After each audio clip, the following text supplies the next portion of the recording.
Reports from the Committee on Rules and Legislative Administration. Winkler from the Committee on Rules and Legislative Administration, pursuant to Rules 1.21 and 3.33, designates the following bills to be placed on the calendar for the day for Friday, April 29, 2022, and establishes a pre-filing requirement for amendments offered to the following bills: House File Number 3872 and Senate File Number 3673. Calendar for the day. The first bill on the calendar for the day is House File 4300. The clerk will report the bill. House File Number 4300, number 1 on the calendar for the day, an act relating to education finance, the third engrossment. I recognize the author of the bill, the member from Hennepin, Representative Davnie, to explain the bill before going to amendments. Thank you, Mr. Speaker. Good afternoon, members. I want to start, if the Speaker allows, rather than speaking to the bill, speaking to some gratitude for all the folks who stand behind us in creating this bill. Particular thank you goes to our legislative analysts from House Research, Tim Strom and Christina Parra, our fiscal analysts, new on Team Education this year, Solveig Beckel, the reviser, quiet, in the background, does all the hard technical writing work, Cassandra McGinnis, our House Information Specialist, Chris Carpenter, House Writer, Pratik, and of course the partisan staff, who we all work closely with. Wilson Lee, the new, again, someone new on the team, Committee Legislative Assistant, Mars Beltran de Rudquist, the DFL caucus researcher, Sarah Burt, the amazingly able committee administrator, and a shout out to Mr. Withers on the GOP side. He's a professional in all ways, and appreciate his participation. Members, the bill we have before us, House File 4300, is a significant proposal to stand up and do our job for the people, the students, and the future of Minnesota. We use the resources that we have as a state to invest. We use the resources we have because for far too long we've made excuses. Oh, we don't have the resources. Oh, we just can't. Well, members, yes, we can. We have the resources. The students and schools of Minnesota are, in fact, the best place that we can invest those resources. House File 4300 starts by paying our bills, by stepping up to our responsibility as the legislature, the responsibility that we have been avoiding.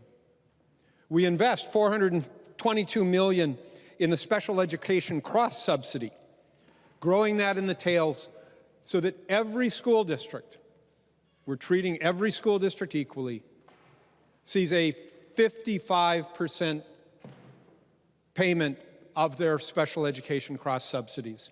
And members, I would commend to you one particular run today that you've received in your email that outlines for you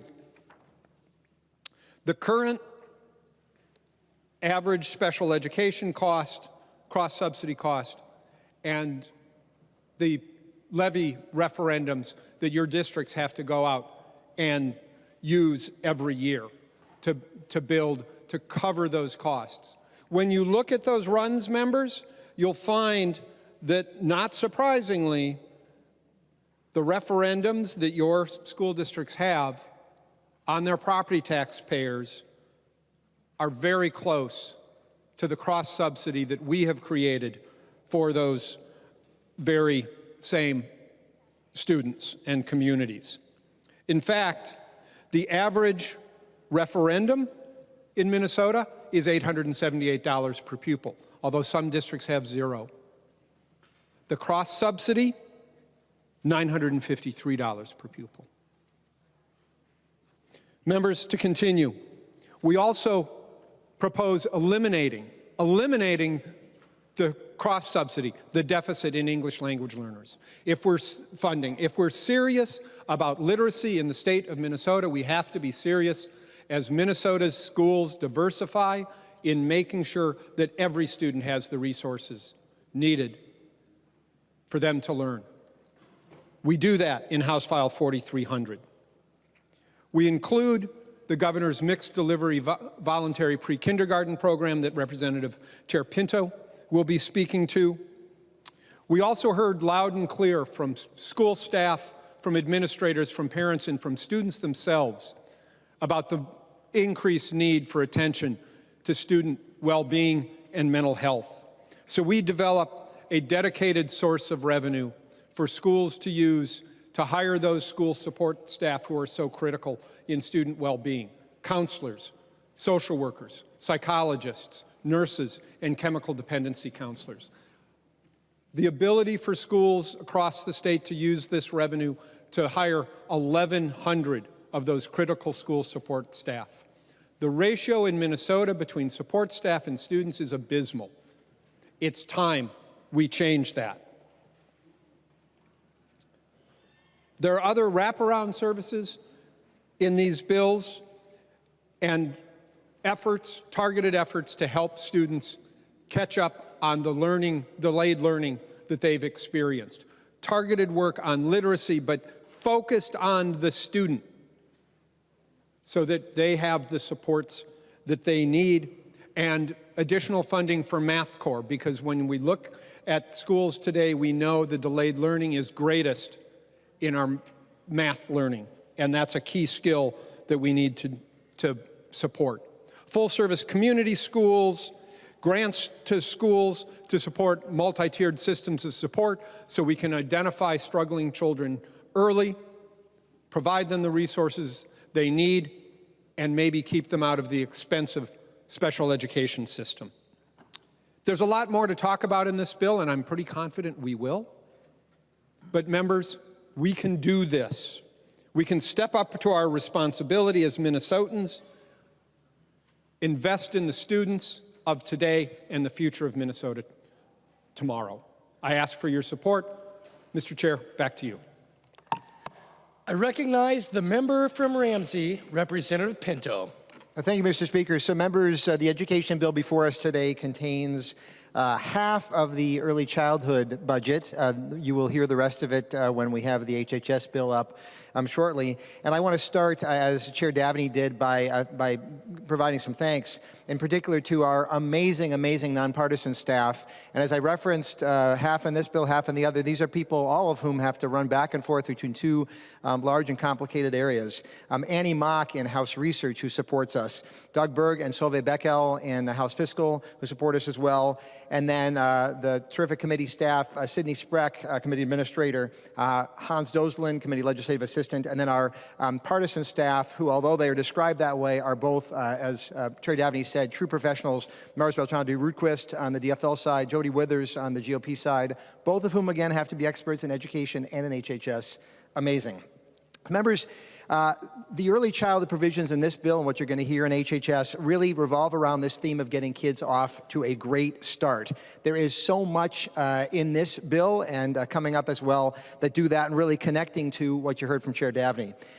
Members, a couple of key components here. We increase funding for early Head Start by $10 million per year. There is an enormous payoff in Head Start and early Head Start in particular for the youngest kids.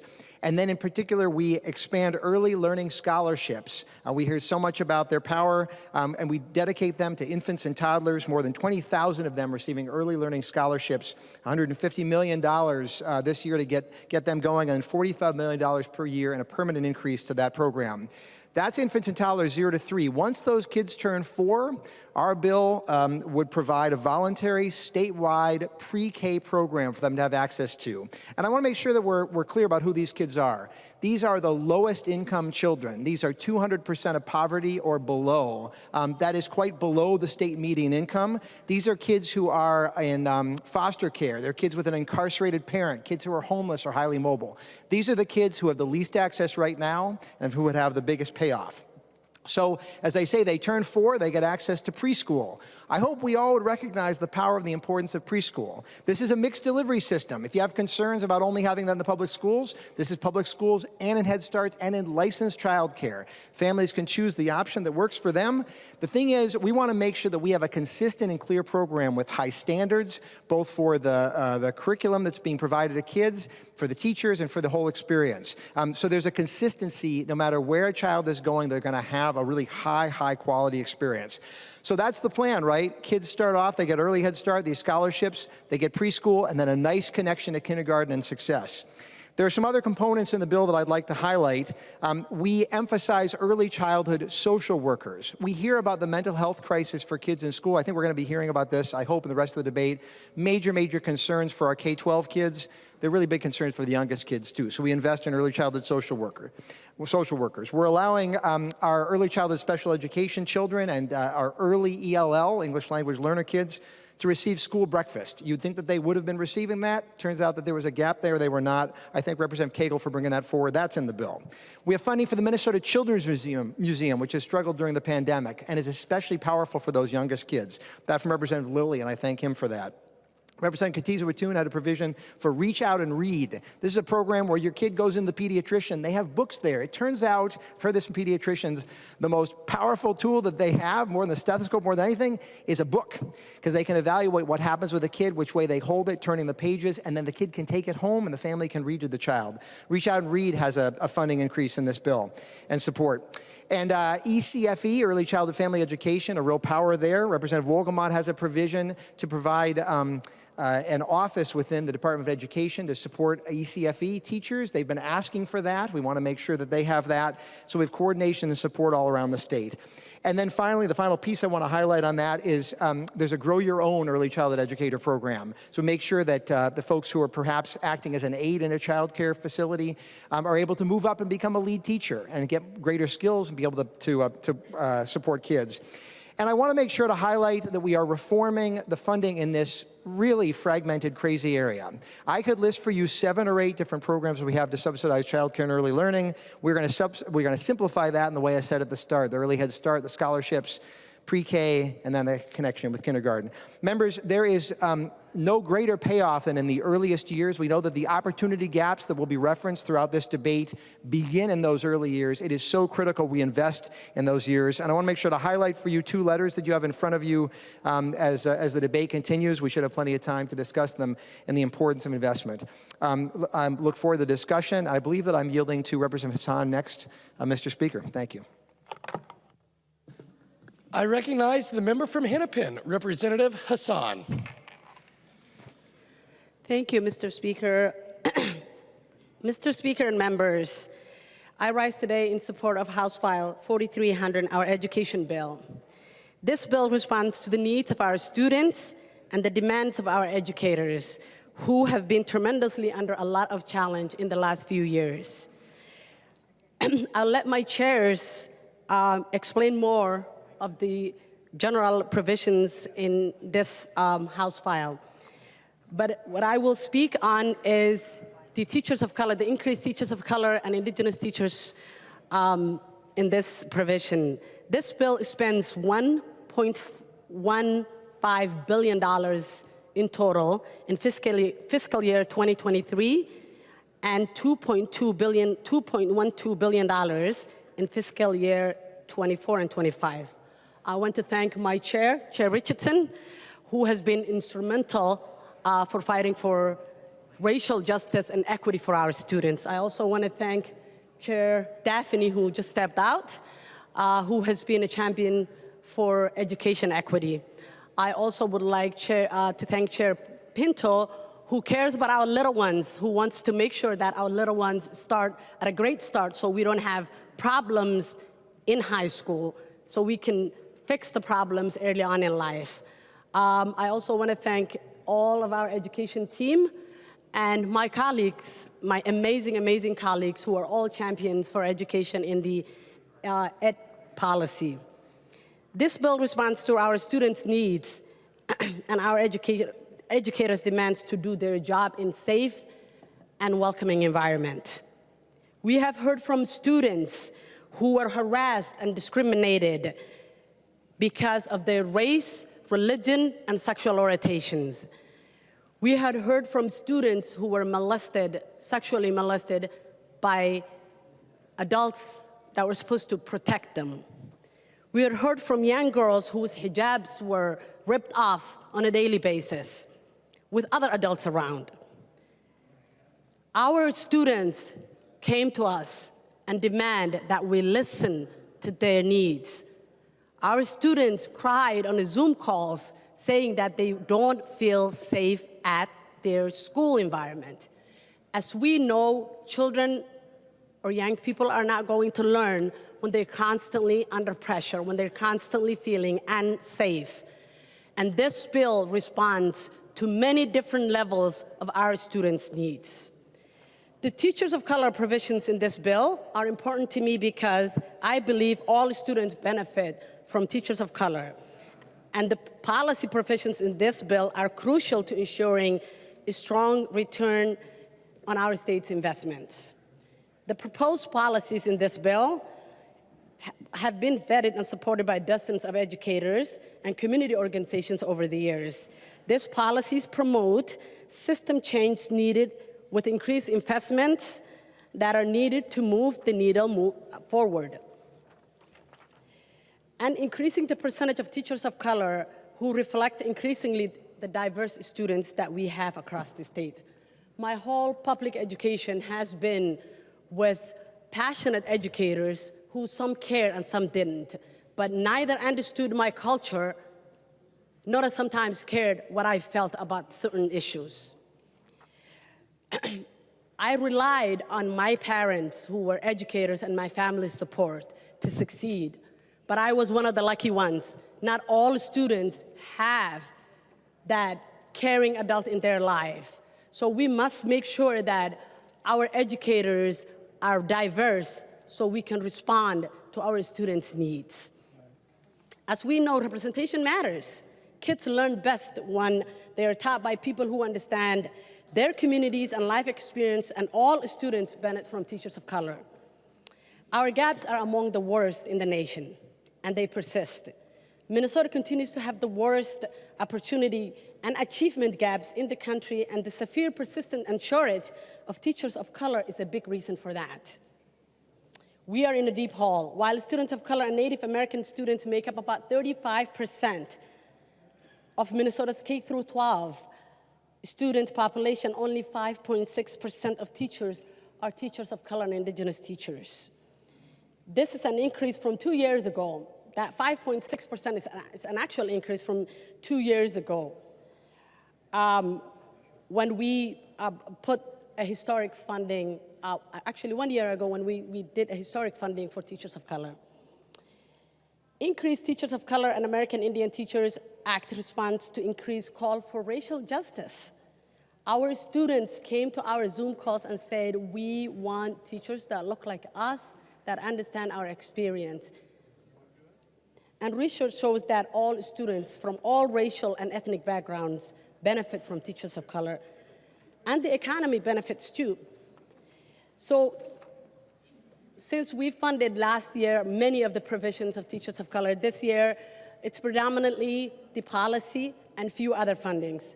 The collaborative Urban and Greater Minnesota Indian Educators Grant is in this bill. It increases funding for the program and requires PELSP to award grants based on outcomes, use of research based to provide programmatic support, my God, outcomes, plans to provide financial support of teacher, candidates, and more. And then Grow Your Own program provides additional funding for the Grow Your Own program in the special revenue to meet the needs and the increased demand for the program.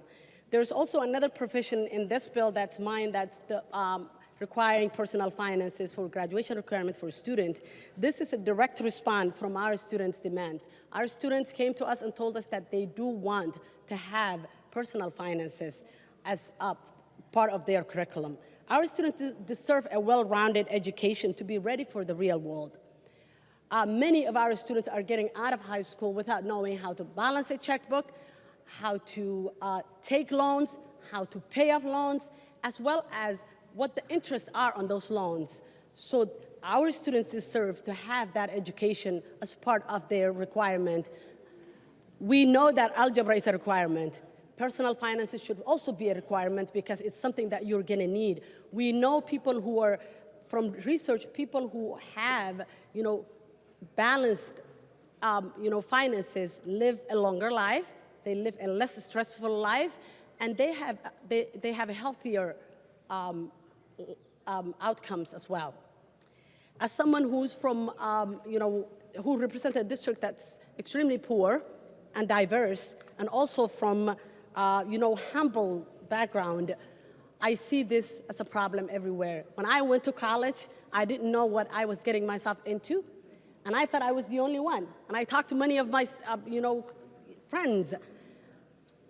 Poor people and people who don't have a whole lot of money do not talk about money. Talking about money is a privilege. It's something that you learn from your families, but if there isn't enough money to go around, you're not gonna talk about money. So that's why I'm advocating that we add personal finances as our graduation requirement. I can stand here all day long and talk about education, but I won't do that. I won't do that to you. I want to thank Representative Lisa Dameth, who has been working with me on issues around LIFO. I know she will talk about this today, but her and I have been trying to figure out a way to retain more teachers of color in the classroom and how to deal with the issues for last in, first one out, and how to protect teachers of color. And our conversation continues, and I will say that we have done great work around that. With that, Mr. Chair, I don't want to say Madam Chair and offend you. Mr. Chair and members, my parents were educators. Both my parents were educators. My father spoke 9 languages. 7 he spoke fluently, and 2 he spoke somewhat. And one of the things he used to tell us was, if I die today, I'm dying, and I'm leaving you guys with education and wisdom. I'm not leaving you with a whole lot of money. He left us with education and wisdom because when the Civil War broke in my country, I was only 7 or 8 years old, and we came to the refugee camp. I don't know if any of you guys have been to a refugee camp. When you go to a refugee camp, there is a 1-month waiting period where you need to get registered. The UNHCR has to, take your fingerprints. They have to verify who you are, whatever. You wait. That period, you get food, but you don't have a whole lot of shelter. You have to figure out a shelter for yourself. My brothers, who were at the time 14, 15, and 16, decided a creative way to make money. They knew English. Most people in the camp did not know English. And as you know, or you don't know, but Kenya, English is the national language. So everyone was interested in learning English. So what they did was, they did this unique project. They were like, okay, we know a lot of people don't have money. We'll teach you English. They had this little space. We'll teach you English. You help us build a hut. We don't know how to build a hut because we're from the city. None of us, including my mother, knew how to do that. And we'll take food for exchange. For that whole month, we survived because my brothers knew English. My brothers had that knowledge that my father said, I'm gonna leave you with knowledge. So education is that important to me. Education is the reason why I stand here today. And I want to make sure that everyone can feel good about supporting this bill today because it's a good bill. It helps students with food, so no kid goes hungry. It helps students with mental health. It helps educators with support that they need. And of course, it deals with the special ed subsidy, cross-subsidy, as well as ELL cross-subsidy. With that, Mr. Chair and members, I hope you can support this, and I look forward to the conversation that follows. I recognize the member from Dakota, Representative Richardson. Thank you, Mr. Chair. I want to start with thanks as well, and I want to thank all the dedicated staff that makes our work possible. And I want to extend special thanks to Sydney Spreck, Isabel Rose, Mars Bertraldi Runquist, and Jody Withers, and nonpartisan staff. I also want to thank Vice Chair Hassan for her hard work and contributions to this bill. I want to thank Representative Erickson for her leadership on our committee and her insight and the perspective that she brought to the committee as well. And I also want to extend gratitude to all members of the committee for their work and for their contributions. Finally, I want to thank Chairs Pinto and Davnie as well for their work and their commitment to our kids. Members, the challenges facing our schools today are great. The challenges are complex. There's a need for ongoing work to build a system that truly gives every child an opportunity to thrive and reach their full potential. The policy provisions in this bill represent a step in the right direction as we work to confront the multiple challenges that we are experiencing in our schools today.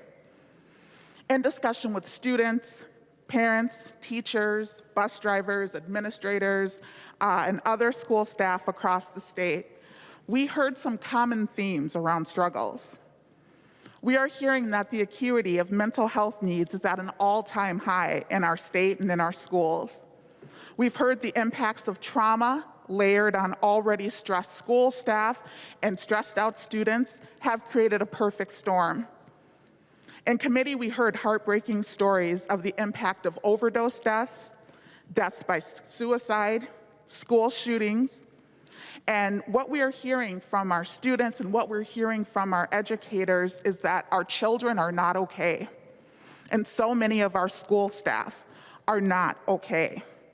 We have traumatized school staff trying to take care of traumatized students, and they're begging for a lifeline. They're begging for support. And this policy bill takes some steps in the right direction. I want to lift up a few of the provisions. Representative Berg's mental illness training provision that requires school administrators to complete training on mental illness and suicide prevention. She also has provisions around requiring districts and charter schools to communicate the child abuse hotline to students who might be in need. Representative Morrison's bill that gives school districts the ability to maintain a supply of opiate antagonists like Narcan in case of an overdose. Representative Jurgen's provision that encourages school districts to provide substance use misuse instruction for students in grades 6 through 12. Provisions to support the social and emotional learning of students to create a positive school environment and climate that is conducive to learning. Representative Edelson has a bill on special education due process time to address some of the overwhelm our teachers are experiencing, and a provision to remove the prohibition on Tier 1 teachers from joining the bargaining unit. We've heard from our students, parents, and teachers that students are facing recurring and horrific experiences of racism and hate speech in our schools. Many of us have seen the viral stories of students who have been targeted for the color of their skin, their disabilities, their religion, their sexual orientation. In committee, we heard the heartbreaking story of a young second grader who was targeted because of the color of her skin. She was subjected to hateful speech, and she shared the devastating impact of that experience with our committee. We know that these incidences are not isolated within our state. We know that racism in our state is not new. We know now it's just being filmed for all to see. And the way that it has invaded our schools, we cannot ignore the impacts and the trauma of racism on our students. It's a contributor to the mental health crisis. It's a risk factor for suicidal ideation. It's a risk factor for death by suicide. And it's also a risk factor for substance use disorders. If our schools are not welcoming and inclusive spaces for Black, Latinx, Indigenous, and Asian students and school staff, we are not living up to the promise that every student should have the opportunity to thrive and succeed in this state. I want to thank Representative Jess Hansen, for her provision requiring school boards to address malicious and sadistic conduct motivated by a student's disability, race, religion, sexual orientation, and also around sexual harassment and sexual exploitation. This policy bill has also centered the voices of students. I had the opportunity to meet with a diverse group of students from across the state and hear directly from them what they wanted to see in their curriculum. And they talked about the need for financial literacy, civics, and ethnic studies. Vice Chair Hassan has provided leadership on a financial literacy bill, and when teenagers are taught financial literacy, we know they have higher credit scores, they're less likely to be delinquent on debt, and our students deserve that access to financial literacy. Representative Frazier has a provision on ethnic studies, and research tells us the importance of diverse curriculum. In fact, early research has shown that access to a culturally relevant curriculum with students has many promising results. In fact, GPAs increased. There's improved academic performance, improvements in attendance, reductions in truancy, increased probabilities of graduating, and increased likelihood of enrolling in post-secondary options. I also want to highlight Representative Erdahl's provision for civics and appreciate his long-term advocacy to prepare our students for civic life. I also want to lift up Representative Keeler's Indigenous Peoples Day provision, and also the work that has been done by People for PSEO to repeal the post-secondary enrollment gag rule. This policy bill also includes provisions to address the persistent opportunity gap by race in Minnesota. We know that our state currently ranks near the bottom for our education outcomes. That not only hurts our students and our communities, but it hurts our state overall. There are several provisions to move the needle on these unacceptable disparities. Vice Chair Hassan's work around the teacher of color and Indigenous teacher provisions. We know all students do better when they have access to diverse teachers. We also know across the state, the school discipline data shows that Black students, Indigenous students, and students with disabilities do not have an equal opportunity to be in the classroom within our state. We can be sure that we will never close the opportunity gap, the achievement gap, if we do not address these discipline disparities, particularly in the early years in grades K through third grade. We have examples from across the state of Black, Indigenous children and students with disabilities being pushed out of classrooms for nonviolent offenses. We heard in committee stories of a young Black student in kindergarten who was suspended for staying in the bathroom too long. We heard about a young Black girl in kindergarten who was suspended after she ran from a room after a teacher confiscated chapstick from her. We have a disturbing pattern where students with disabilities are receiving more punishment and longer punishment than compared with their peers without disabilities. And the same is true for Black and Indigenous students when compared with their white peers. There is no surprise that we see corresponding disparities in literacy rates, math achievement, and graduation rates. If our kids are not in the classroom at the same rate as other kids in grades K through third grade, they're going to be at greater risk for not meeting developmental milestones related to reading and math literacy. Furthermore, the statistics tell us children who are suspended or expelled are 10 times more likely to drop out of high school. And they're also more likely to experience academic failure. And just one suspension means that a child is twice as likely to come in contact with our criminal justice system. This bill will create a fairer discipline process for students and will still allow students to be removed from a class if a student engages in violent behavior or be dismissed if there's a serious safety threat.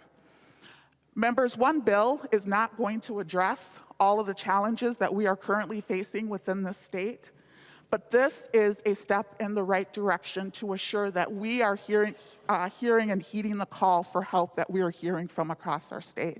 And with that, I look forward to today's discussion. Thank you, Madam Speaker. There's an amendment at the desk. The clerk will report the amendment. Davnie moves to amend House Bill number 4300, the third engrossment. The amendment is coded A22. I call on the author of the amendment, Representative Davnie.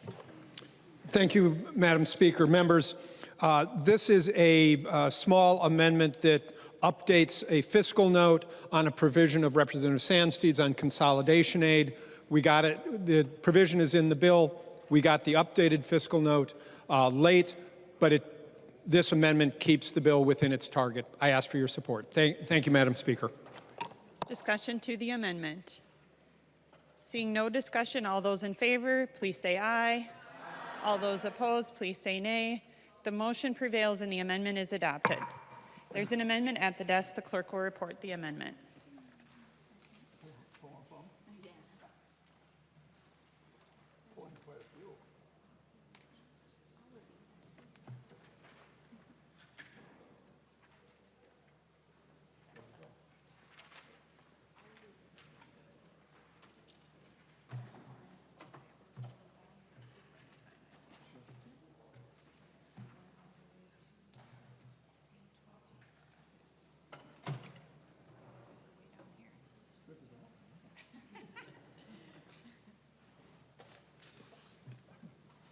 The clerk will report the amendment. Drazkowski moves to amend House Law Number 4300, the third engrossment as amended. The amendment is coded A25. To the author of the amendment, Representative Drazkowski. Madam Speaker. Representative Miller. Thank you, Madam Speaker. We were going out, he was under the understanding he was further down, so. Representative Miller, there were several amendments withdrawn, so we are proceeding and we have the ability to move forward with the amendment. So we've got Representative Drazkowski right there. So Representative Drazkowski, to your amendment. Thank you, Madam Speaker and members. I thought I was a little lower on the list. We have before us in Minnesota schools something that a lot of my families, the families in my district, my constituents in southeastern Minnesota are learning about around something called the Minnesota Student Survey. And this amendment would actually require, before state government brings this survey forward and passes it on to schools, would require their approval from the legislature in order to bring it forward. Now, some of you, and maybe many of you, are aware of the Minnesota Student Survey. I have been distantly aware of it until these issues were brought to me in the last year by people in my district. And so I had to dig into it and find out, well, where does this survey come from?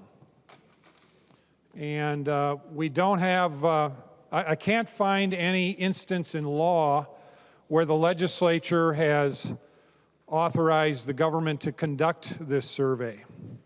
And Representative Davnie or others, maybe you might be aware of something I'm missing as I look for this, but I'm interested in the discussion around it for sure. We do offer in law, however, the ability for school districts to conduct surveys, and we explicitly tell school districts they have the ability to conduct surveys under a certain parameter of direction that's given to them, and the ability for parents to opt out of those surveys, and certainly for the school districts and the school boards to have the autonomy to decide on their own which surveys to conduct or not to conduct on their own. And that includes the Minnesota Student Survey. I think maybe for Minnesotans listening here today, one thing I learned and didn't know is that school districts do have the ability. The board doesn't have to participate in this Minnesota Student Survey.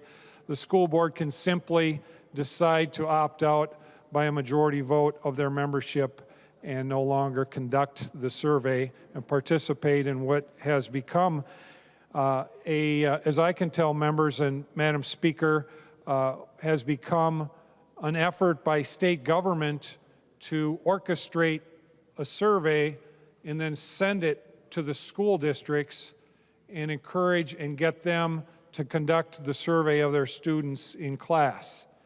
Now, if any other member has more information than that, I'm certainly open to it to learn more about how this survey works. But again, as a recap, members, I am not aware that the legislature or any rulemaking process has been passed, that the legislature has passed a law, or that there is a rulemaking process that has taken place to conduct this survey. But the Minnesota Department of Education, the Minnesota Department of Health, the Minnesota Department of Human Services, and the Minnesota Department of Public Safety, 4 state agencies in our state government, have been colluding over the years to develop, refine, deliver to the school districts, and then collect the results from them to use for a wide variety of purposes, which they talk about using it to apply for federal grants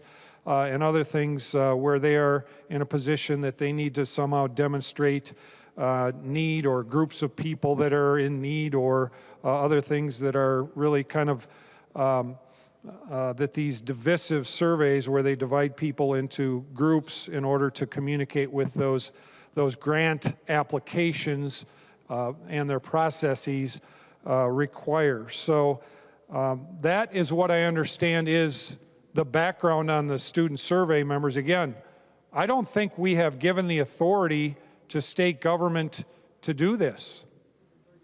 As a matter of fact, they're doing it on their own. We've got 4 state agencies that are getting together, and they have over time. Apparently no one's asked them about that, and I'm here today to ask them where they get the authority to do that, and I'm asking you members to join me in passing this amendment, which would say that we can involve government in putting a survey like this together, but when they do it, they need to get approval from the legislature before they send it to the school districts. And that, members, Madam Speaker, is what the survey, or what the amendment does. Now, for those of you that aren't familiar with the Minnesota Student Survey, there are 3 different surveys. There's a level 1 survey that I am told is given to 5th or 6th graders, and members, that means they're 10 to 12 years old when they receive this survey. It's conducted every few years. There's a level 2 survey, which is 6th, 7th, or 8th graders, which would be 11 to 14-year-olds. And then there's a level 3 survey, which is 7th grade through 12th grade, which is 12 to 18-year-olds. So they divide it into 3 different surveys, really, I guess, getting sophisticated as they've done this for a number of years to divide it into age groups. What has particularly shaken the school district communities of several school districts in my House district is the nature of the questions in the survey. And I'm going to go through some of them. I believe, if I remember correctly, there's 112 questions in the survey. It's 27 pages long. And I don't know how long it takes for the school to conduct this, if they do decide to conduct it. But it makes me wonder, members, we send our students, parents send their students to school to study. And it appears instead of studying, at least at some of the time they're being studied. And that's what I struggle with, and part of the reason I'm before you with this amendment today. Page 1 of the, I'm going to go off of the level 3 survey here. On page 1 of the survey, the first question and its design, and the way that this question is designed and presented, is to me very concerning and also very telling of the political ideology and drive behind this survey. I'm going to read it to you. It says, how do you describe yourself? Now remember, this is a 7th to 12th grade student that is reading this survey. How do you describe yourself? Mark all that apply. American Indian or Alaskan Native, Asian, South Asian, or Asian American, Black, African, or African American, Hispanic or Latino, Latina, Middle Eastern or North African, Native Hawaiian or other Pacific Islander, or white? That's the question. Apparently everybody else is white. Now, I have problems, members and Madam Speaker, with this bill in much of the social engineering and wokeness that's baked into it. And certainly I want to talk about that on third reading and how instead of it being a moral document, I think it's an immoral one. But I also think it's wrong for us as we put surveys in front of people, as we have discussions, or as we write things into bills, to write things for specific audiences based on the color of their skin or where their ancestors came from, and then everybody else gets dismissed as white.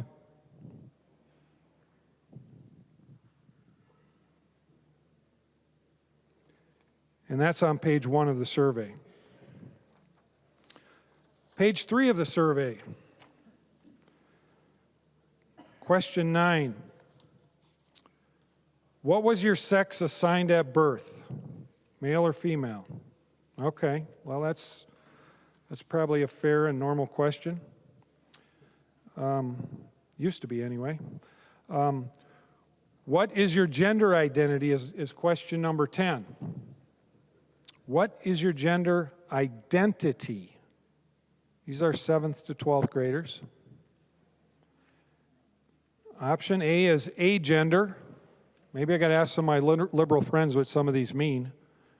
I remember the discussion a few years ago. There was 112 genders, and I remember asking about, was it gray gender? And I don't know if there's a blue gender and a green gender, or I don't really remember, members. So anyway, agender is option A. Then there is option B is boy/man, and parenthetically says cisgender, which means your gender identity matches your sex assigned at birth. And Representative Davnie and members of the Education Committee, I got to thank you because I had to ask in committee what cisgender meant. And apparently, members, it means you're normal. That's all I could tell. It's the way God designed you. And so that's option B. Option C, boy/man, and then parenthetically transgender, which means your gender identity does not match your sex assigned at birth.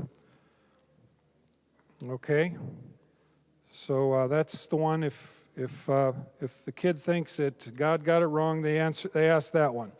Okay, then option D is gender fluid, gender nonconforming, or gender queer. Now, in this area, members, and I look at my liberal friends, I thought we weren't supposed to say that word. Now they're writing it in surveys, members. I don't know. I'm trying to keep up with this stuff. Option E, girl/woman, and then parenthetically again cisgender, which means your gender identity matches your sex assigned at birth. Option F, girl/woman, parenthetically transgender, which means your gender identity does not match your sex assigned at birth. Then option G, non-binary. Now, if I'm a 7th or an 8th grader, I don't know if I know what non-binary means, and I'm just learning it again from my liberal friends in the legislature and elsewhere. Option H, two-spirit. Now, I don't know what one-spirit, two-spirit, or three-spirit is, but apparently there's something called two-spirit. Option I, questioning, unsure. And then option J, identity not listed. So that is a question in the Minnesota Student Survey. It's inspiring kids to reflect, apparently, on what they think about how God designed them and put them on this planet. and what they think about it and what they think they're going to be going forward.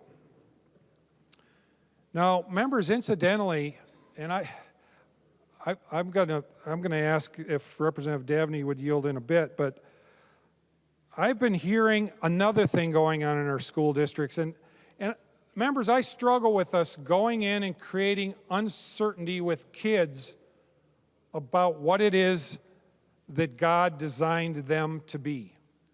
And that's what I see in this survey, and that is what my constituents, one of the things my constituents are very frustrated about.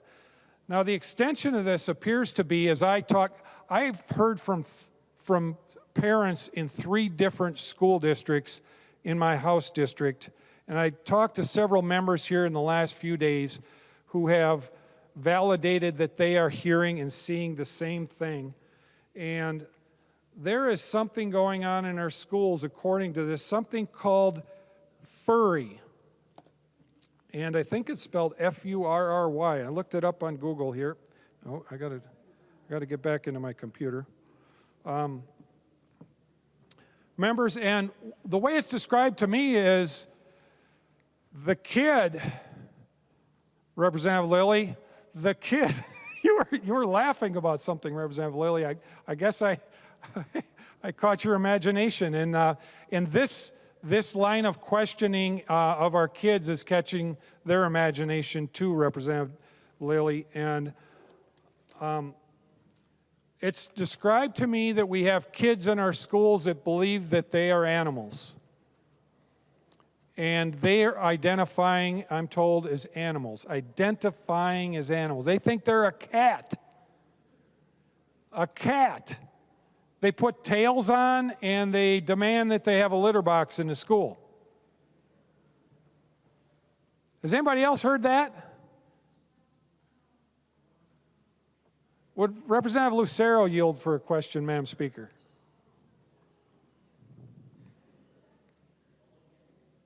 He will yield. Representative Drazkowski. Thank you, Madam Speaker. Representative Lucero, have you heard about this furry thing and what, I mean, your district and mine are a long ways away, but I've talked to others here. Tell us what you know about this. I've got the dictionary. It's in the dictionary on Google, Madam Speaker. Anyway, I would ask Representative Lucero if he would yield to that question. Representative Lucero. Thank you, Madam Speaker. And when Representative Drazkowski asked the question, have I heard about this? I actually just heard about it. I think it was either over this past weekend, it was earlier this week. So it was very recent. And since you caught me off guard, I wasn't prepared. I could have pulled up the article, actually, that's discussing this. And when I heard about this, I heard that they were actually cutting holes in the uniforms for tails. And then in some cases, the students were putting on fake tails. And in some cases, one of the parents was responding to what was happening in the school, where a child that believed themselves to be a cat didn't have a physical tail, but had an imaginary tail. And they were sitting at, I think it was a lunch, the table in the lunchroom, and this imaginary tail was there, and a student came up and sat down, and the child that believed themselves to be a cat screamed, "You just sat on my tail." That was imaginary. It didn't exist. And it was a parent that was recounting this experience that their child had had. And as I'm listening to this, I'm thinking, how absurd. You know what we used to call this, Madam Speaker and Representative Drazkowski? Whether a person believes themselves to be an animal or some other inanimate object or two-spirited or wherever this other junk is that is being taught in these schools. Madam Speaker. Representative Becker-Finn, for what purpose do you rise? Point of parliamentary inquiry. What question is before the House right now? The matter before the House is the amendment coded A25. Thank you. Representative Lucero. Thank you, Madam Speaker, and thank you, Representative Becker-Finn. Representative Drazkowski has an amendment, and he asked me a question, so I don't know if you've been sitting there the entire time, or I don't know if you just walked in, or I don't know if it was a maneuver to simply interrupt, as we've been seeing. But The fact is, we used to properly tell people the truth. And these Minnesotan student surveys appear to be promoting ideas that are not the truth. The reality is our students need to get back to the basics and not promoting or advancing ideas that are clearly opposed to nature. Thank you, Madam Speaker, and thank you, Representative Drazkowski. Representative Drazkowski. Thank you, Madam Speaker.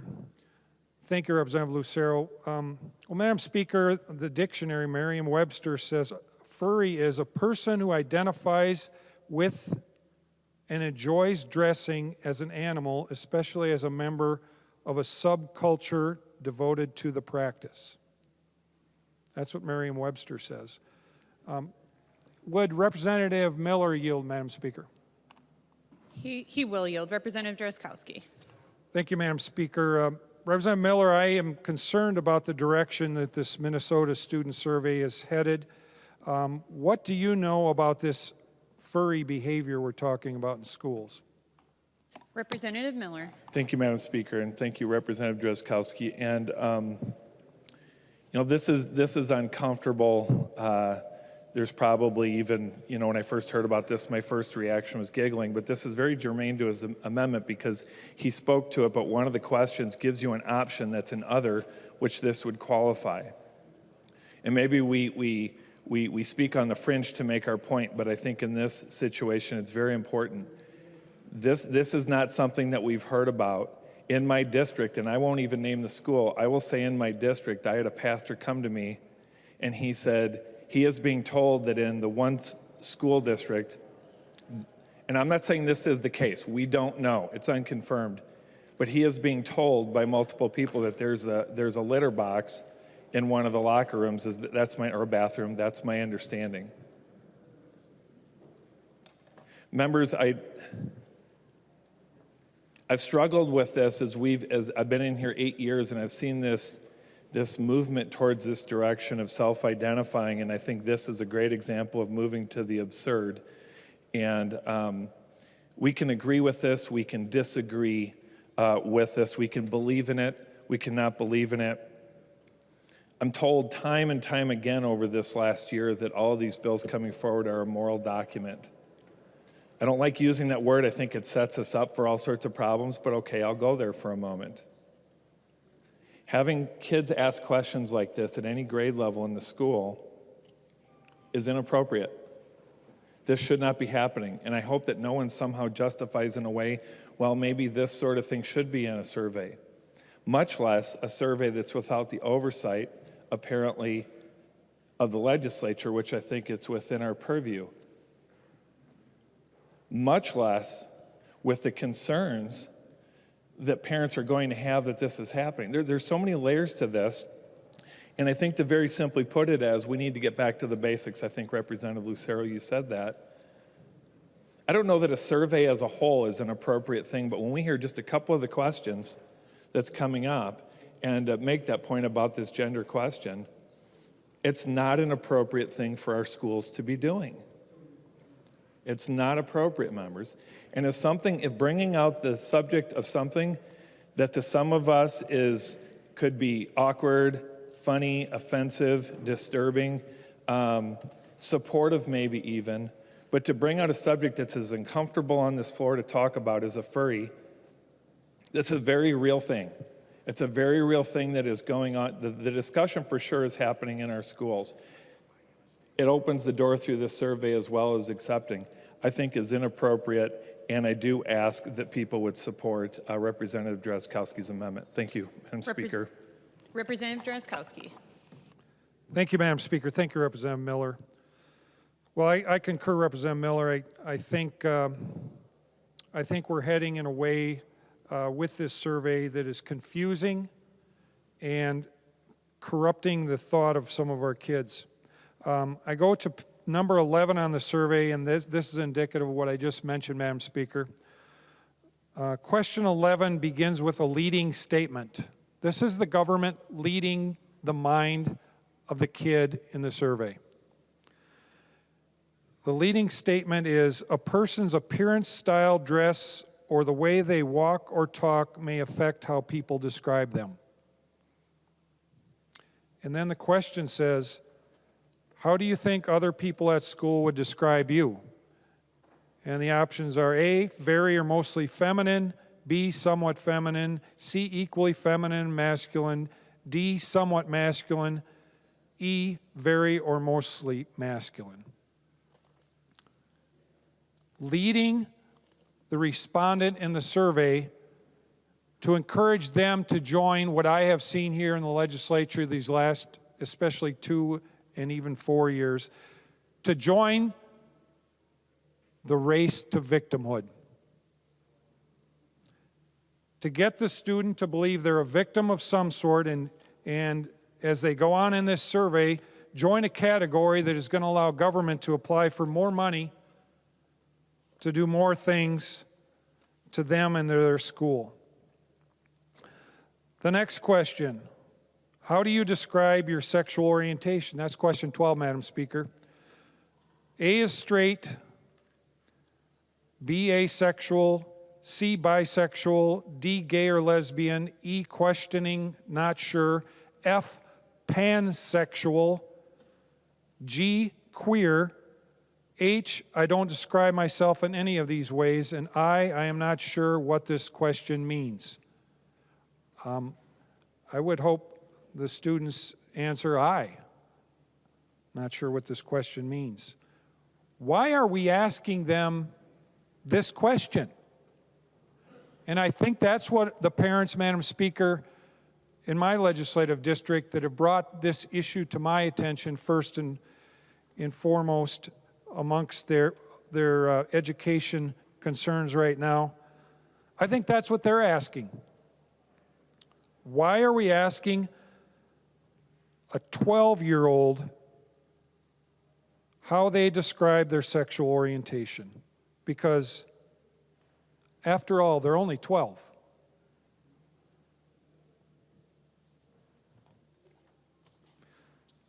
Page 8 of the survey, that's a few pages in from where we were, continues in this pursuit, Madam Speaker.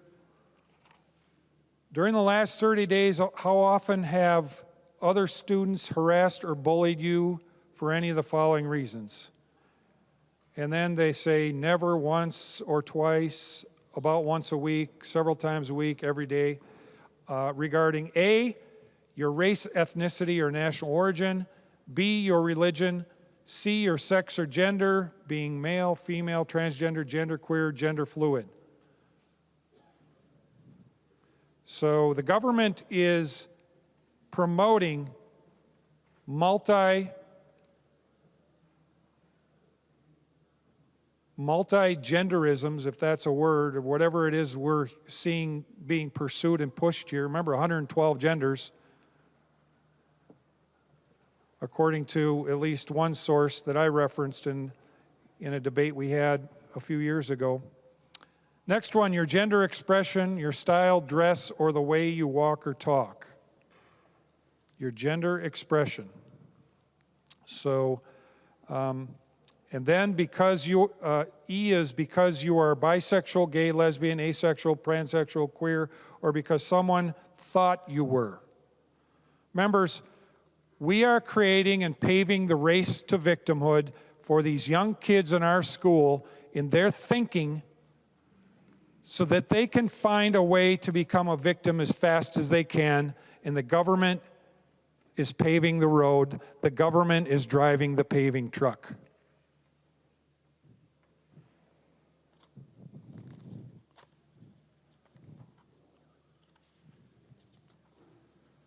Page 15 of the survey.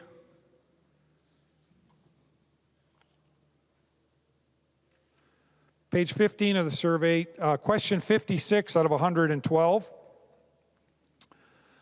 How much do you feel, and then ...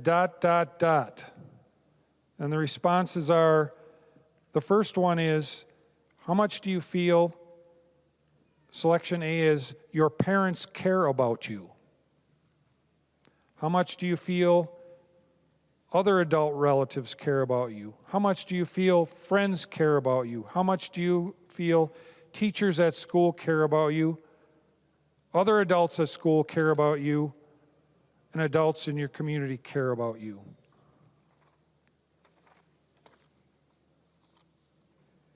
Page 16, question 60. During the last 12 months, how many times did you do something to purposely hurt or injure yourself without wanting to die, such as cutting, burning, scratching, or bruising yourself on purpose? We are making these suggestions to kids in this survey. This is the government which has full credibility in front of them in the classroom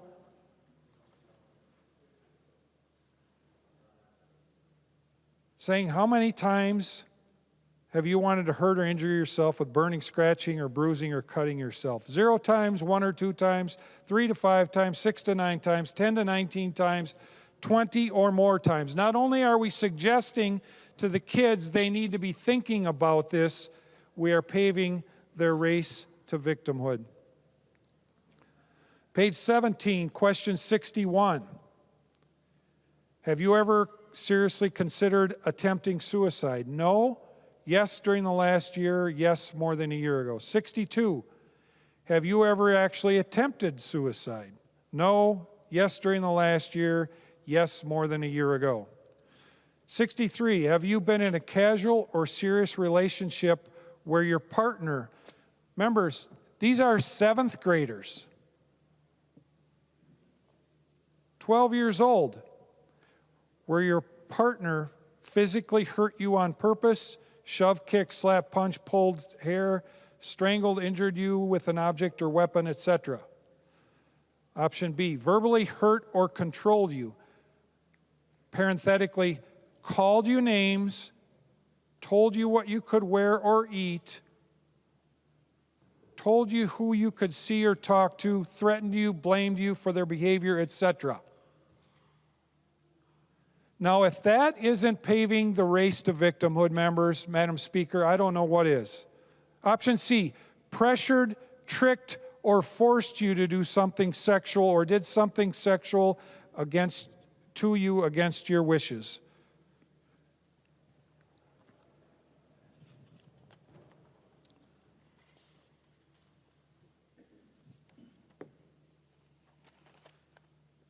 I'm getting towards the end, members. Page 22. Question number 89. If student's sex assigned at birth is female and drank alcohol in the last 30 days. So obviously we asked them how much alcohol they drink, and I know we asked them if their parents smoke in the car and all kinds of things about their parents' behavior. I don't think they yet ask if their parents have guns in the home, but I'm surprised that our liberals in government haven't done that yet, but I'm sure they're trying. If a student's sex assigned at birth is female and drank alcohol in the last 30 days, the question is, during the past 30 days, on how many days did you have 4 or more drinks of alcohol in a row, that is, within a couple of hours? And the options go, there's about 7 options, goes from 0 days to 20 or more days. And the same question, number 90, if a student's sex assigned at birth is male and drank alcohol in the last 30 days.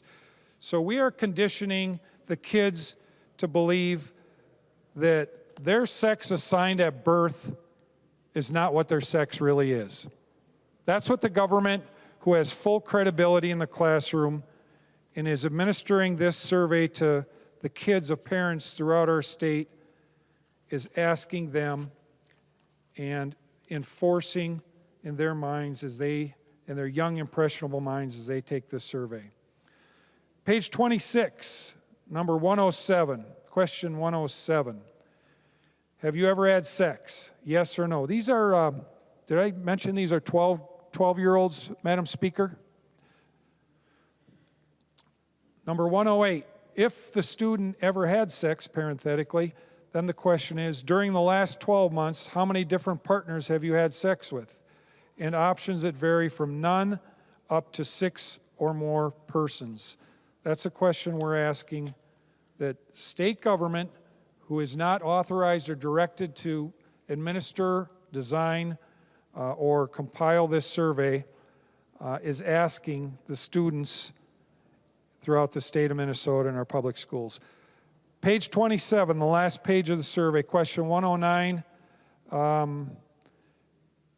If student ever had sex, parenthetically, did you drink alcohol or drugs before you had sex the last time?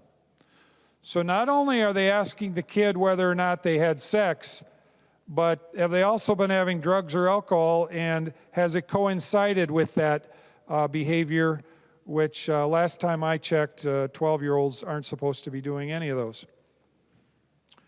Question 110. Have you talked with your partners, if a student ever have sex, have you talked with your partners about protecting yourselves against getting sexually transmitted diseases, preventing pregnancy? 111. If the student ever had sex, parenthetically, the last time you had sex, did you or your partner use a condom? Yes, no, or not applicable. Question 112. If student ever had sex, the last time you had sex, what method or methods did you or your partner use to prevent pregnancy? Mark all that apply. No method was used to prevent pregnancy. Birth control pills. C is condoms. D is Depo-Provera shots or NuvaRing. E is Nexplanon or implant or Mirena, which I'm not familiar with those. F is withdrawal. G is some other method. H is not sure, and I is not applicable. So members, those are just a sampling of the questions that the government is asking of our kids throughout Minnesota. The kids of our constituents in our district are being asked these questions. And as far as I can tell or see, as I examine the law, I cannot see that we have authorized those 4 different state agencies that are working together to develop this survey and administer it and send it to our school districts and place the kids in front of. I don't see that we've offered them the authority to do it, but they're just doing it. And what this amendment does is says they need to come before the legislature, show us the survey so that we can read it, and then at that point, we can decide whether or not we want that survey to go forward.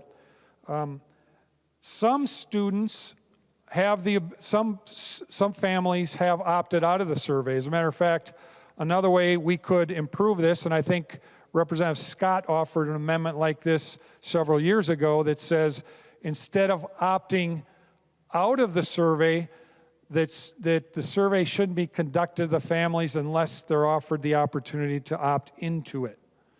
And I do know we have members that have opted out of the survey in the past. I'm wondering if Representative Franson would yield for a question, Madam Speaker. She will yield. Representative Drazkowski. Thank you, Madam Speaker. Well, Representative Franson, you and I were talking about this survey recently, and you mentioned you had some experience with opting kids out of it. Do you want to give us your sense? Representative Franson. Thank you, Representative Drazkowski. And yes, so I've got a child in 9th and 10th grade.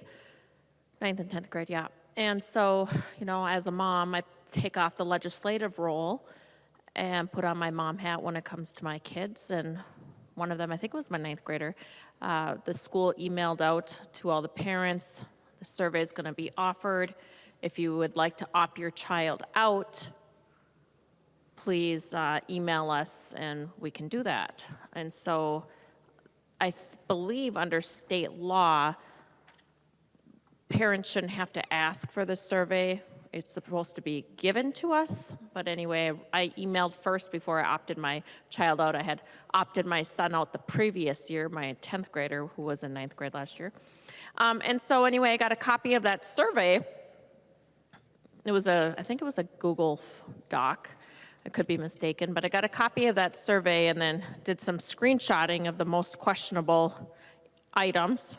There was a lot of them, which you read many of them out to the body here.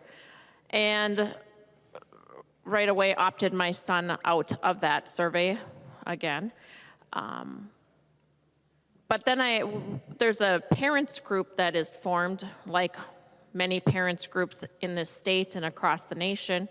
And so I posted some of those screenshots that I had of the survey for my 9th grader and encouraged the parents in this group in my district, in District 206, to reach out to the school and get a copy of that survey so they too could make a decision of how they wanted to handle that survey. And members, parents, including myself, we go in pretty naive when we put our kids into public education.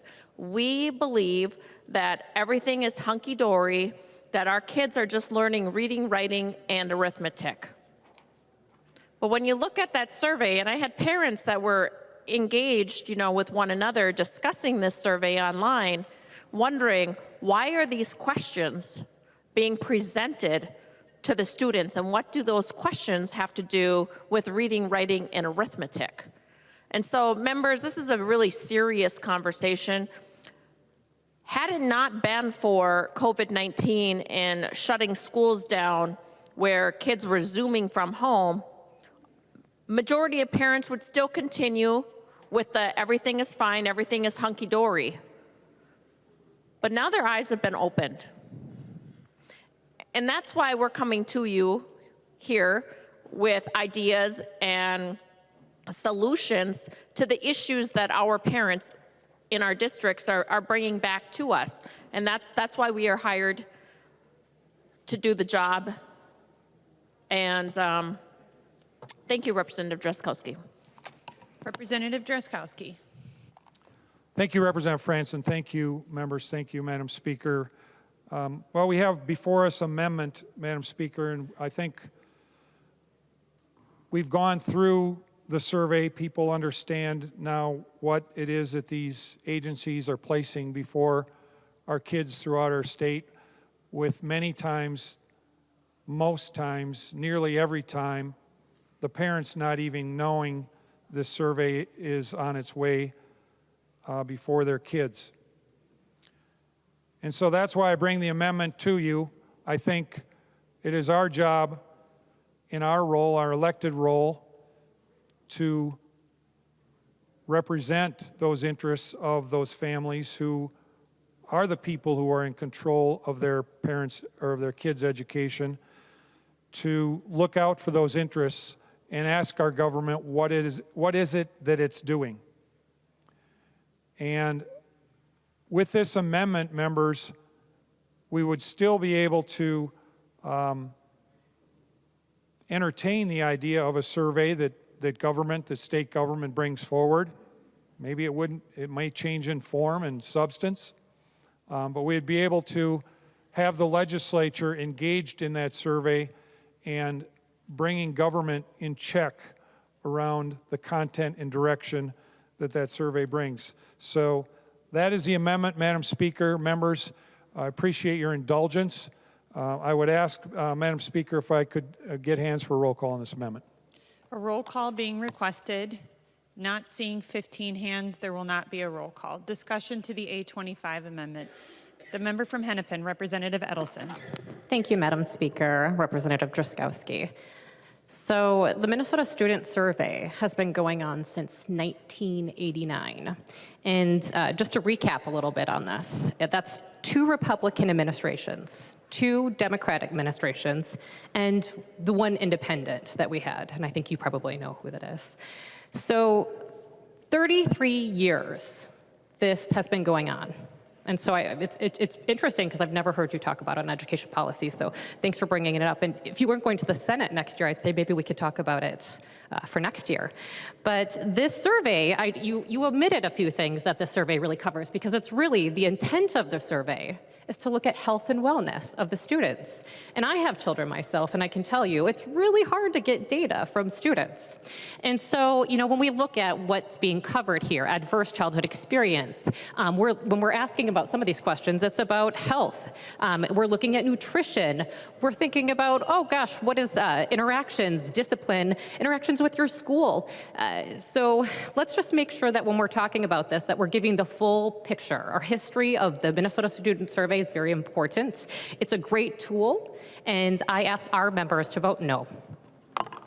Further discussion to the A25 amendment. The member from Hennepin, Representative Davnie. Thank you, Madam Speaker. And Representative Drazkowski,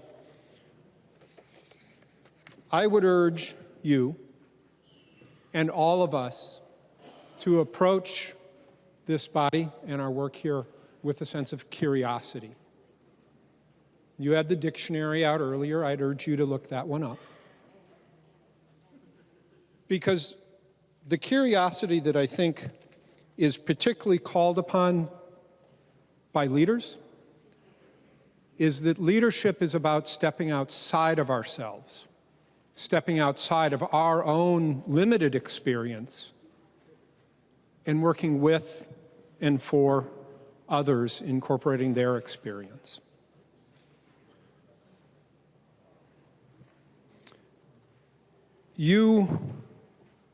Perhaps you didn't mock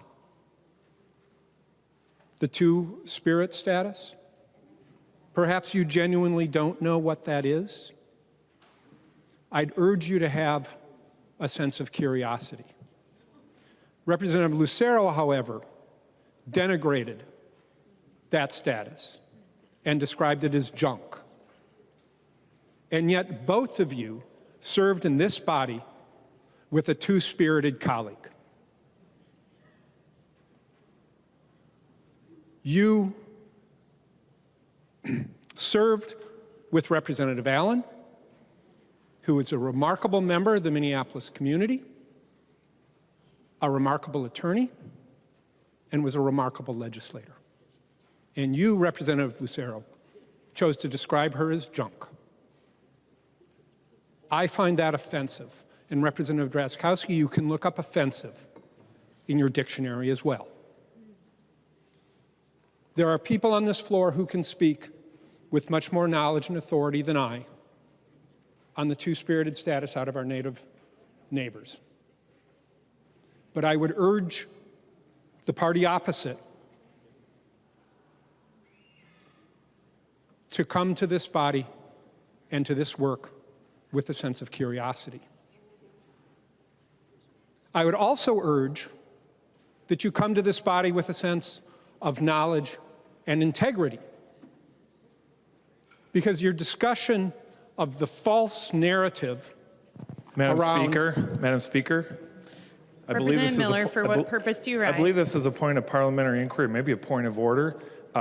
State which you are rising to, Well, Representative Madam Speaker, Miller. what is the subject before the body at this time? Is it Representative Drazkowski and his belief system, or is it the amendment? Representative Miller, I believe you're asking a point of parliamentary inquiry about what order of business we are on. We are on the A25 Amendment. Representative Davnie. Thank you, Madam Speaker. In Nebraska recently, a Republican senator, because they're all senators there, right? You want to be a senator, Representative Drazkowski. You want to be a senator, Representative Lucero. Senator Bostelman apologized to the people of Nebraska and the Senate of Nebraska for repeating the rumors about schools accommodating children who identify as cats. I believe, and I will ask now, that you both stand and apologize to this body and the people of Minnesota for your using this platform to spew misinformation, denigrating children in the process. Leadership, I believe, requires us to step outside of ourselves. Just today, Representative Madam Hassan, Speaker, Representative Miller. Point for of what purpose do parliamentary. you rise? Thank you. Point of parliamentary inquiry. State your parliamentary inquiry. What is the subject? What is the matter on the floor at this time? The parliamentary inquiry, we are on the business of the A25 Amendment, and members' remarks should be confined to the A25 Amendment. Thank you, Madam Speaker. Madam Speaker, the Minnesota Student Survey, as Representative Edelson spoke so well on, asks about student experiences. Just today, Representative Hassan shared her experience of spending time growing up in a refugee camp. I know nothing of that experience, but I've got colleagues and neighbors and friends who do, and I can learn from that. Chair Richardson has frequently and consistently shared her experience as an African American woman.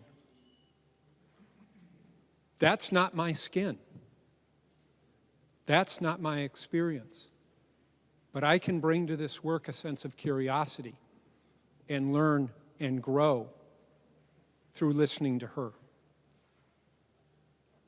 We have a responsibility to be curious and to think outside ourselves as we approach this work.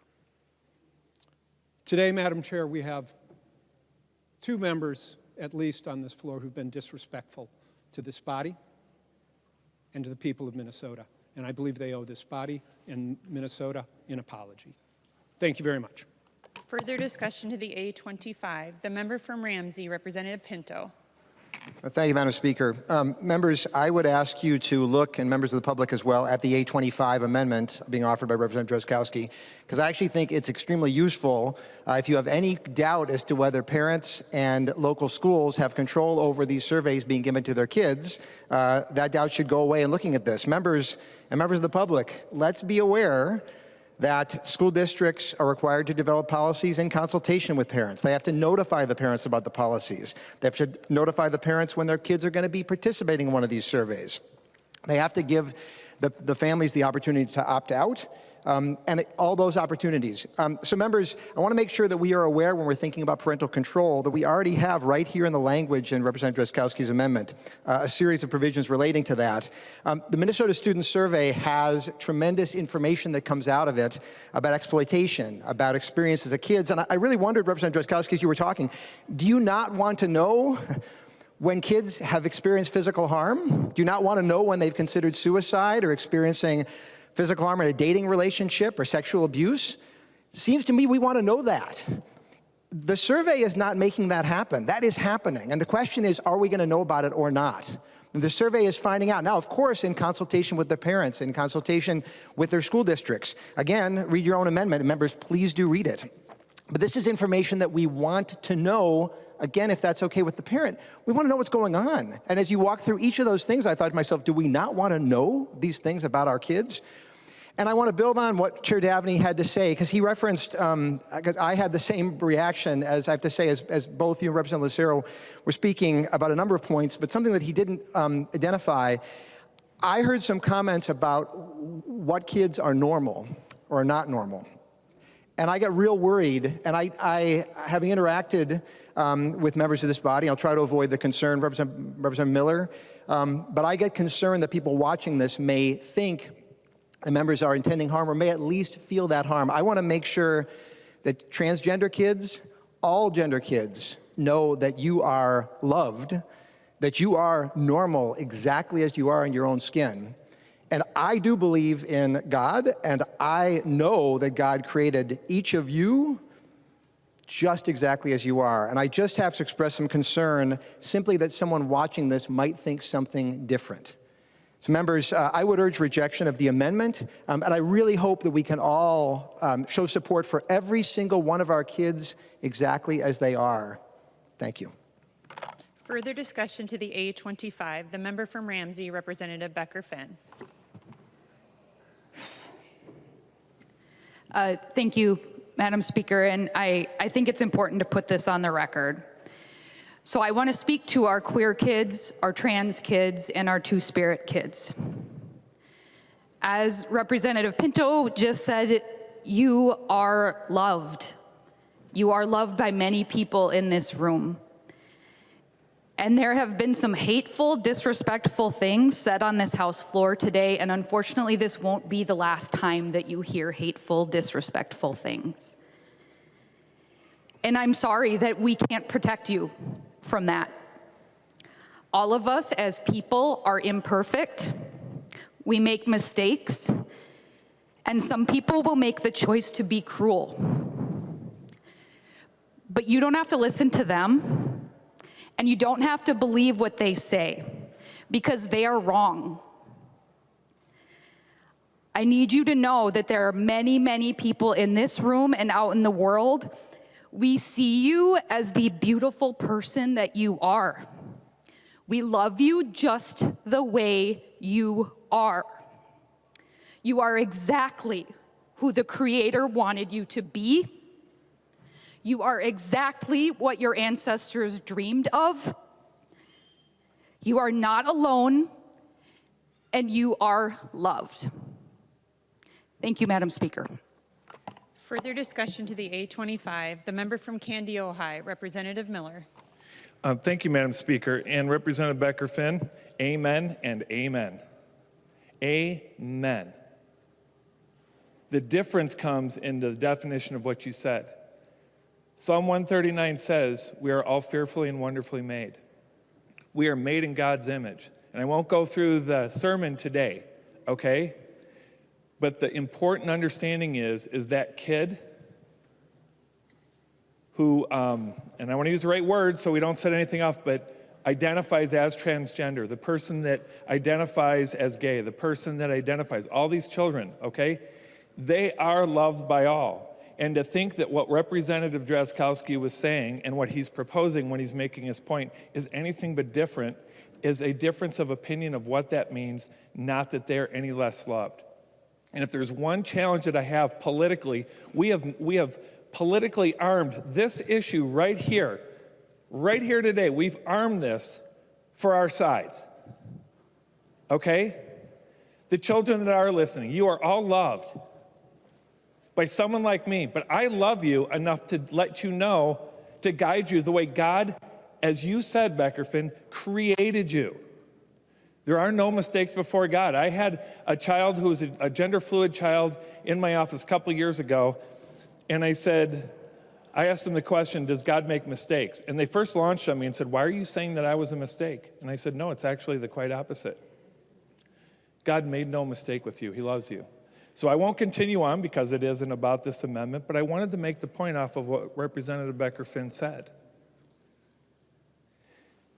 The bill or the amendment that Representative Drazkowski is bringing forward today is because he loves the children of Minnesota. Now, you might disagree with how he loves the children of Minnesota, but to make this presumption, start saying people have to apologize for their belief system is just flat out wrong, Madam Speaker. This amendment was bold enough when no one was touching this, when probably a lot of people didn't even know about it. He felt it important enough that there were questions being asked. Representative Drazkowski said, maybe a survey is okay, but it should be viewed differently, not just slip through. When we see things slipping through, our eyes open up a little bit more, because what are we seeing? And when we see things that concern us, and then when he shows concern on something in a survey, he's told he needs to apologize, is just absurd in this body. Members, you don't have to believe what I believe, but don't go telling me that I shouldn't condemn your way of thought, and then you condemn me for my way of thought. We're here to express our belief systems. We're expecting Representative Davnie to be leaders. We're expected to be leaders for the people that we represent. By talking down and denigrating what Representative Drazkowski is raising questions of in this survey, in his amendment, you are denigrating probably 95% of the people in my district. This is real. This is not perceived. We're not backwards. We're not ignorant, okay? We shouldn't apologize for the way that we believe any more than I would expect Representative Becker-Finn to do so. Madam Speaker, before us is a survey. I think Representative Drazkowski raised some concerns about that are valid. I hope that people support this. I can't tell you how disappointed I was that no one wants an actual vote on this, but that's for each and every one of you, because you each have your election certificates, okay? That's for you to decide that this is not important enough to raise to the point that you want to tell people where this goes. But I do hope that people support this amendment. If you don't support the amendment, because procedurally in omnibus bills, we turn down pretty much every amendment from the minority, so be it. But let this be a clear statement to Minnesota and to the people of this body that what's going on in this amendment is not okay with a lot of people in this state, and we need to take a closer look at it. Thank you, Madam Speaker. Further discussion to the A25. The member from Wright, Representative Lucero. Thank you, Madam Speaker, and I'm just going to quickly correct the record. Despite what Chair Davnie said, I did not disparage any personality, person in this body or outside of this body. My comments of junk are specific to the idea that sex is determined by a belief. Rather, nature and science dictate that each person's sex is determined by their chromosomes. It's either XX for female or XY for male. So, Madam Speaker, despite the attempt to conflate something I said, the reality is I believe in science and I believe in truth. And to what Representative Miller just said, I love all children. But there's the reality that love sometimes has to be tough, and it's called tough love. And it is the most loving thing to do to teach truth and to correct anybody, child or adult, when something is in error. And again, nature and science dictate XY and XX. Thank you. To the author of the amendment, Representative Drazkowski. Thank you, Madam Speaker. Thank you, members, for the debate. You know, Representative Davnie, curiosity is what led me into this amendment, and the curiosity of where this survey came from and how it got to be what it is. My constituents have expressed a great deal of frustration with not knowing that this survey and its contents are being brought forward to their kids in school, and the content of it and what it has progressed to be. So I'm not short on curiosity, Representative Davnie. Let me assure you, and I don't think you are either. What I will tell you is that for you to accuse someone of not caring or somehow having some bad attributes as a person because they're bringing forward the curiosity on behalf of their constituents that completely is opposite of what they believe in their family is the right approach for their kids is very frustrating for me. So, Representative Davnie, I'm not going to apologize to you for my curiosity and my work in representing my constituents. I will not do it, ever. I will never apologize for that. And Representative Davnie, you shouldn't either, because that's why we're here. And if we can't have honest conversations about this without us two adults in this room deciding they want to join the race to victimhood, shame on us as a body. Because that's what we are here to do today.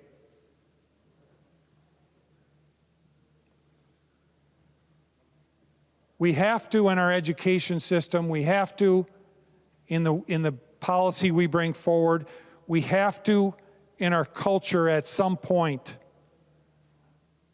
have truth prevail over feelings and what we think we want to be, or the idea that we are going to stand idly as kids in a classroom, pretend to the adults in the classroom that they are a cat. We're going to sit idly and yield to that and the disruption that that brings, not only for that classroom, for our education system, but likely for the kid themselves that's 12 years old or 5 years old or whatever age they are, is appalling to me. that we would tell the kids or the adults in the classroom they should yield to the fascinations of a kid who wants to pretend that they're a cat. And that's what I just heard from the chair of the Education Committee. That notion's appalling to me, members. We've got to teach kids the truth, and if we aren't teaching kids the truth in our schools, we're failing them from step one. Lastly, members, I'll outline one other thing, and that is kids are not just data points for the government to exploit. And that's what we have in this survey before us. We have the government coming in and studying the kids. The kids are supposed to be the ones doing the studying, members, not the government studying them. And that's much of Representative Pinto and others, that's much of the frustration that my constituents see in this. And Representative Pinto, there might be some good things in this survey that we should be doing. But I will offer you this. Probably the bulk of a vast majority of the people here weren't aware of this or aware of what's in the survey before it came before us today. I sure wasn't. I've been here for 14 years. It's the first time I read the survey, and it was my curiosity that led me to that. So with that, I encourage your support for the amendment. Thank you, Madam Speaker, and thank you, members. Seeing no further discussion on the A25 amendment, all those in favor say aye. All those opposed say nay. No. The motion does not prevail and the amendment is not adopted. There's an amendment at the desk. The clerk will report the amendment. Gruenhagen moves to amend House File Number 4300, the third engrossment as amended. The amendment is coded A10. To the author of the amendment, Representative Gruenhagen. Thank you, Madam Chair and members. Yeah, I brought this amendment forward for discussion for you to consider, especially for next session, if possible. I got this idea to address this through this amendment when I was on the school board. And I was chief negotiator for 6 years with certified staff. And one of the things I observed is that, and there's lots of good people in the public school. I want a strong public school. I do appreciate a little bit of competition, however, but that's another story. But, you know, on the public school, I was consistently told by the administration that 85 to 90% of a school district's expense was salary and benefits or retirement benefits. So what I observed, members, is that if we would get $200,000, and I'm just using round figures here, if we would get $200,000 of new money, we would settle the contracts for probably $250,000. So if we got $300,000 of new money for the next biennium, we'd settle the contracts for $350,000. Or the option was to put the students on the street, which nobody wanted to do. So what it looked like to me after a while is that no matter how much money we got, we were always broke 2 years later. Now, I just want to make it clear, this is not a problem just with K-12 public education. I believe it runs throughout our government and even higher ed. So, you know, when I look at our current situation, according to the information I've received, the public education last session got a total state and federal funding of $3.6 billion, members. And yet we come to this supplemental budget, they want another approximately $1.2 billion, and in the tails, another almost $2 billion, or over $2 billion. And members, I've heard it said, both when I was on the school board and here, and said, well, let's fully fund education. And I used to respond, I agree with that. But how are we going to fully fund education when no matter how much money we get, you always take a little bit more, so every 2 years we're broke, and we go back down to the state and say, we're broke, we need more money, okay? Again, it's not just K-12's problem. It seems to be our entire federal and state government. and I think it needs to be addressed, and that's what this amendment is about. What this amendment would do, it would limit the use of a teacher's strike as a tool to force a school district to concede to spending commitments in their settlements that exceed the reasonable capacity of the school district to meet those obligations. Secondly, members, while this might be a new concept, the fiscal capacity of the school district, the process is not unique. Some of the states, and I'll name them, tie state spending or settlements to economic growth and population that they're governing. So in other words, members, this would include states like Colorado, Oklahoma, Oregon, and Texas. They are sometimes referred to as tax and expenditure limitations. So members, we have, let's just look at our general fund budget over the last 10 years or so. When I got elected, the general fund budget here in 2010 was $29 billion. $29 billion, that's a general fund. Today, we're over $52 billion, a little over 10 years later. That's over a 75% growth rate in government spending. Now, I know it's well-intended in many cases, but the point is that's much faster than private sector growth or than what personal income has gone up.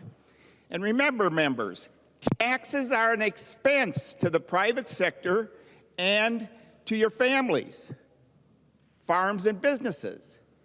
And if we grow at a rate faster than they're growing, you know, if we want to use the analogy, the goose is the private sector that lays the golden egg of tax revenue. And at some point, the goose is going to quit laying the golden egg.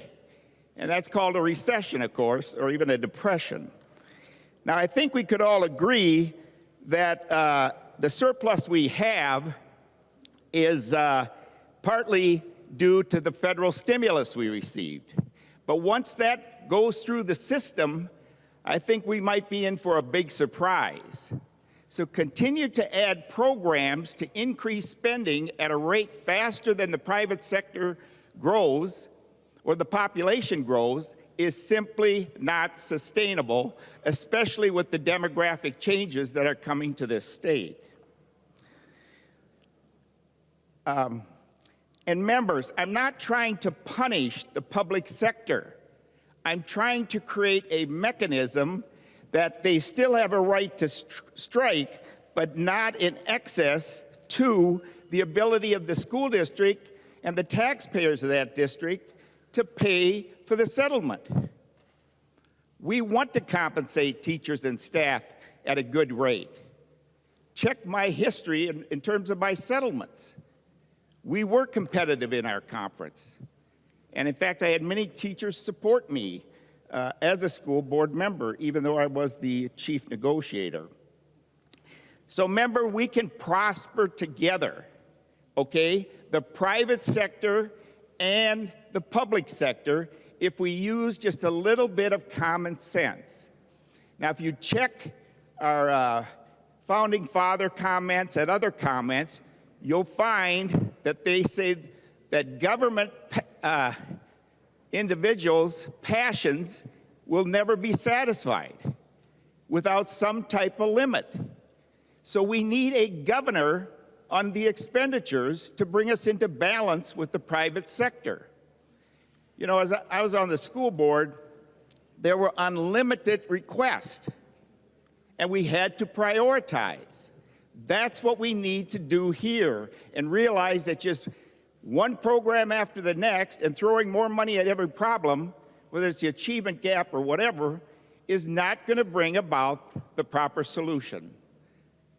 So members, I think we are headed towards some very difficult fiscal times in the future. We have a Federal Reserve and deficit in this country that is simply, the deficit is unsustainable, and the Federal Reserve has indicated that to fight inflation, they are going to raise interest rates possibly 7 times this year and another 4 times next year. And that's what they've indicated. That's going to change things dramatically. So members, please, let's think about bipartisanly how we can bring a solution to this problem. Because we can't keep growing government at a rate faster than the private sector population or personal income. With that, Madam Speaker and members, I will withdraw the amendment. Thank you. The A10 amendment has been withdrawn. There's an amendment at the desk. The clerk will report the amendment. Bennett moves to amend House File Number 4300, the third engrossment as amended. The amendment is coded A14. To the author of the amendment, Representative Bennett. Thank you, Madam Speaker and members. I would like to offer this A14 amendment, but before I do, Madam Speaker, I'd like to ask for a roll call. Roll call having been requested, seeing 15 hands, there will be a roll call. Thank you, Madam Speaker. Members, what my amendment does, it removes a definition of ethnic studies from this bill, and I'm just going to read that definition to you right now, straight from the bill language. Ethnic studies means the critical and interdisciplinary study of race, ethnicity, and indigeneity with a focus on the experiences and perspectives of people of color within and beyond the United States.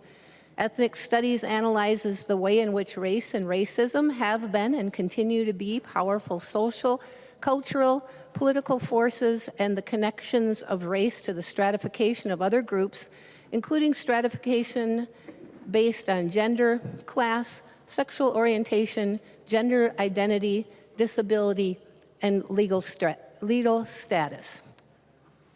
Members, no other curriculum area is defined in law. We don't have a definition for mathematics.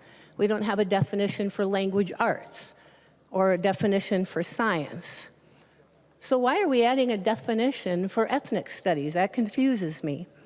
You know, I think we'd all agree that it's very important that our students and everybody learns about the differences and perspectives of other cultures, their histories, and so on.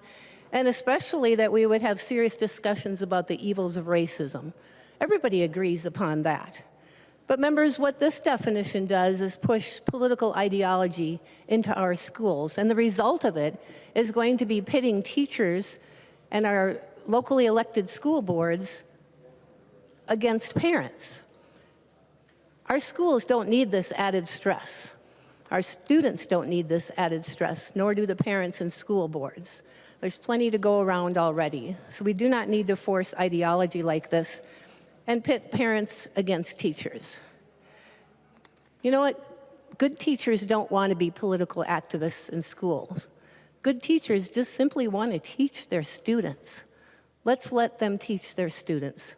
So members, I would ask for your support in removing this definition and removing the division that this will cause to our local schools from this legislation. Thank you, Madam Speaker. Discussion to the A14 amendment. The member from Hennepin, Representative Frazier. Thank you, Madam Speaker. I just want to say good teachers want to teach, and good teachers want to teach without being micromanaged. Good teachers want to teach the history of this country, the actual and true history of this country.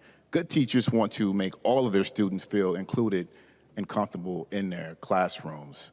This definition allows for that to happen in our classrooms. It does not pit any parents or school boards against the community. The districts will be able to decide what those curriculums look like based on what their communities want. And this is good for our state. We just had debate about a survey and the questions that were being asked and why that was important to hear from our students. We had our students testify in committee about the importance of ethnic studies in this state and how it made them feel included. And for some of our immigrant students that may be first generation or adopted and don't have that cultural connection that they need and they long for, this will allow them to have that opportunity to be connected through curriculum. That's very important. We've also heard Chair Richardson talk about the impact that this has on positive outcomes for our students. We need to give them that. Our students deserve that. They're asking for that. And in a state with one of the highest disparities by race in educational outcomes, we should be doing everything we can and leaning into it to make sure we give our students what they want.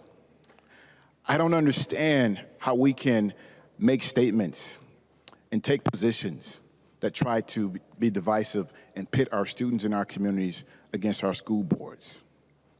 They're asking for this. We should give it to them. What I fear is that Minnesota will become like many of the states that we're seeing around the country that are introducing legislation that is divisive, that are banning books that teach the true history of our country, that are banning discussions that are inclusive of the kids that are in our schools. Minnesota's better than that. I know we are. That's why I love this state. That's why my kids are in public schools here. That's why I choose to stay. That's why I want to be a representative in this state. And that's why I'm standing here today. We need to continue to be better than what we're seeing around the country. And I know we can be. So I urge members to vote no on this amendment. Further discussion to the A14 Amendment. To the author of the amendment, Representative Bennett. Thank you, Madam Speaker, and thank you for that message. Ethnic studies is hugely important, members. Nobody disagrees with that I know of. We need to study perspectives and histories and cultures of the various peoples of our nation, of Minnesota, and of the world. No debate there. But to put politically charged definitions where no definition is needed, again, there are no definitions for other curriculum areas anywhere in law. So why are we adding it here?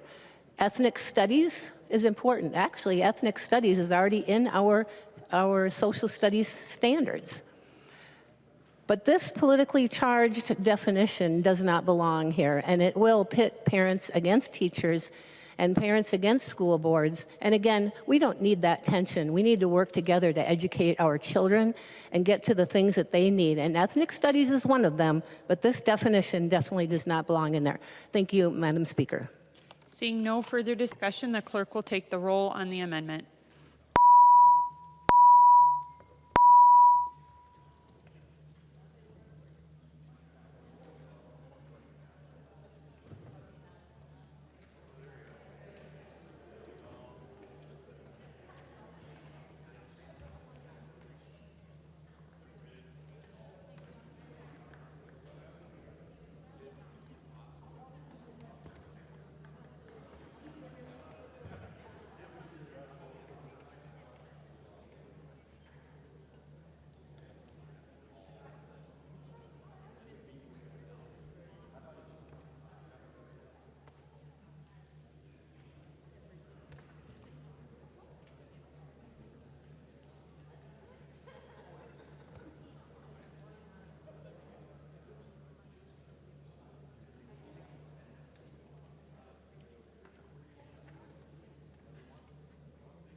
The clerk will call the names of all those members who have not yet voted.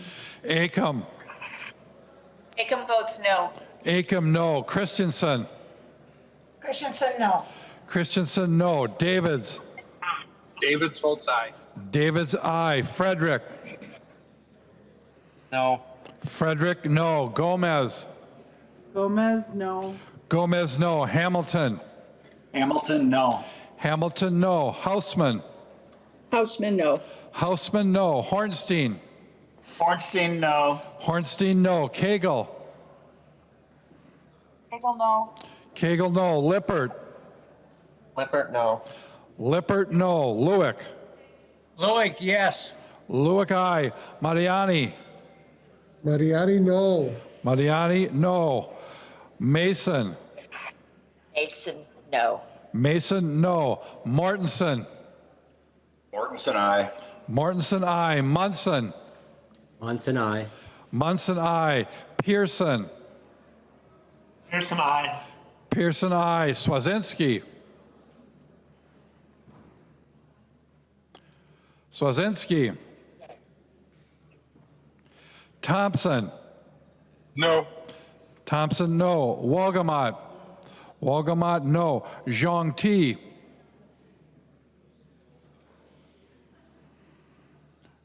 Zhang Ti. No. Zhang Ti, no. Swazinski. Swazinski. The clerk will close the roll.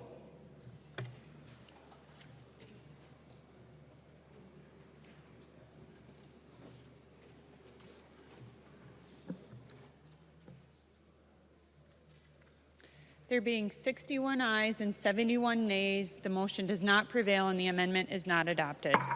There's an amendment at the desk and the clerk will report the amendment. Franzen moves to amend House Law number 4300, the third engrossment as amended.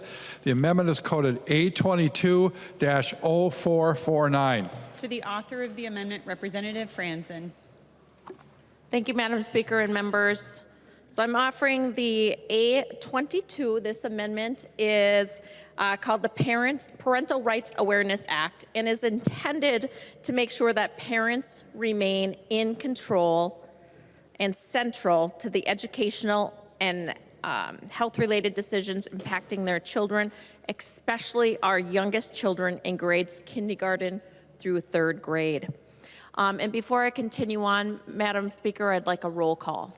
A roll call having been requested, seeing 15 hands, there will be a roll call. Representative Franzen. Thank you. So this amendment includes a massive expansion of mental health screening, more student support personnel, social emotional learning, and more staff and authority at the Department of Education.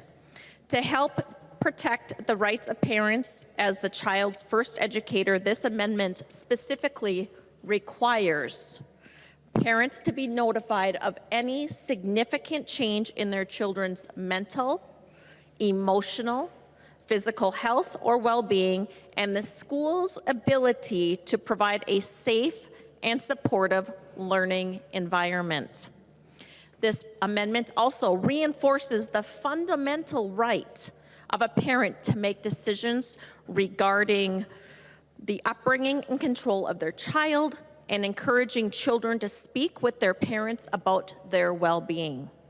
Schools may not prohibit parents from accessing their child's educational and health records maintained by the school. Additionally, this amendment limits health education to be consistent with locally adopted standards. Parents must be notified of the health care services offered at the school and the option for parents to withhold consent or decline any specific service. This amendment also prohibits health screenings and well-being questionnaires for students in kindergarten through third grade unless permitted by a parent. Parents should respect schools and schools must respect parents. That's what this amendment is about. So members, I would ask for your support and thank you. Discussion to the amendment. The member from Hennepin, Representative Davnie. Thank you, Madam Speaker and members.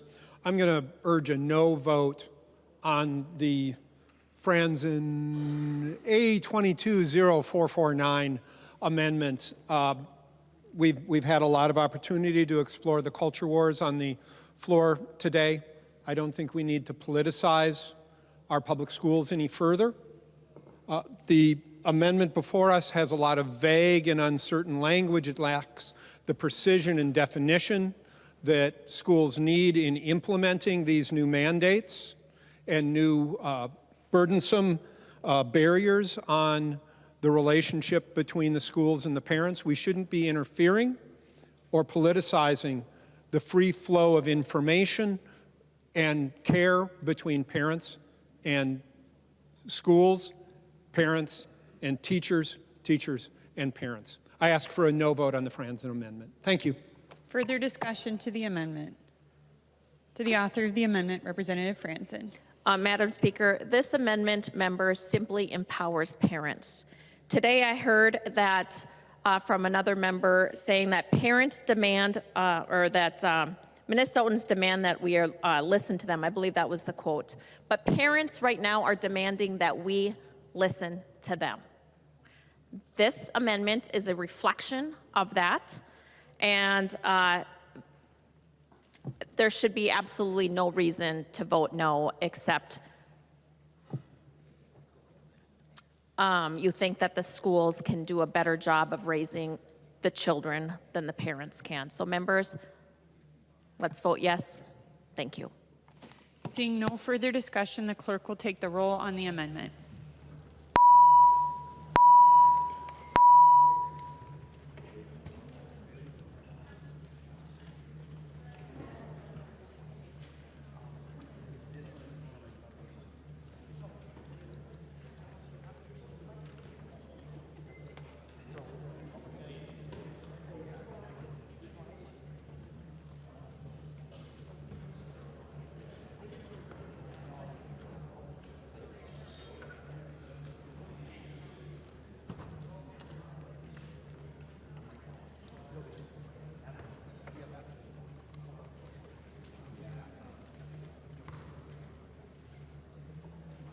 The clerk will call the names of all those members who have not yet voted.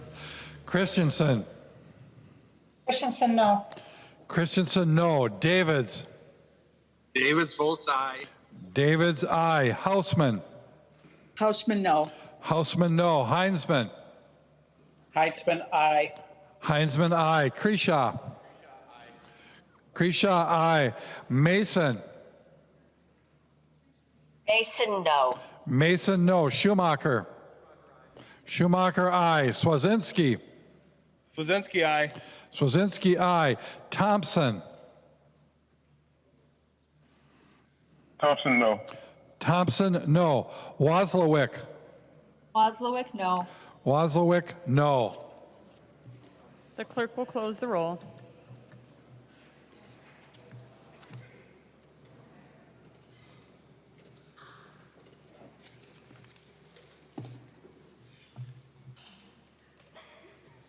There being 63 ayes and 70 nays, the motion does not prevail and the amendment is not adopted. There's an amendment at the desk. The clerk will report the amendment. Lucero moves to amend House Law number 4300, the third engrossment as amended. The amendment is coded A21. To the author of the amendment, Representative Lucero. Thank you, Madam Speaker. Education funding is incredibly important. It's in our Constitution. Unfortunately, the current funding formula from the state per pupil is far from fair.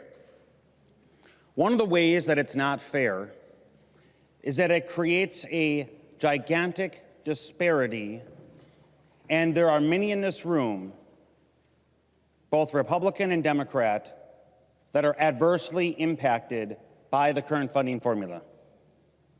Among those that are heavily hit by the current funding formula that creates a funding inequity are those communities like mine that have a low commercial industrial base to them, tax base. Meaning most of my community and many other members in here have a significant portion of their community as residential. And so the topic of equity in education funding is one that I've been fighting my entire time in the legislature.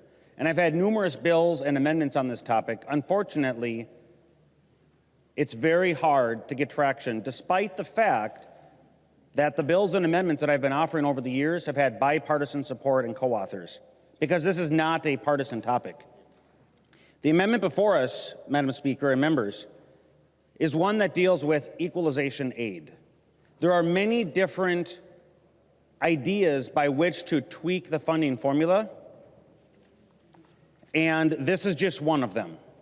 And so what I want to do, Madam Speaker, hoping to gain support for this amendment, is I have a few emails from parents in my community on this topic. And I'm not going to share their entirety because in the last 3 days I've received probably about 50 of them. And I know many members on the Education Finance Committee have been receiving these as well. So a select few that I think are very important so we can understand the very personal impact that not just parents and students and teachers in my community, but parents, students, and teachers in many of your communities are also, again, adversely impacted. I'm writing you in support of students across the state of Minnesota and specifically the St. Michael Albertville School District. STMA receives significantly less funding than other school districts in Minnesota. We currently rank 325 out of 327 in Minnesota per pupil revenue. In fact, STMA students receive a little over $8,000 per pupil compared to the state average of approximately $9,500, which is $1,400 or 15% less per pupil. This means fewer opportunities for our children, including less art, fewer advanced classes, less music, fewer world languages, fewer mental health services, fewer intervention services, and much more. That is not equitable, nor is it fair. STMA has minimal commercial and industrial development to expand the tax base, and the tax burden falls heavily on residential homeowners. This unfair tax advantage results in significant disparities in educational opportunities for students based merely upon where they live. And Madam Speaker, it honestly would take me well over an hour to read all of these. Just received in the last several days. Here's another. I also have now to drive my 4 kids to school because our busing got cut. I have 4 children who will be in 3 different schools. I don't expect my elementary school students to walk to school, especially since I'm on the border of the 1-mile radius. I pay my taxes and I already have trouble with how much I have to pay. We had a levy fail last year and I don't blame the residents. I can barely make it work with what my taxes are, let alone an additional more than $1,000 on top of the current burden. I just don't think it's fair. And there's more busing specific emails. I'm a proud parent and teacher in the STMA school district. I have taught in the school district for 20 years. I have seen our district grow and draw in many new families due to our tradition of excellence. Last year, our district suffered a huge loss when we had to lay off 70 staff members.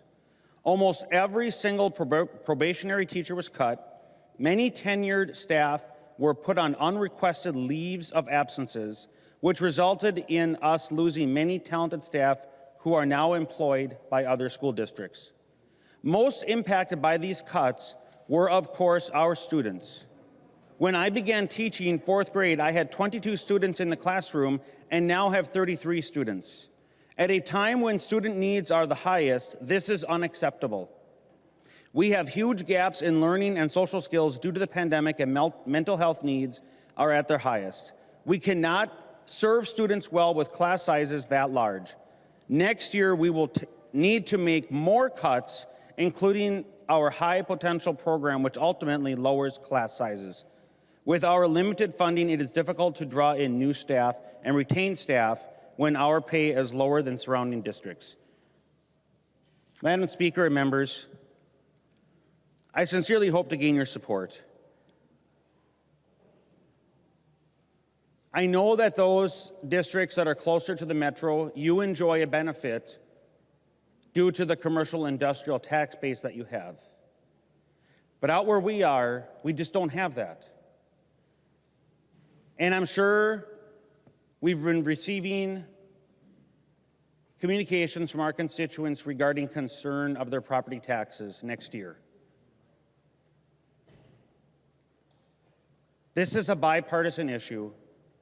And for communities like mine and many of yours, this is a persistent chronic issue year after year.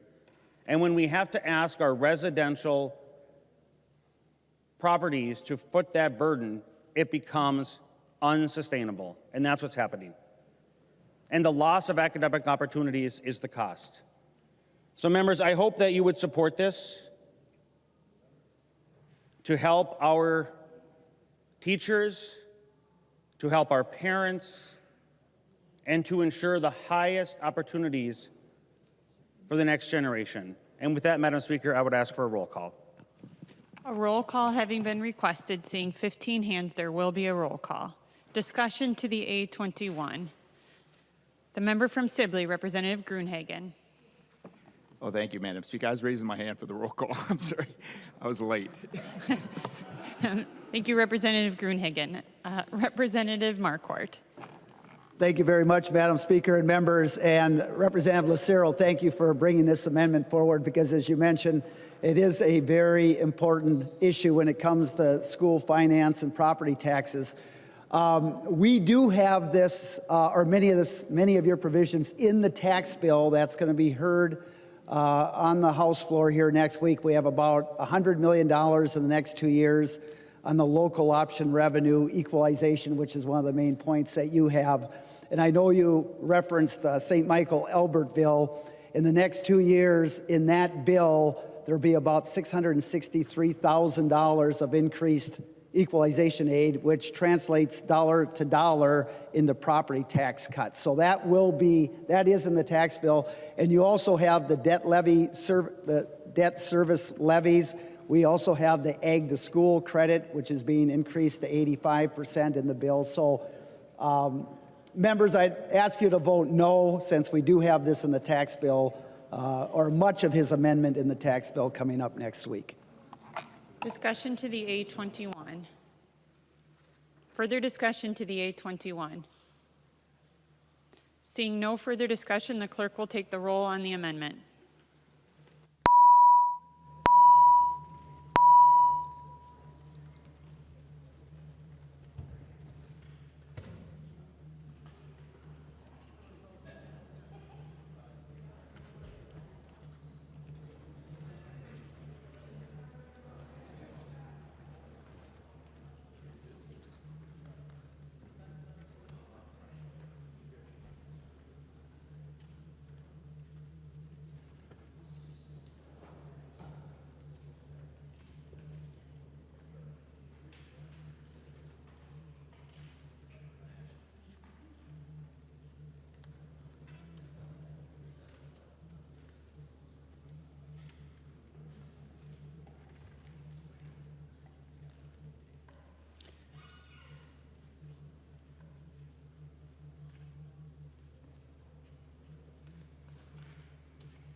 The clerk will call the names of all those members who have not yet voted.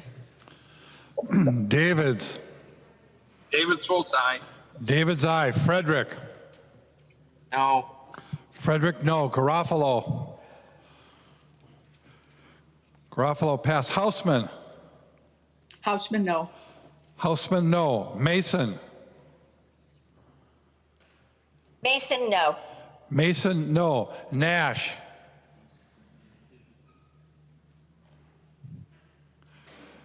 Nash. O'Neill. O'Neill. Scott. Scott. Thompson. Thompson, no. Thompson, no. Garofalo.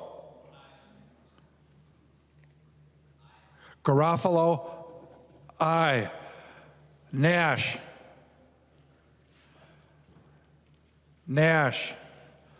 O'Neill. O'Neill. Scott. Scott. The clerk will close the roll.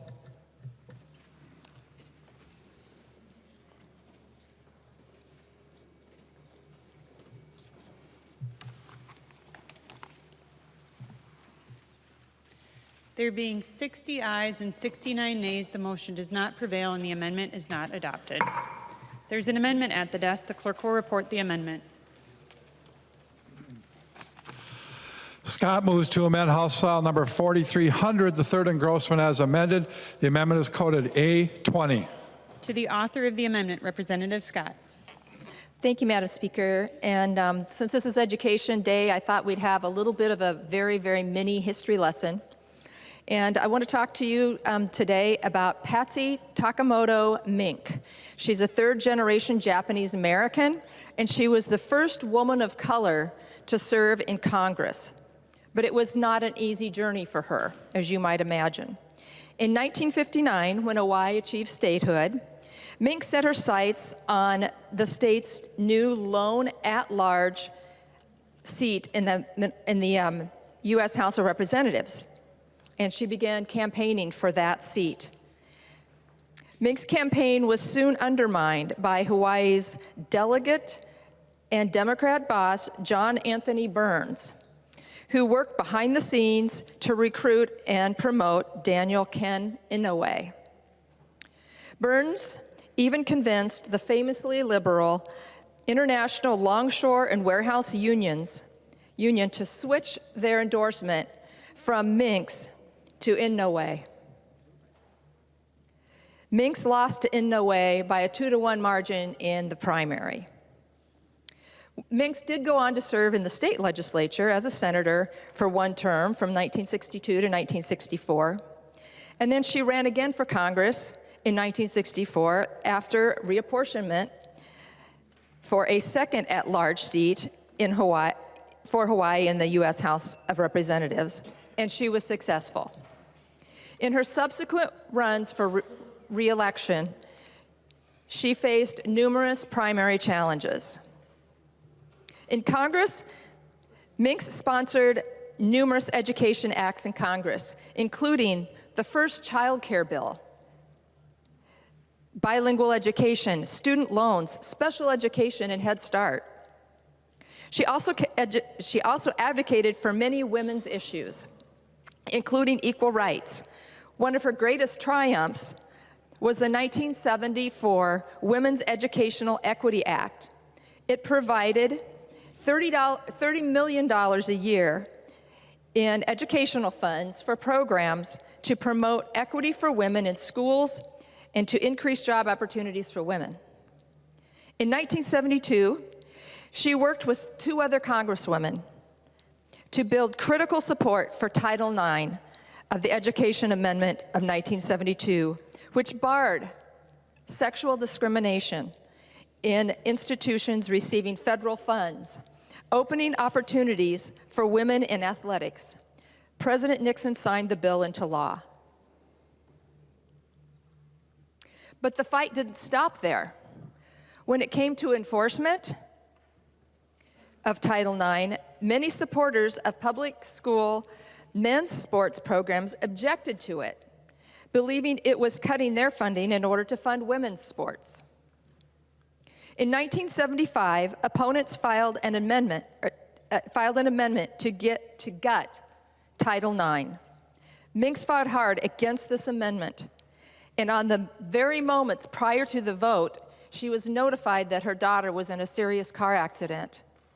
She decided to leave and be with her daughter, of course, and I'm happy to say that both her daughter and Title IX survived.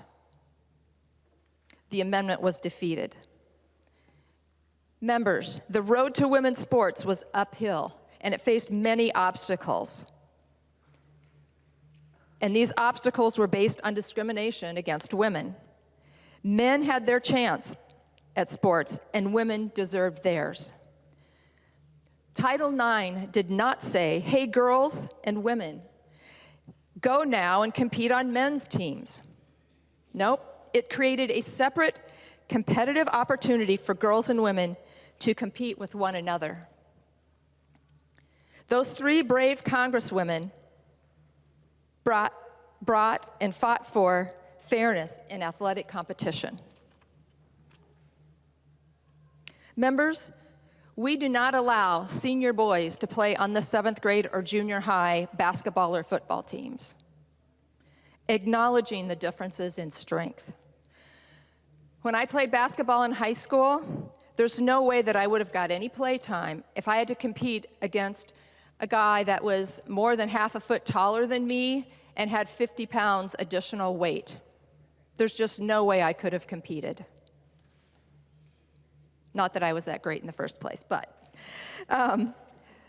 members, this vote, this amendment is about fairness. It's about fairness in athletic competition. Plain and simple, and I urge your green vote. Thank you. Madam Speaker, I rise to a point of order under Mason Section 402, and I'm prepared to offer advice. Representative Jordan, state your point of order. Madam Speaker, under Mason Section 402, the Scott Amendment brings in a new subject, youth sports, and it includes the State High School League. Youth sports are not within the scope of House File 4300, and the High School League is also not mentioned within it. This is an entirely new subject, and I ask you to find my point of order well taken.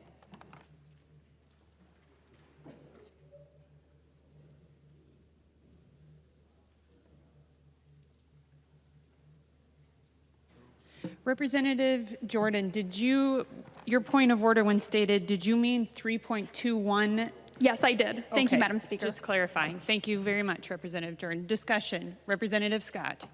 Well, thank you, Madam Speaker. And, you know, I was prepared for this. I really didn't think that it would happen. I really didn't think that I would be called out of order on this.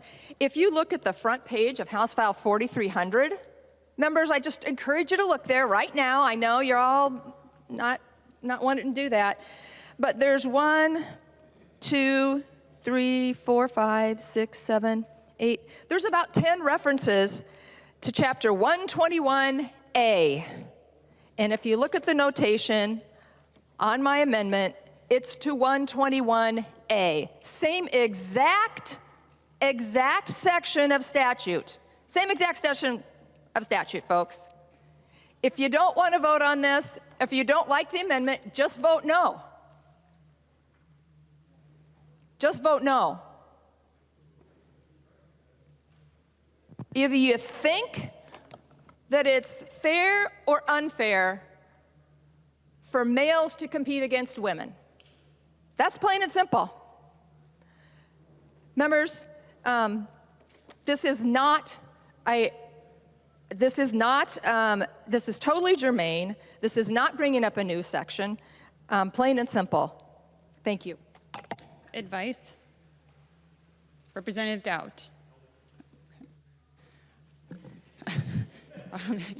I have studied the amendment. I have reviewed the bill. I have listened to the advice from the body, and I am ruling that the point of order is well taken. Madam Speaker, Representative Dowd. I move to appeal the ruling of the Speaker and request a roll call vote. Representative Dowd moves to appeal the ruling of the Speaker and requests a roll call. Seeing 15 hands, there will be a roll call. Representative Dowd. Thank you, Madam Speaker and members. This is something that has been misused and abused time after time after time after time. Please pull out your rule book. Pull it out. Read 3.21. It only has to be germane. You keep ruling these out of order as if we're talking about an amendment to an amendment, which has a much, much higher threshold. Not only are we talking about 8 different times does this bill, is that the number 8? 10 different times does this bill address this exact same section of statute, but it literally is about these same issues. So this is your opportunity, and you know, I don't want to call anybody's motives into question, but I think it would be very easy for the public to believe that if you didn't want to vote on something, that you just rule it out of order, because this is so squarely in the strike zone on germaneness, and it does become frustrating. So this is a place where debates are supposed to happen. And if you think right now that there's a problem in our society where people can't go to the same Thanksgiving table or family function because they don't want to debate a contentious issue, This is your opportunity to lead by example.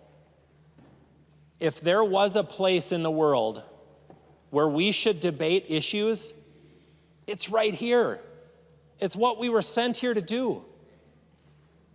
Let's not use our, I don't even want to say let's use our rules. Let's not misuse our rules to try to prevent from doing what people expect us to do. And we can do it respectfully.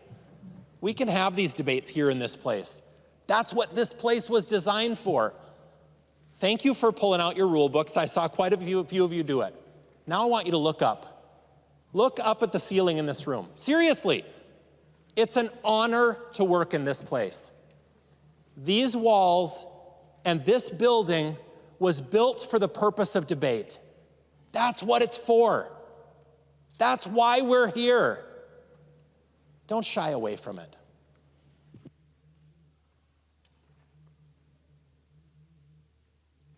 Further discussion to the appeal of the ruling of the Speaker.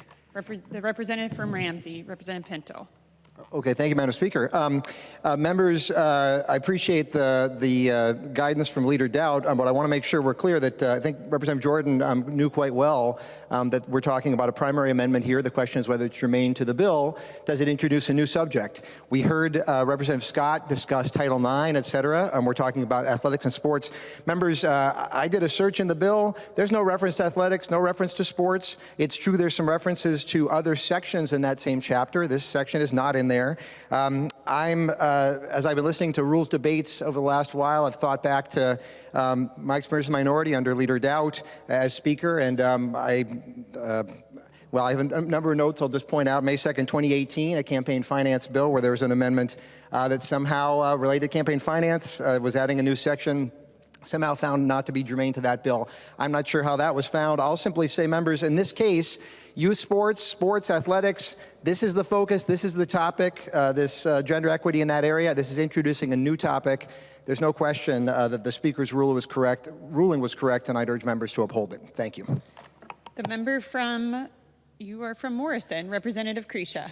I am from Morrison. Thank you, Madam Speaker. So just quickly, I rise in favor of Scott and that we should not uphold the Speaker's ruling. Just quickly, just in the purpose of rule following and fairness, if you pull up the high school league and you look at where they start, their mission and founding purposes are to provide, promote, and extend and administer a program of activities that are fair, that conduct sportsmanship. The number one thing the high school league is there is to provide competition so that competition can happen. And I'm going to bring that analogy to here. When we tip the scale away from the debate in this, we lose. Members, allow the competition to happen. Allow the debate to happen and allow it to happen fairly. Because when it's not fair, that's when we get it wrong. And so I urge a vote against the ruling of the Speaker. The member from Anoka, Representative Scott. Since we're pulling out, thank you, Madam Speaker. Since we're pulling out rule books, Masons, Section 402, number 3. This is a section on amendments must be germane. To be germane, the amendment is required only to relate to the same subject. It may entirely change the effect of or be in conflict with the spirit of the original motion or measure and still be germane to the subject. This is the education bill. We're talking about students. That's what the amendment is doing. I encourage a red vote to rule against the ruling of the Speaker. Thank you, members. The member from Hennepin, Representative Freiberg. Thank you, Madam Speaker. Just a quick follow-up to Representative Pinto's comments. This amendment would deal with the high school league. If you look at the Minnesota statutes, Chapter 128C is the chapter of statutes dealing with the high school league. There's a section right there where that seems like that would be the appropriate place for this amendment. Chapter 128C.02 of the Minnesota statutes dealing with duties, policies, criteria, and rules of the board of the high school league. If you look to search through the bill, Chapter 128C appears nowhere in the bill. That just further emphasizes Representative Pinto's point that youth sports are nowhere in this bill. I think the ruling of the Speaker was correct, and we should vote to uphold it. The member from Anoka, Representative Scott. Thank you, Madam Speaker. Representative Freiberg, if you look at the amendment, You know how they list the chapter and verse on there? 120A.04 on the A20 Amendment. Now, if you want to accuse the people that drafted this amendment of getting it wrong, go right ahead. I don't go there. There's 121A here, and there's 121A here. Members vote no. Further discussion to the appeal of the ruling of the Speaker. Seeing no further discussion, I will restate the question before we take the roll call vote. The question before the body is, shall the discussion of the Speaker stand as the judgment of the House? A yes or a green vote supports the ruling of the Speaker. A no or a red vote goes against the ruling of the Speaker. The clerk will take the roll.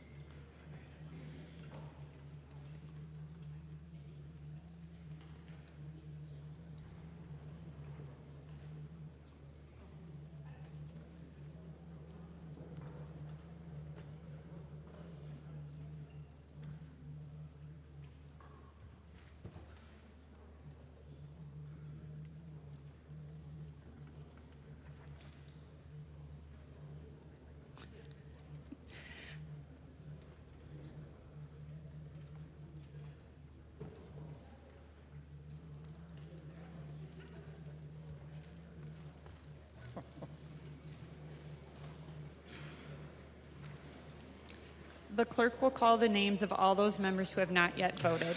Davids. Davids votes no. Davids, no. Houseman. Houseman, aye. Houseman, aye. Mason. Mason, aye. Mason, aye. Thompson. Thompson, yes. Thompson, aye. The clerk will close the roll.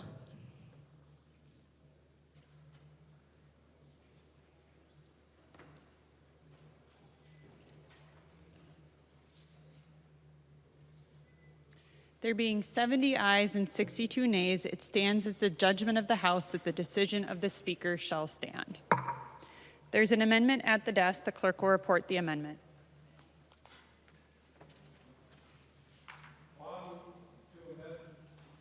Quam moves to amend House Bill number 4300, the third engrossment, as amended. The amendment is coded A29. To the author of the amendment, Representative Quam. Thank you, Madam Speaker and members. And we often spend hours debating the specifics and details of bills, but we also need to step back and look at the global. In this bill, there's billions that are affected in dollars. Looking through the bill, I noticed, like on the special ed, average is $953. Minneapolis, St. Paul, $1,411.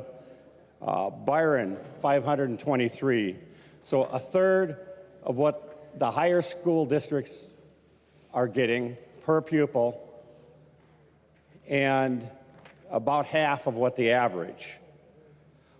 We have a lot of programs and a lot of effects in these bills on education and the funding.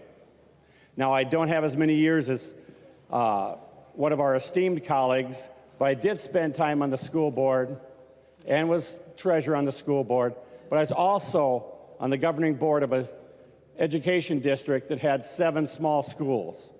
And we had that education district for special ed, for gifted and talented, and other programs that we didn't have the critical mass to hire the people to be able to give the programs that students needed. Not all students are the same, and you have special programs to help students that need it. And this bill contains a lot of them. Looking at the global of how much money, because we already funded in the budget for education, but there's been a lot, billions of dollars, state and federal, going since then. I looked at and found a couple $2 billion that came from the feds, and it was related to COVID and some other programs. And frankly, a good example, Rochester, where like 90 to 100 different languages are spoken in the home. There's great diversity in Rochester. They've got over 1,700 or 17,000 students, and they're not quite, Minneapolis and St. Paul are not quite twice the size of Rochester. However, in the federal dollars, St. Paul received $319 million, Minneapolis $249 million, Rochester $25 million. Less than a tenth of the dollars. And that's for a program that I thought COVID was more of a universal. It wasn't. But the problem is you use these formulas to try and better distribute funds. I should put Byron was $152. Schools were over 60 times the funding per pupil. And I know that the measures for COVID were by pupil. But that's just an example. When I was on the negotiations team for the school board, I said I'm not going to argue what the total dollars were, but our incoming teachers, the bottom, was so much disparity, the delta was so huge. I said put half of it as actual dollars per step and ladder spot so that you raise everybody up and you don't have the disparity. And the rest put it as a percent. And this amendment is to take some of that philosophy and say, when we do major infusion of funds, we should take a portion of that and put it to raise the bottom, the lowest level, so every student gets some of that per pupil, and then additional per whatever formula, because the formulas are not perfect. In fact, just out of the federal dollars, some school districts received more than Byron receives per pupil combined of all sources. That disparity is, I don't think, fair, because every student should be guaranteed, and we should have that floor. So we argue the different points, but we need to step back. What is the end result of everything we've done? And I see some disparity. Now, I'm going to pull this amendment because it was meant to think in the future and as we go forward, fight for the details. But when you step back and look at the whole picture, make sure you don't have any unfair disparities come out. Because oftentimes we get distracted by what's in the news and we forget about the core items in our community. And thank you for your time. The A29 amendment has been withdrawn. There are no further amendments at the desk. The clerk will give the bill a third reading as amended. Third reading, House File Number 4300, as amended. Third reading. Discussion to the bill. Let's see. Discussion to the bill. The member from Dakota, Representative Berg.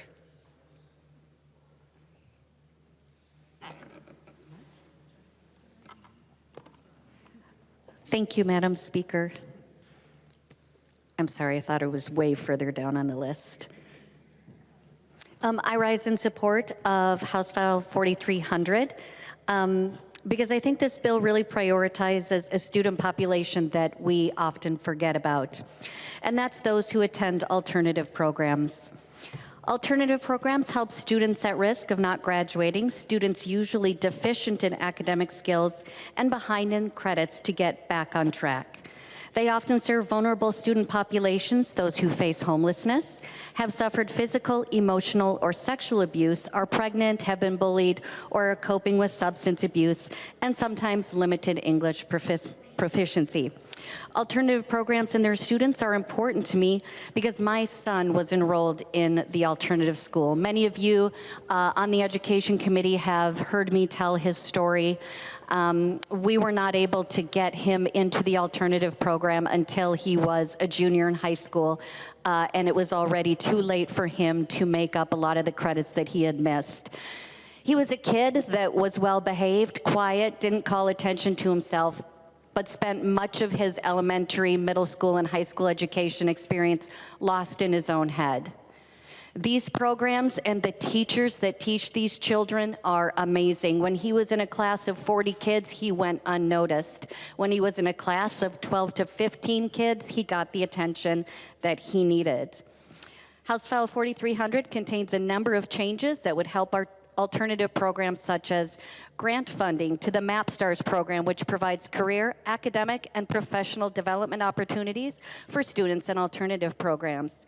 It links extended time revenue to increases in the formula so that their funding doesn't continue to lag, and allows alternative programs that provide asynchronous instruction before the pandemic to continue doing so after the department recently changed guidelines in how that instruction was treated for credit recovery programs. I'd like to thank Chair Davnie for including these provisions in the bill and for ensuring that students who attend alternative programs have had a chance to provide testimony and input this session. We have an opportunity this year to make some important investments that can really help our kids catch up after a few tough years, and I'm hopeful that we can get these done. Members, I urge you to support this bill. Thank you, Madam Speaker. The member from Ramsey, Representative Feist. Thank you, Madam Speaker. I would like to first thank Chair Davnie, who might not be here, but hopefully you'll watch the recording, for the opportunity to serve on his committee in my first term. I have learned so much from his example of thoughtful, knowledgeable, transparent leadership in this complex and pivotal policy area, and we will miss him next year. The bill that we heard today includes provision to end period poverty in Minnesota schools. Period poverty is a pervasive issue that directly impacts many students' ability to get a full education. This absenteeism impacts educational attainment directly and indirectly through its correlation with increased depression and anxiety. This bill requires that schools provide period products in bathrooms for students grades 4 through 12. We ensure that students have toilet paper, paper towel, soap, and Band-Aids. We should ensure that students also have period products. This is a wise investment, since helping students who regularly miss school catch up is much more complicated and expensive than proactively ensuring that they don't miss class due to period poverty. Notably, this cost impacts schools' ability to invest in all students. Providing these products openly has the added benefit of normalizing conversations around periods to reduce the shame or stigma attached to this normal bodily function that impacts a full half of the human population.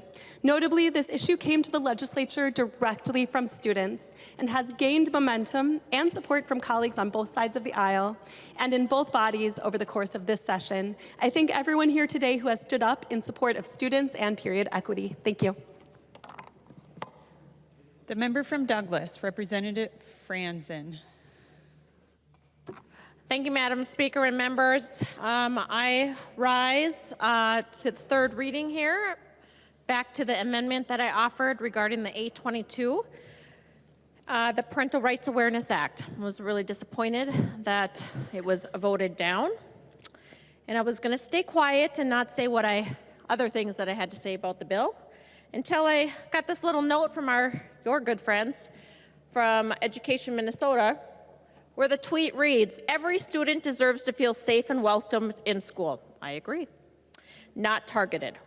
Forcing educators to LGBTQ+ students to their families is not only wrong, it goes against the Minnesota Code of Ethics for Teachers. Do better.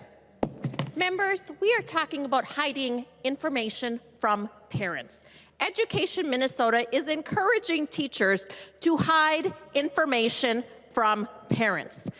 And if you want to know what's going on around the country, there are lots of videos online that you can see what is going on in the classrooms. As a matter of fact, if you have probably heard libs of TikTok.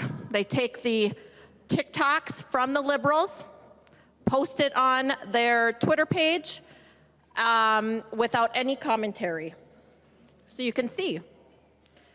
One article from the Washington Examiner, Wisconsin School District defends training staff to hide student sexual identity from parents.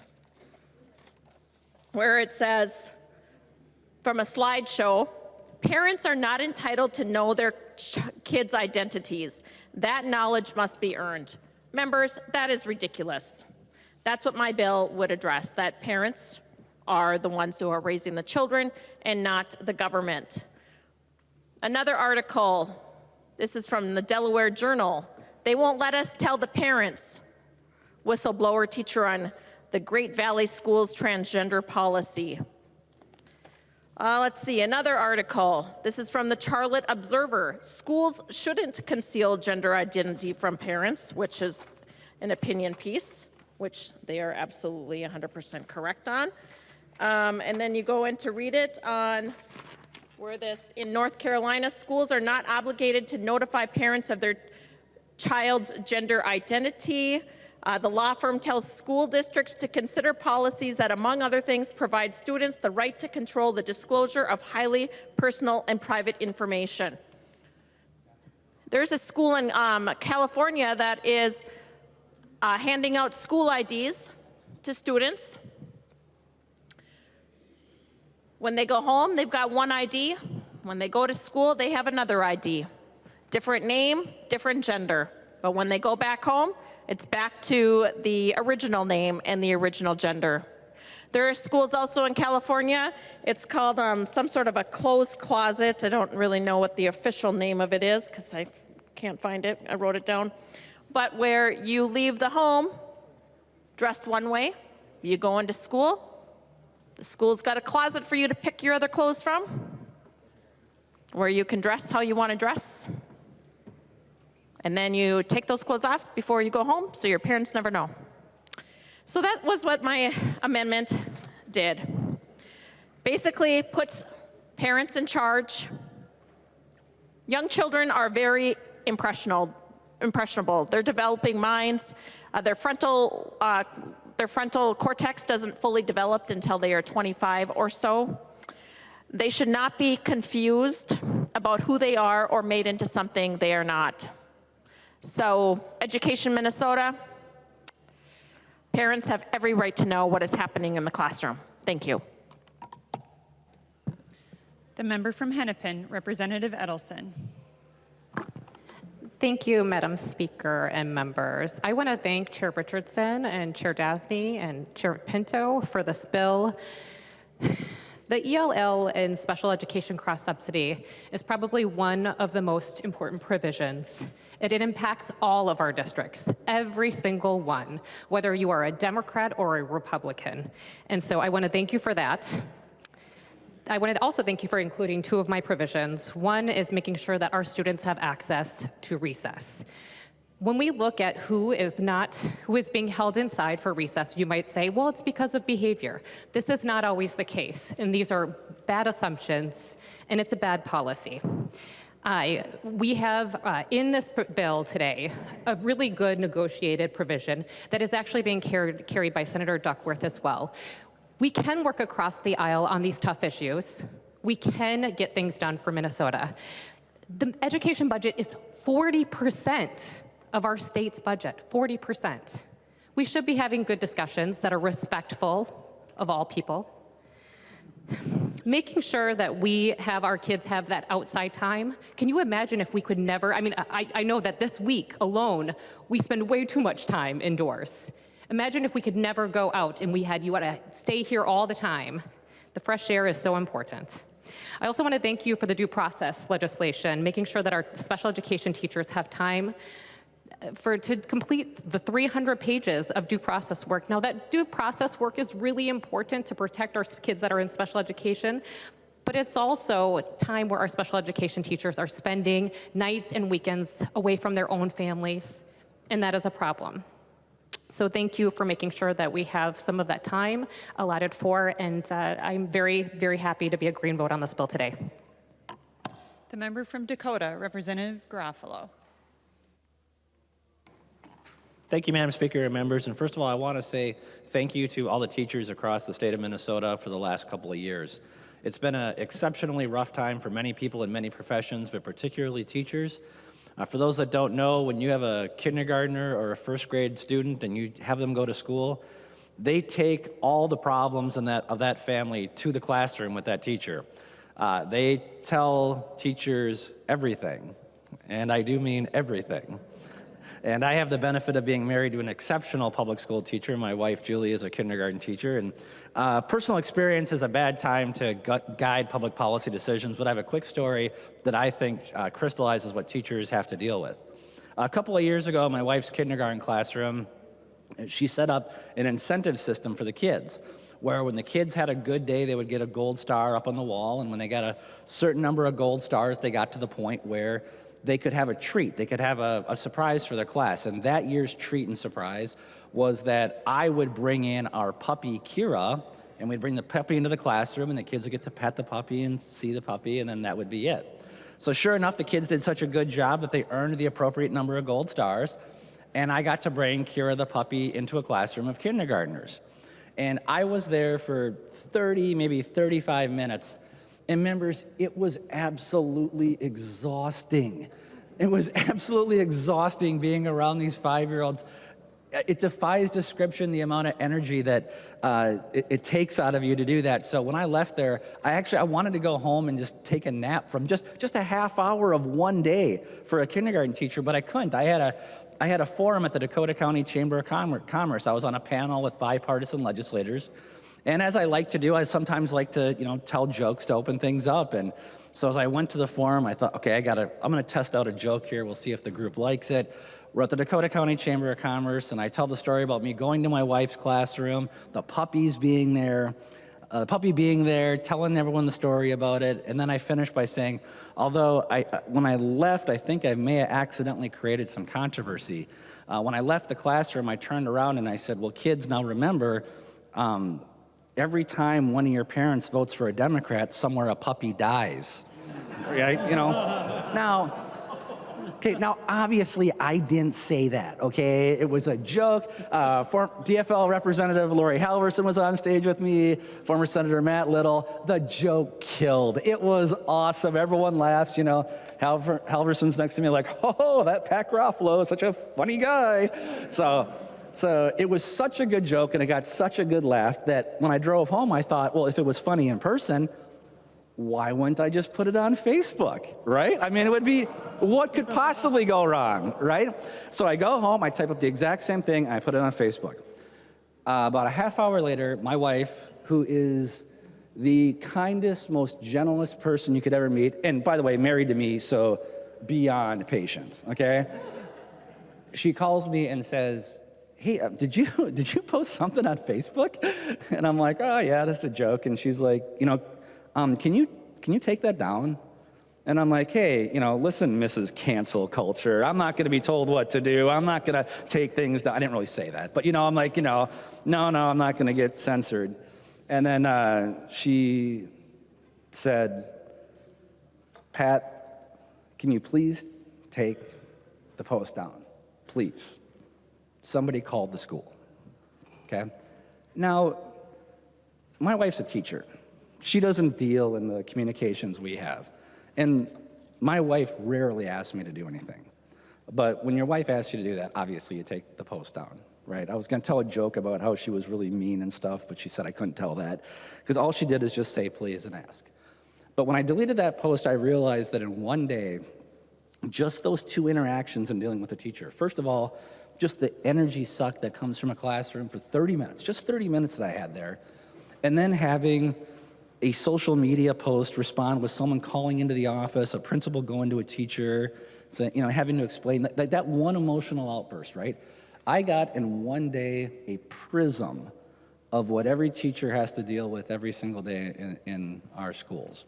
And I hope that as we go forward, we do a better job of making sure we let teachers know that we stand with them, whether it's when they're disciplining kids, whether it's calling parents out when they're doing things that are screwed up. Because a lot of times I don't think teachers don't think we have their back. And there's a lot more to having teachers' backs than just spending more money. And so I just want to say on behalf of all of us, to all the teachers in the state, you'll see us debate issues, but know teachers that teachers understand you are very well represented at the Capitol. There's quite a few former teachers or current teachers in this chamber. There's actually more Republican teachers than there are DFL teachers. But your teachers need to know that you have effective voices advocating on your behalf. And do know that, please know that on a bipartisan basis, we do have your back. So, Madam Speaker, that's what I have to say. I'll be voting no on this bill. But more importantly, let's just make sure teachers know that our support for them goes beyond how much money we spend for or don't spend. Thank you. The member from Sherburne, Representative Wagamat. Well, thank you, Madam Speaker. Members, there are so many reasons why I am proud to be a St. Cloud School District 742 parent. But one of those reasons is because our district is a leader in providing special education services throughout our region. I'm so proud of our school district for the opportunities they provide for special education students. I'm proud of our special education educators who pour their heart and soul into the jobs that they're doing. And I am really proud of our special education students and their families and all they bring to our schools and to our community.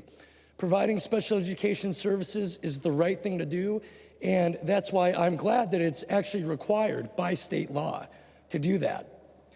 But unfortunately, Madam Speaker, the state of Minnesota has been severely underfunding our special education mandates.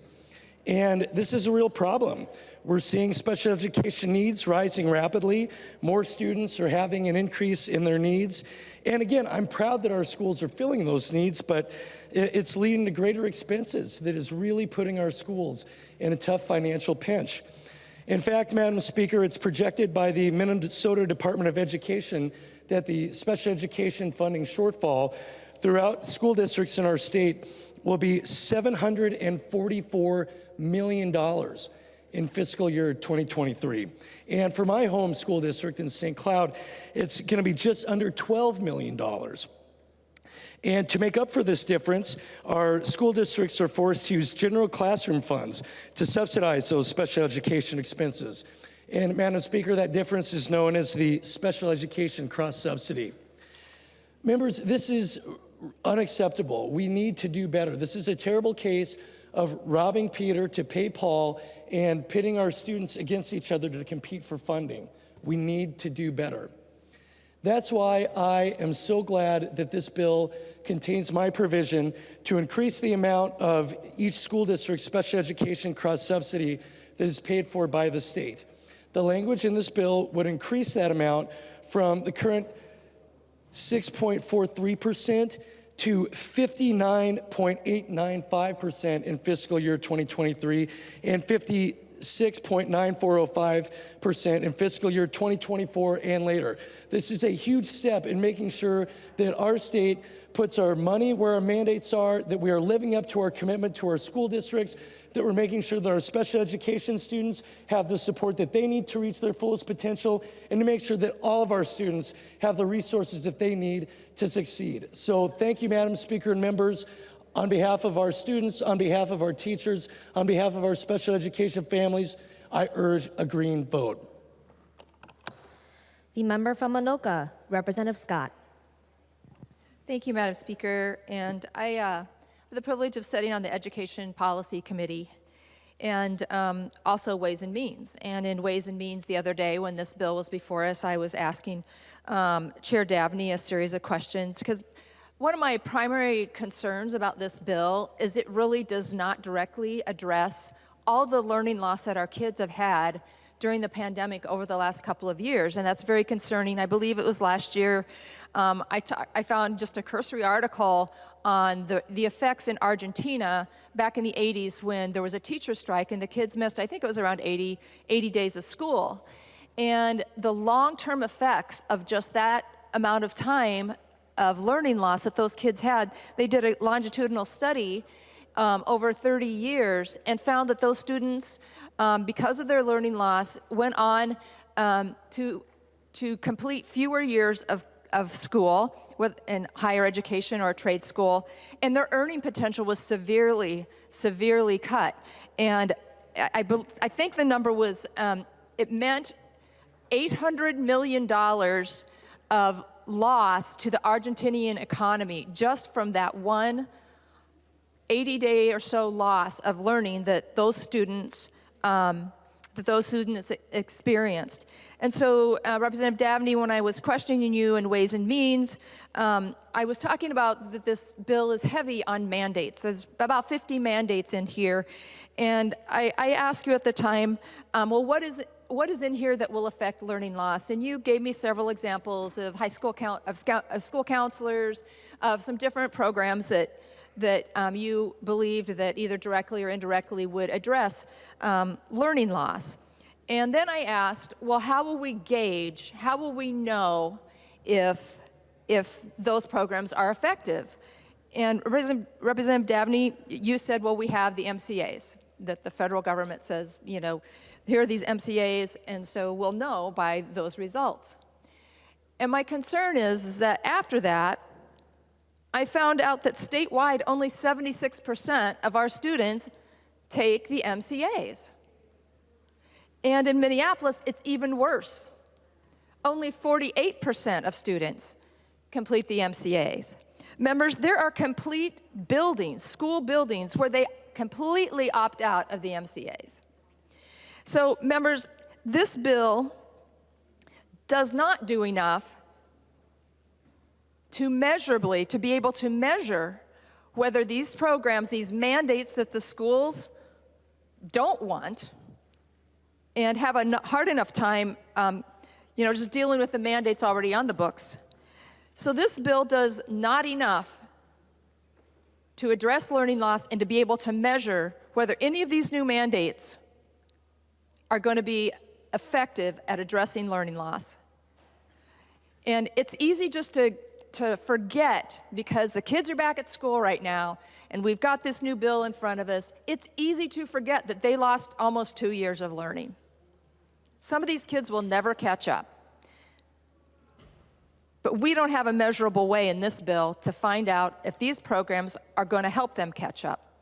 And for that reason alone, I'm voting no.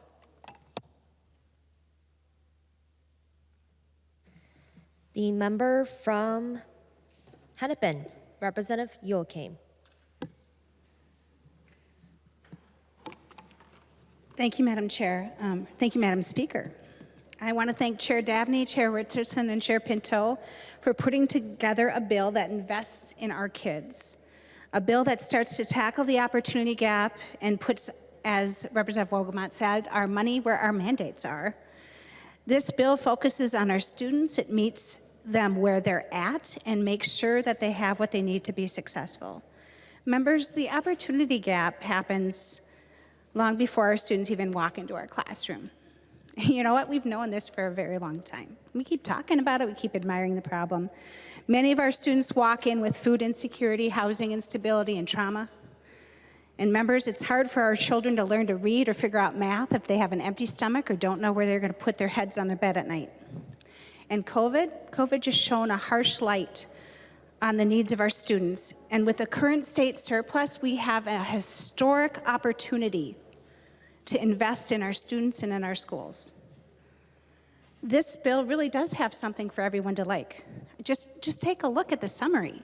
It has funding for mental health supports, full-service community schools, multi-tiered systems of supports. It addresses our teacher shortage, our special education cross-subsidy, our ELL cross-subsidy.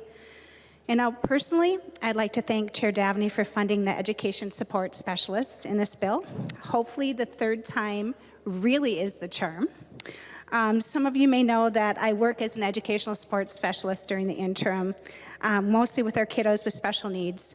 ESPs are the folks in our schools who provide the most direct services to students with disabilities, as well as support the entire school population.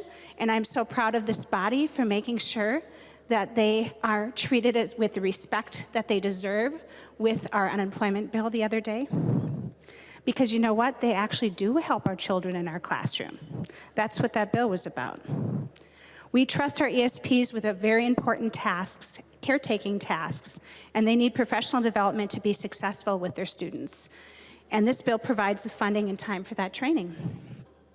To our students, thank you from the bottom of my heart. It has not been an easy 2 years for you. And I'm sorry that you have to hear some hateful things about the job you're doing. As the daughter, a wife, a sister-in-law, and the mother of a first-time teacher, who, by the way, is fourth-generation teacher on both sides of our family, I'm proud of the investments we make in this bill so that our teachers will have the tools to meet the needs of our children in our schools.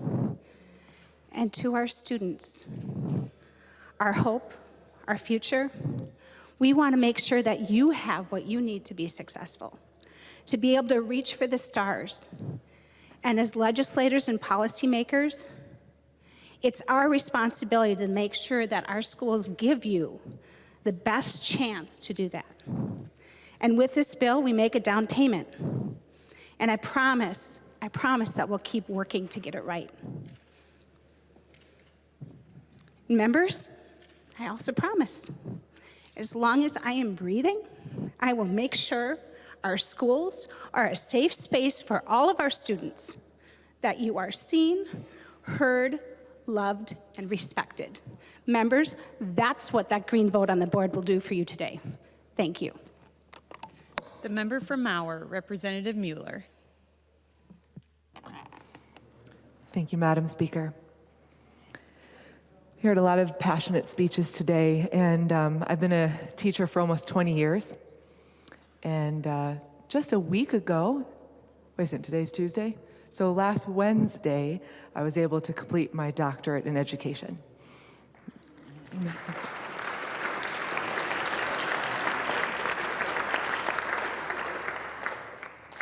So I'm really excited to be working with so many fine people and to advocate for our teachers, for our students, and for our parents.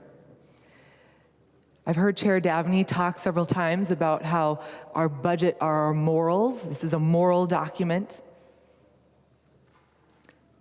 My morals are that we teach students. My morals are that we empower our parents to have a seat at the table. I think it is so important that we listen to our teachers and listen to our students, which is why I cannot vote for this bill today, because it is missing things that I have heard from my students and teachers and parents.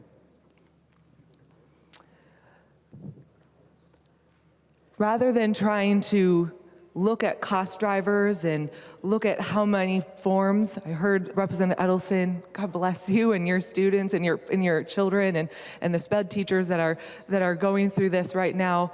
But rather than going through and looking at what's doing the cost driving, looking at how we can streamline some of the paperwork, we are going ahead and just adding extra days for them to work, which is great, but doesn't address another need. Rather than looking at mental health and what's causing our students and our teachers to truly struggle, we hear a bill that says we're going to hire 2 administrative positions at MDE that's going to gather information. 1 for students, 1 for staff, to the tune of about $300,000. I asked the question in committee, how does this help my district get money to address the issues that I'm seeing in my school? And they said, well, at least now when they call MDE, they have a place to answer questions. My doctorate is in education with an emphasis in literacy. I'm very excited about the bold literacy plan, and I've talked about that with Representative Edelson. Out of a $1 billion education supplemental bill, $5 million is for literacy. I've talked about how my Priorities this time have been to address mental health and address literacy, and $5 million is what is going to teach our teachers the science of reading. When I asked Commissioner Mueller if we're going to be helping our teachers who teach the upper grades because literacy doesn't stop after 3rd grade, she said, that sounds like a good idea. When someone asked how many positions at MDE address literacy, she said 6 out of 435. And 3 of those positions are federally funded, so only 3, really. And then what is not included in this bill was something that is incredibly personal to me: substitute teaching reform and how we hire our substitute teachers. From the second I was elected, I had a conference with my districts about substitute teaching and how we are desperate for substitute teachers. It's not something that just popped up out of thin air last year. This is an ongoing thing. I've been a teacher for almost 20 years, and I know how many times I've had to fill into classrooms. And I know the detriment that it is to the teachers. I know the detriment that it is to the students. Our students are losing instructional time because we do not have substitute teachers that are available. I offered an amendment, I offered a bill last year that passed bipartisanly in the other body to expand the opportunity for and pool for our districts to hire substitute teachers. Didn't pass last year. Had someone contact me in September and October as we saw newspaper headline after newspaper headline after newspaper headline tell us how they are struggling to find substitute teachers. And I called on the other side of the aisle and said, is there anyone over there that can help me get this across the finish line? And we got a meeting with Pelsby. That was in December. In January, I got an email from MDE that said, thanks for all the work on this, we'll take it from here. Rep. Hassan, thank you so much for doing the crisis learning that included the substitute language. I had a different approach, but the fact was you identified it and you chose to bring awareness to it. You told me back in February, Majority Party, that this was such an issue that we had to bring it to the General Register right now, today. We can't take my amendment, the amendment that was brought to me from the teachers, from my administrators, the language that they wanted, the language that was vetted. No, we have to take the language from Pelsby that wouldn't actually expand the pool. It would only just shift people around.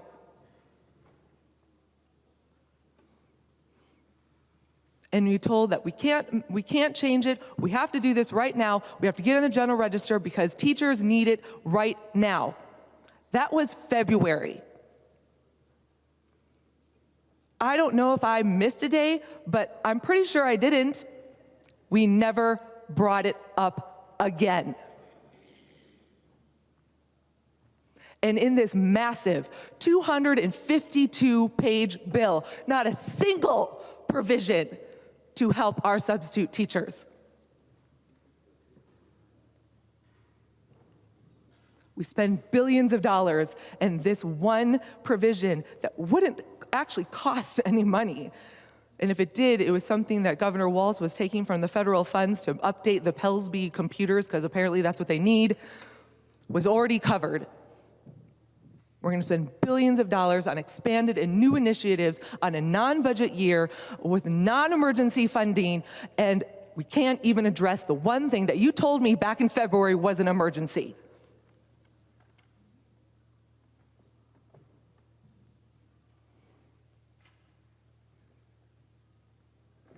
MDE received an OLA report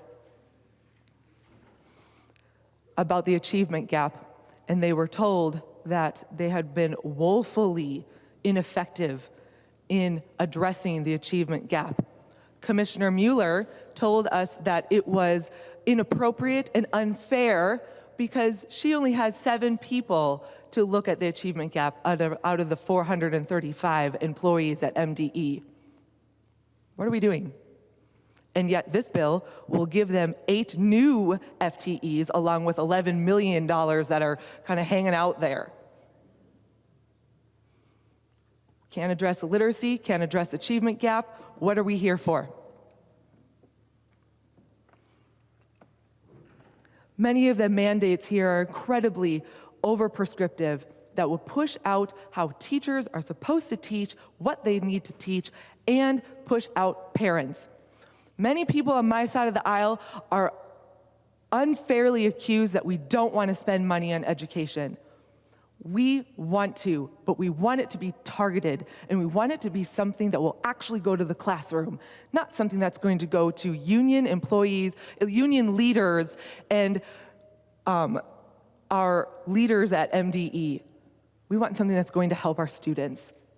When we talk about how important education choice and school choice is, we talk about how it's important that public school is an excellent choice. Public is in the name. We shouldn't be hiding what we're doing. We should be allowing our parents to be there. And when public school isn't the best option, we should be empowering our parents to find a better option.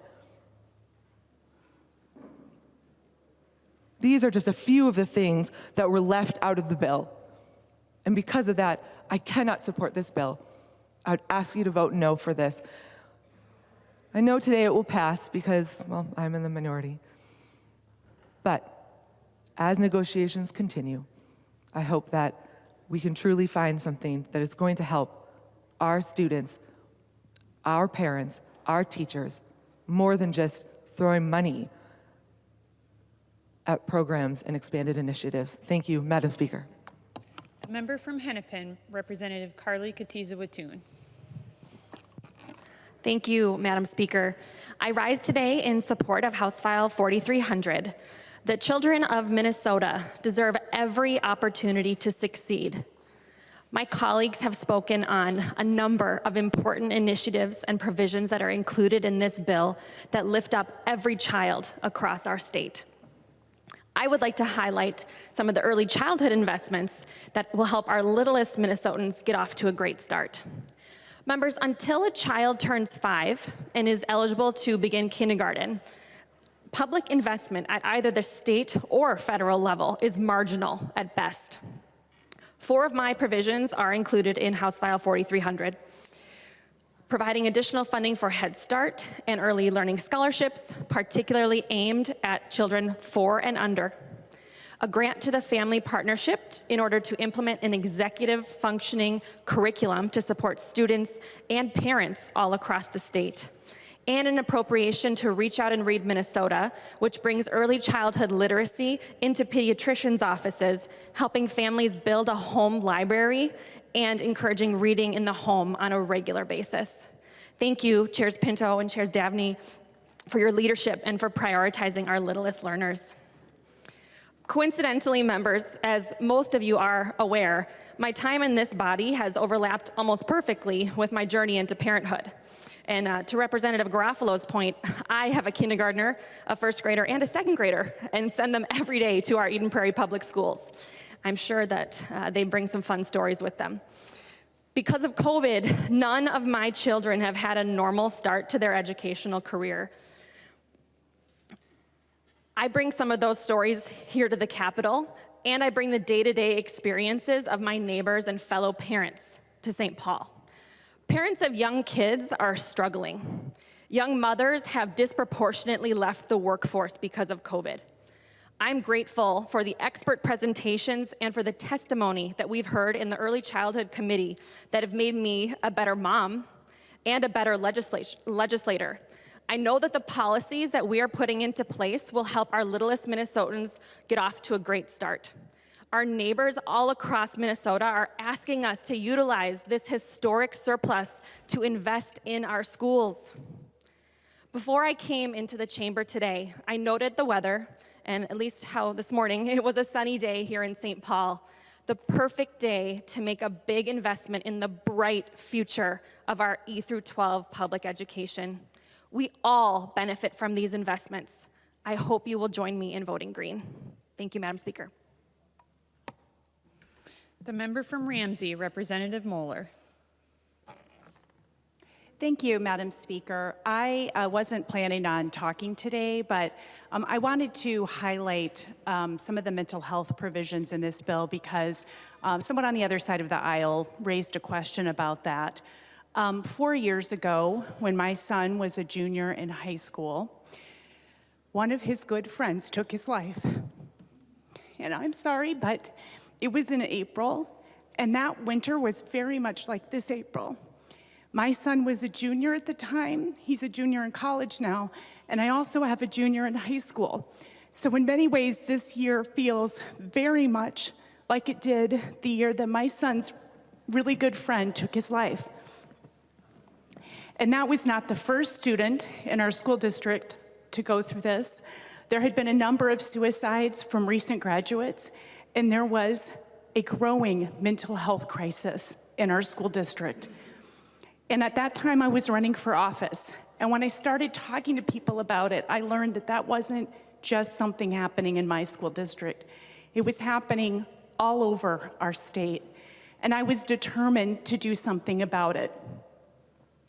As a result of those conversations, I talked to a lot of students, a lot of teachers, a lot of administrators, and I started working very closely with a school board member and who was very dedicated to this issue as well. And one of the things that came out of those conversations was that our districts did not have the resources they needed not only to care for students who were having a mental health crisis, but also who do they go to find out as school districts what are the best practices. They didn't have that resource. They were inventing the wheel. Each and every one of our schools and school districts was having to create the wheel themselves. They didn't have this information. One of the things that came out of that discussion was the need to have somebody at the Department of Education who could help our school districts know what the best practices are around the state and around the country. And frankly, Minnesota is one of the few states that doesn't already have that position. This isn't about creating some bureaucratic position over at the Department of Education. Again, we are one of the few states that doesn't have somebody like that. So I've been working on that since 2017. We have voted for it many times before. And in working on it again this year, we also started hearing from teachers and administrators who are saying, we are having a crisis as well. It's our students and us as well. And so this provision, then we expanded it to include a similar person at MDE to provide that support and resources to our teachers and to our staffs. Now, somebody asked the question, what does that do for my school district? Well, it does a lot because it's going to be able to prevent them from having to create the wheel on student mental health and to learn from the other best practices that are being implemented around the state and around the country. But this bill also provides funding to support hiring around 1,100 student support personnel so that students have greater access to counselors, social workers, psychologists, and nurses. It provides targeted investments in school-linked mental health for schools that serves our students' highest needs. So that's what this bill is doing for your students and for all of our students. And I am very thankful to the chairs for including these provisions in this bill, and I will proudly vote yes. Thank you, Madam Speaker. The member from Olmsted, Representative Kwan. Thank you, Madam Speaker. And members, Minnesota was early on with charter schools. And we've had a lot of successes. Not every charter school is successful, but we've had a lot of successes, but we've been bad at not taking those successes and cross-pollinating, and that means choices and options, because never the same between schools, but some of the techniques work better at one school than another, so we have to take those successes and move forward with them and share and cross-pollinate, but not with a silver bullet, this is the only solution, but with options. The other thing, when we talk discipline, a lot of charter schools that have the same students that are not succeeding at other schools that are, is because they believe in their students. And they say, because we believe you can achieve, we have rules and structure. And the students pick up that, hey, the rules and structure because they think I can do it. So I can do it instead of making excuses. And then the students think that you don't believe in me.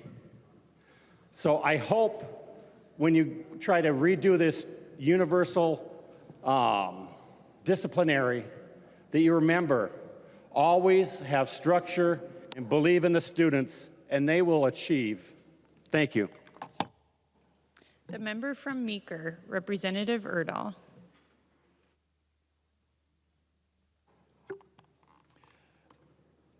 Thank you, Madam Speaker and members.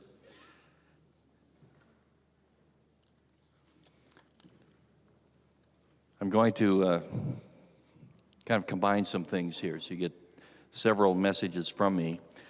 First of all, speaking about education and teachers in general, I just want to make sure, and I know that most of you are, aware that we are facing a dire situation regarding employment in education. Last week, I participated in a meeting with teachers from my district and surrounding towns. They brought into focus concerns that I've had. Frequently, in committee and on the floor, I have urged that we do more to recruit, retain, and pay teachers. And here's where we are today. We all know there's a teaching shortage, and that's why we implemented Tier 3 and Tier 4. The fact is that fewer people are going into teaching, and that those who do don't come from the top quarter of their graduating classes like they used to. They come from the middle and below. Not only are we getting fewer teachers, but also less quality teachers. One science teacher explained that when he was hired 20 years ago, there were 200 applicants for the job. Last year's opening garnered 1 applicant. And in those first 5 years, more and more teachers are leaving. Days of teachers like Carlton Erdahl, my first cousin from Litchfield, are very rare. Carlton next year, who teaches in Buffalo, will be entering his 60th straight year in the classroom. 60 years as a teacher. I thought I'd been there a long time at 35 years. But in one of my local schools, next year, 30% have resigned. They're not coming back. They can't make it. Now, I think it's important that I give you some facts. Let's take a look. Paraprofessionals are being paid $11 to $14 an hour. Fast food workers are getting $16, $17 an hour. The paraprofessionals get little, if any, training. They're just pretty much, here you go, start doing your job. Special education teachers are overwhelmed with paperwork. Their prep time doesn't begin to cover the time needed to do IEPs. I've been told that these reports can take up to 70 hours per student over the course of a year. I thought that we'd helped out in teacher insurance years ago. Now one teacher told me that her share of health care insurance is $1,018 a month. The rule of 90 is gone. Teachers have to go longer to retire. We are reaching a crisis. Now this bill doesn't answer it. I don't know what does. Just throwing more money into education isn't the answer either. We have to spend, yes, but we have to do a better job of how we spend. We have a system that isn't attracting quality personnel at high rates anymore, an education system that is dropping into mediocrity and in some places worse. I challenge you in the future to come up with solutions to this crisis. We need to delve deeply into it and not just come up with an answer that's put more money into it. It is part of, but not the only answer for what ails education in Minnesota, and we need to, in the coming session, when many of us are going to be back here, that we put this as a top priority of addressing this problem. Now I need to move to the second item.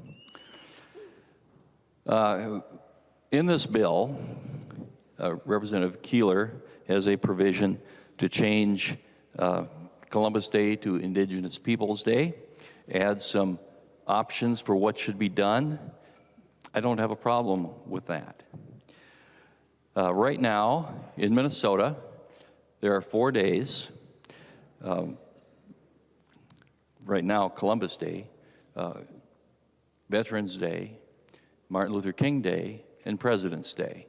If a school wants to, they can not have school on those days. If they do have school, they are supposed to have a series of things that are taught in a 1-hour program or whatever about that day.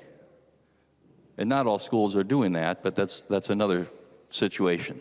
And so I thought, and I have now spoken with Representative Keeler about this, and I would hope that next year we can conform the other 3 days to the day that she is working on.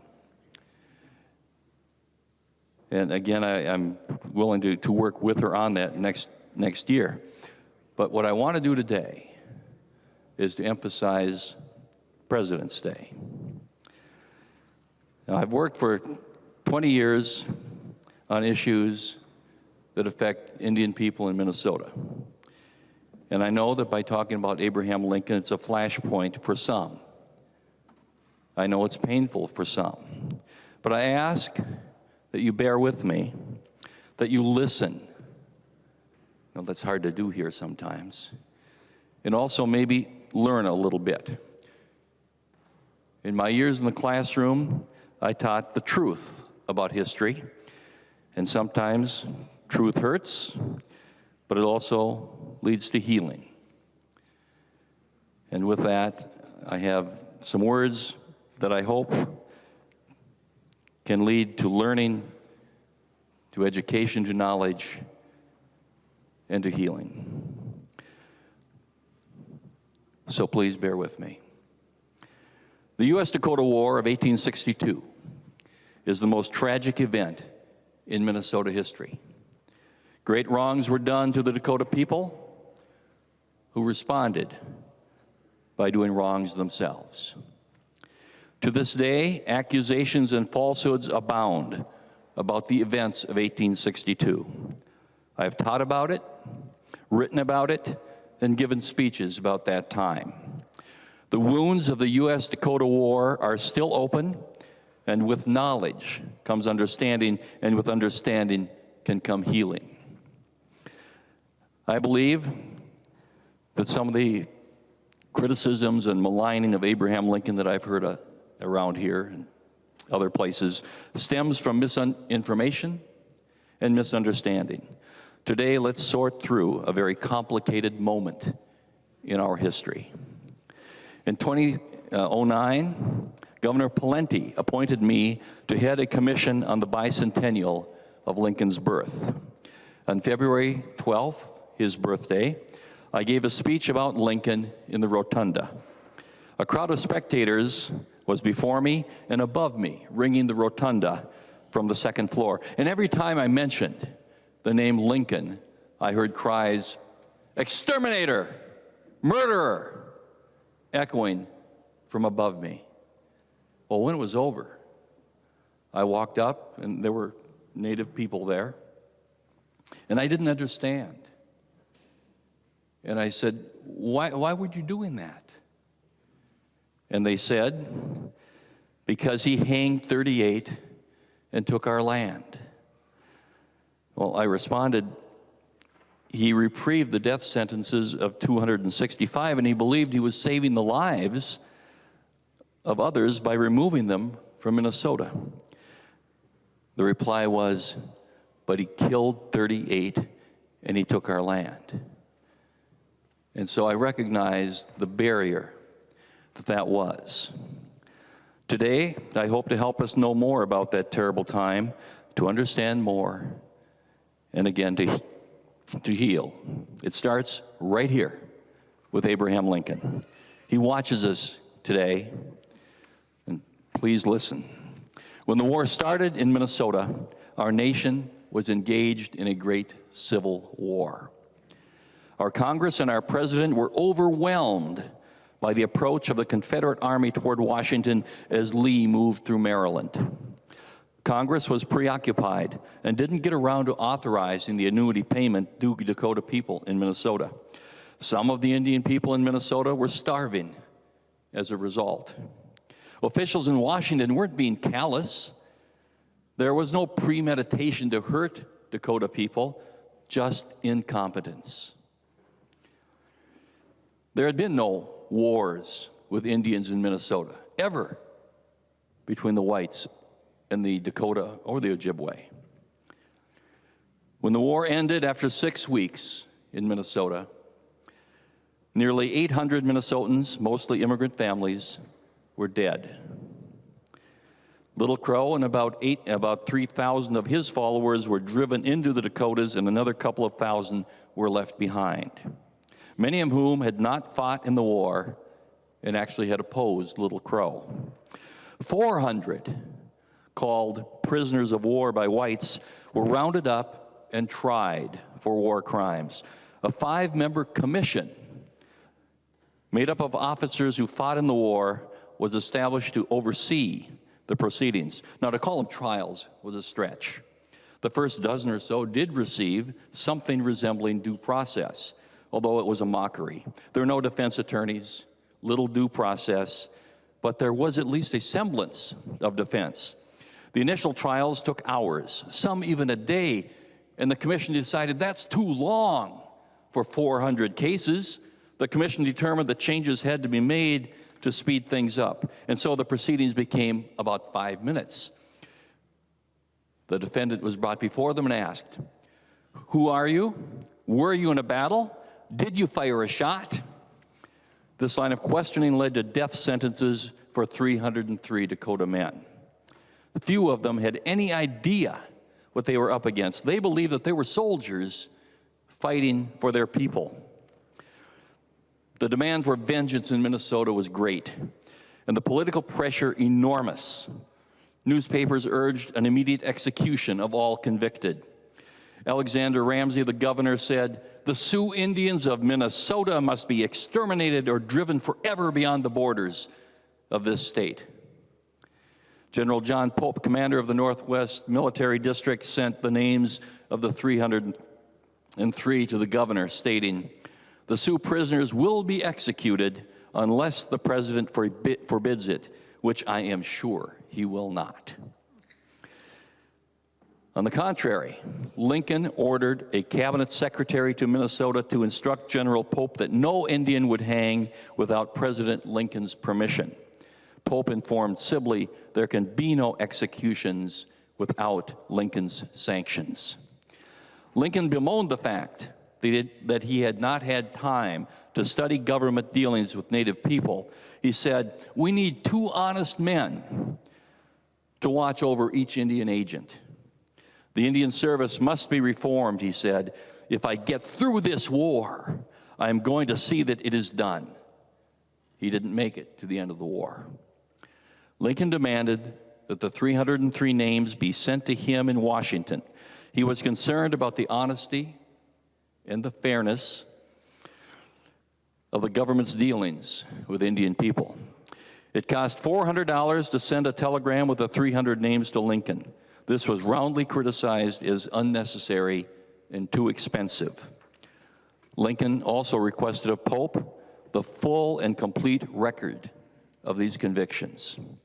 Ramsey demanded of Lincoln, "I hope the execution of every Sioux Indian condemned by the military court will be at once." Instead, Lincoln ordered 2 men from the Attorney General's office, George Whiting and Francis Ruggles, to review the convictions. It quickly became apparent to them that the court records were sketchy and that a much smaller number were guilty. Politicians, newspapers, and the public blamed Lincoln for holding up the executions. Ramsey suggested that if the federal government was unwilling to execute the condemned Indians, that the state would just do it themselves. The Stillwater newspaper said, We tell you, Abraham Lincoln, that the remaining 20,000 men of Minnesota will never submit to such ingratitude and wrong. We tell you plainly and soberly, if these convicted murderers are dealt with more leniently than other murderers, the people of the state will take law and vengeance in their own hands, and woe to any member of the hated race that shall be found within our borders. When it was suggested to the president that not hanging 303 Dakota would hurt him and his party in the next election, Lincoln responded, "I will not hang men for votes." General Pope stated, "The people of Minnesota are exasperated to the last degree, and if the guilty are not all executed, I think it nearly impossible to prevent the indiscriminate massacre of all Indians, old men, women, and children." As Lincoln considered what to do about Minnesota, remember what he was facing. The vast number of Minnesotans were crying for Indian blood and opposed to any clemency. Nearly all of Minnesota's political and military leaders demanded immediate executions. Daily reports of thousands of soldiers dying on battlefields caused the anguished president to bemoan the blood on his hands. His dear son Willie had died in the spring. His distraught wife was often bedridden with grief. He couldn't get his general-in-chief to fight, and his beloved nation was being ripped asunder. And now Lincoln had to make decisions about a war in Minnesota. Bishop Whipple from St. Paul told Lincoln, "You can't hang men by the hundreds." Lincoln agreed. Reverend Stephen Riggs asked that Cheskadon, who had saved a white family, be reprieved. On the entreaties of Sarah Wakefield, the woman who Chaska had saved and her family, begged with Lincoln, and the president reprieved the death sentence of Cheskadon. He was given by Whiting and Ruggles the names of 39 men that they believed had committed heinous crimes and deserved to hang. Lincoln carefully wrote their names down. He spelled out the consonants by their sound, using dashes to convey pronunciations as well as he could. Then he added the numbers given each of them at their trials. He granted one more reprieve. But after that, confusion reigned. Names sounded alike. Lincoln wanted to make sure the reprieved weren't confused with the guilty, but the numbers from the trials had been forgotten and didn't match the convicted. The case could be made that many of the 38, some of them anyway, were guilty of murder, but not all. Chaska, after being pardoned, was hanged anyway. After Lincoln said, "Don't hang this man," they hanged him anyway in Minnesota, because when they called out his name, there were 3 Indians whose names sounded alike, and the wrong one stood up. And that's the Chaska that they hanged. And so, on December 26th, 1862, 38 men were hanged in Mankato. Lincoln approved, believing he had done his best to determine that those who died deserved it. As I've noted, they were not all guilty, but based on the information available, Lincoln tried to be judicious and correct. 1,600 of them, many of them families of the 265 reprieved from death, but not freed, were left on the western Minnesota prairie. What should be done? Left to their own designs, mostly women, children, and elderly men were facing starvation without shelter through a harsh Minnesota winter. They were escorted on an arduous journey to Fort Snelling. The enclosure they were placed in had a fence around it, not so much to keep the Dakota in, but the people of St. Paul out. They were fed Army rations. When spring came, 1,300 were left. Some had died, some had left. We don't know what happened to all the missing 300. On March 3rd, 1863, the Indian Removal Act was signed by President Lincoln. He was convinced that they could not survive if left to the devices of Minnesotans bent on revenge. Newspaper editorials and threats from Minnesota leaders validated his concerns. The Dakota left Minnesota and were sent to Crow Creek in South Dakota. Crow Creek was a low point for the Dakota people. At Fort Snelling, even while confined, they were adequately fed. That was not the case at Crow Creek. And so Abraham Lincoln did order the hanging of 38 men while reprieving the death sentences of 265. He believed that the executed had done things that justified execution based upon the information given him by those he had asked to investigate. He did remove most Dakota from Minnesota, firm in the belief that they could not survive here. The Indian Removal Act is still on the books. I sponsored a House resolution to repeal that act, actually quite a few years ago now. And it passed here and was signed by Governor Dayton, but never taken up in Washington. All Dakota and Minnesota would not support it. Concerns over treaty rights and how history is remembered entered in. I will say that in 2013, Secretary of State Mark Ritchie and I, along with, I believe, Representative Schumacher, were at the border of South Dakota down by Pipestone, and we had a ceremony where we welcomed back Dakota people into Minnesota symbolically. The events and the aftermath of the U.S.-Dakota War were horrific on both sides. As I said, the wounds are still open. We must know and understand to heal. But that man did what he believed was right. Abraham Lincoln stood up to Minnesotans filled with hate and tried to stop the poisonous venom of destruction. The mistakes he made were not vindictive. We must consider the time and the place. This actually may have been Lincoln's finest hour in his term as president. At a time when he seemed to be physically bending under the weight of his responsibilities, and he confessed to his cabinet that he was almost ready to hang himself. He took a terrible political risk on behalf of people despised in Minnesota, knowing it would bring him no advantage. Indeed, knowing it would cause him and his cause irreparable harm. This incident, more than any other, defines the character of our most remarkable president.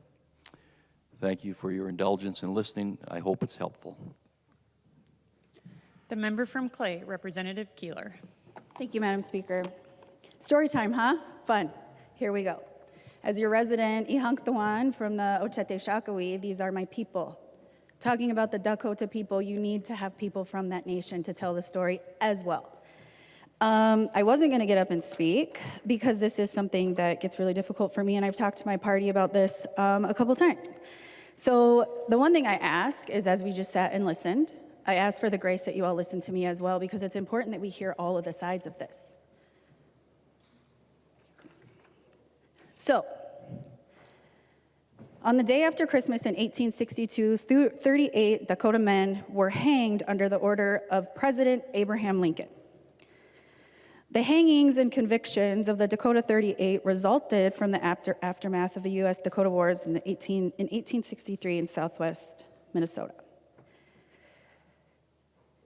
In addition to the 38 men hanged the day after Christmas, there were terrible injustice committed against 265 others in the form of military convictions and inhumane injustices to more than 3,000 Dakota people who were held captive and were forced to march west out of Minnesota. How this all started. The conflict erupted when treaties restricted the lands of the Dakota people in the area and moved them out of the most sustainable places. We all know that sovereign nations are the most unusable spaces in this country. It was designed that way. It was designed to move us as an attempt to exterminate us to spaces that we could not sustain the way that we lived here.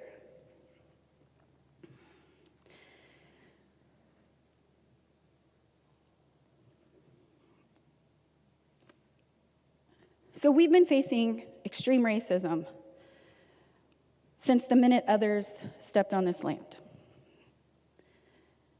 White settlers historically continuously quoted, "Just let them go eat grass," as if we're not even humans.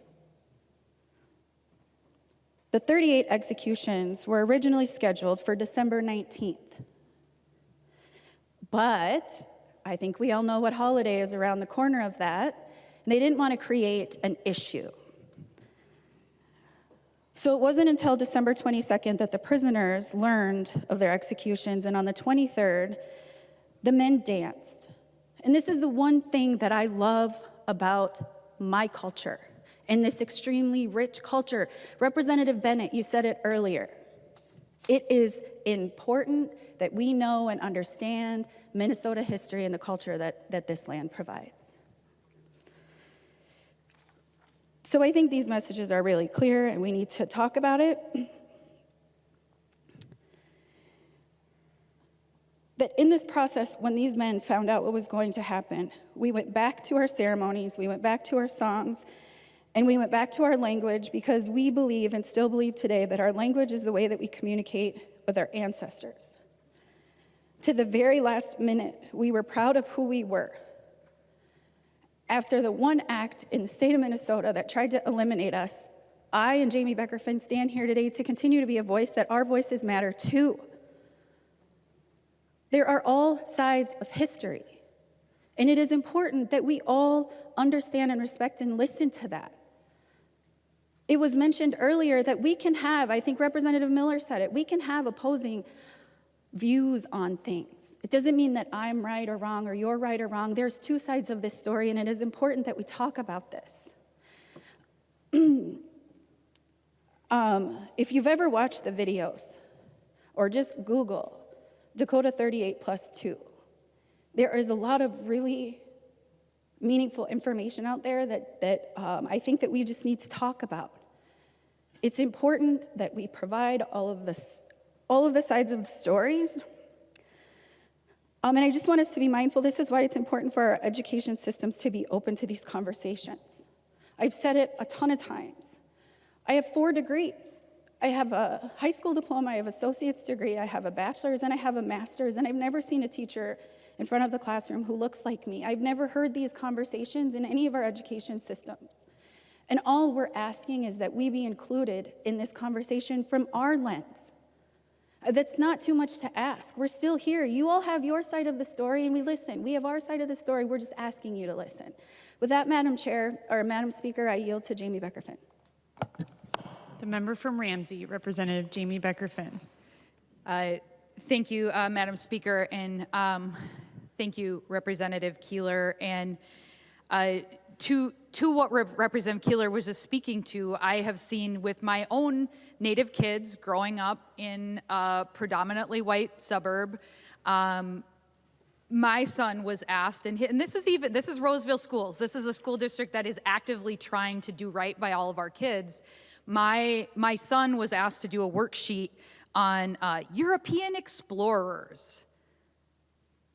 And he was asked to circle which little cartoons went along with which European explorer, and those little cartoons were of disease. One of the cartoons was a man with an axe, and one of them was gold and resources. And so my Native kid was asked to circle which awful things which European explorer did to Indigenous people, as if that was a normal thing to do in a classroom. And so when we share these stories and we share, it's not just story time. It's not just, oh, isn't this a great tale? It isn't. This is history, and this is what happened. And so that's why Representative Keeler and I felt that it was really important that we talk about, if we're going to talk about Lincoln, and we're going to talk about history, and we're going to talk about where we are today, we are asked to serve. We serve in this body. We have to look at President Lincoln every day we're in this space. I don't know that people who watch this on TV or haven't been in this space, but there's this elaborate carving that has the problematic state seal, an emaciated Native man, and then the words, "The trail of the pioneer bore the footprints of liberty." For who? And so when we share this information and talk about what happened, we have to also connect that with what that means today and why it's so important that we are listened to today and that our perspectives are here. We aren't supposed to exist. Native people are not supposed to exist. The history of this country is continued. Indian Removal Act didn't work? Okay, let's do Assimilation Act, boarding schools, name a government policy. It was supposed to get rid of us, but we're here. And so I do want to get back to the reality of what happened to our Dakota relatives on this land. And so so if you remember where we left off with our people celebrating, the Dakota people celebrating who they are as they faced execution. And at the same time as convictions were being doled out for these men, a massive wagon train of approximately 3,000 Dakota tribal members and prisoners moved out to Fort Snelling. And a crowd attacked the Dakota community on their way out. A baby was pulled from a mother's arms and beaten to death. And as the prisoners made their way to Mankato, the location of the hanging scaffold created for the grand occasion, a crowd of men, women, and children threw bricks and stones, seriously injuring prisoners and guards. And the hangings took place December 26, 1862. More than 4,000 people in Mankato in 1862 crowded the square. And they cheered when the hanging happened.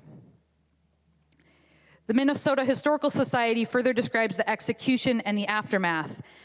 After dangling from the scaffold for a half hour, the men's bodies were cut down and hauled to a shallow mass grave on a sandbar between Mankato's Main Street and the Minnesota River. Before morning, most of the bodies had been dug up and taken by physicians for use as medical cadavers. In the days that followed, several prisoners were given pardons due to lack of evidence. Others were taken to a prison camp in Iowa. And so I want you to remember that these were people's relatives, these were human beings, and that this is how they were treated in our state. And with that, I will yield back to Representative Keeler. Representative Keeler. Thank you, Madam Speaker. So I know we're talking about the bill, and I support the bill and all those things, right? I just wanted to take the time that if we're going to talk about it, we just need to talk about it, and this is what education is about. I hope that in this moment we all learned something. Education is a lifelong opportunity, and our kids deserve that. We deserve that. You all still deserve that. You just said you all have more teachers on your side, so you should understand the importance of opening the eyes of our next generation so that they just know and understand what happened on this land. This happened in Mankato. This was something that happened in our state. And in the work that I do outside of this job, I talk to thousands of adults across this region, and people have never even heard of this. I'm not gonna ask for raising hands because I'm new here and I'm not sure if that's how we roll, but like, how many of you, when you were in your K-12 systems, heard these stories, learned about these things, like really, truly understood the history of Thanksgiving? How many of you have ever heard of Eloise Cobell? No? Eloise Cobell is an Indigenous woman who won the largest U.S. settlement in government history based on the misuse of land. Do we learn about that? Do we ever talk about that? When we talk about the women that we've had in this country, she then used that money to then they started scholarship programs. I stand in front of you as a Cobell scholar. So there has been a lot of things out there that are happening that we can talk about. I could go on and on and on and probably list a million things that I am sure we don't talk about in our K-12 systems. And we shouldn't be learning some of these things as adults. And so all I'm asking is that you look at this and you understand the importance of education, opening our minds to be open to all the sides of the story, and understanding that the individuals here, we as Indigenous people shared our stories through oral storytelling and hieroglyphics. Other individuals used writing So when we look at our schools and we look at what's in our schools, look at the authors, look at who's telling the stories. You know, we're all parents, challenge each other to make sure that like the stories that we're seeing in our classrooms are a wide variety of authors so that we're hearing all of those stories.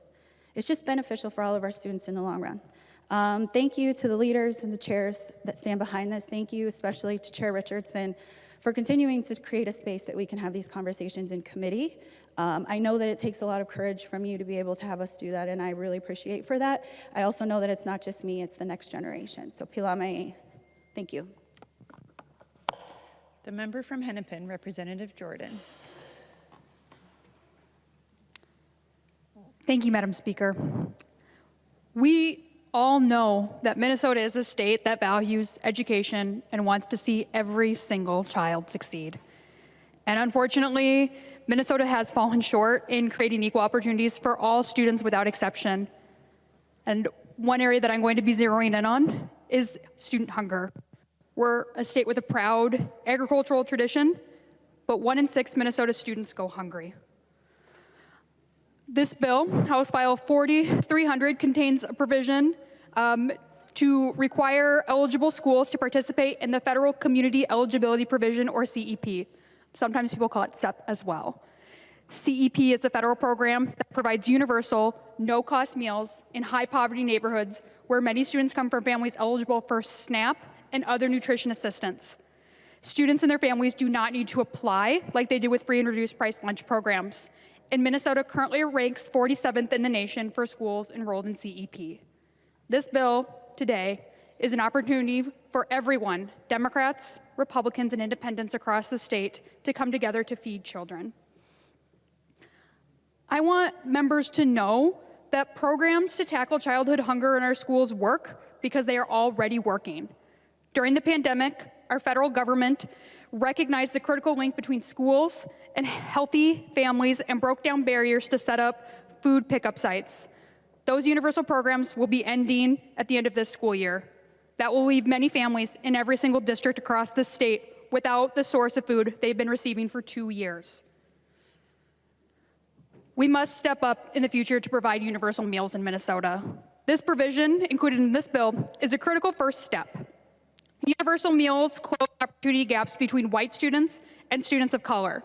Universal school meals improve student mental health, and universal school meals grow happy and healthy families across the state of Minnesota.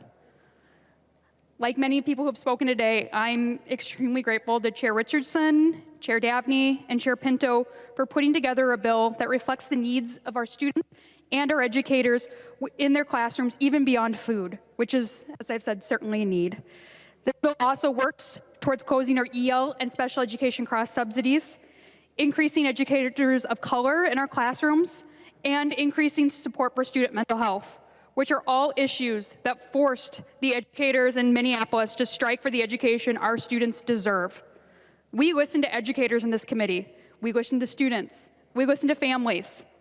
And we need to continue to work to fully fund education. This bill goes a long way towards that goal, and I encourage you to vote green. The member from Stearns, Representative Damath.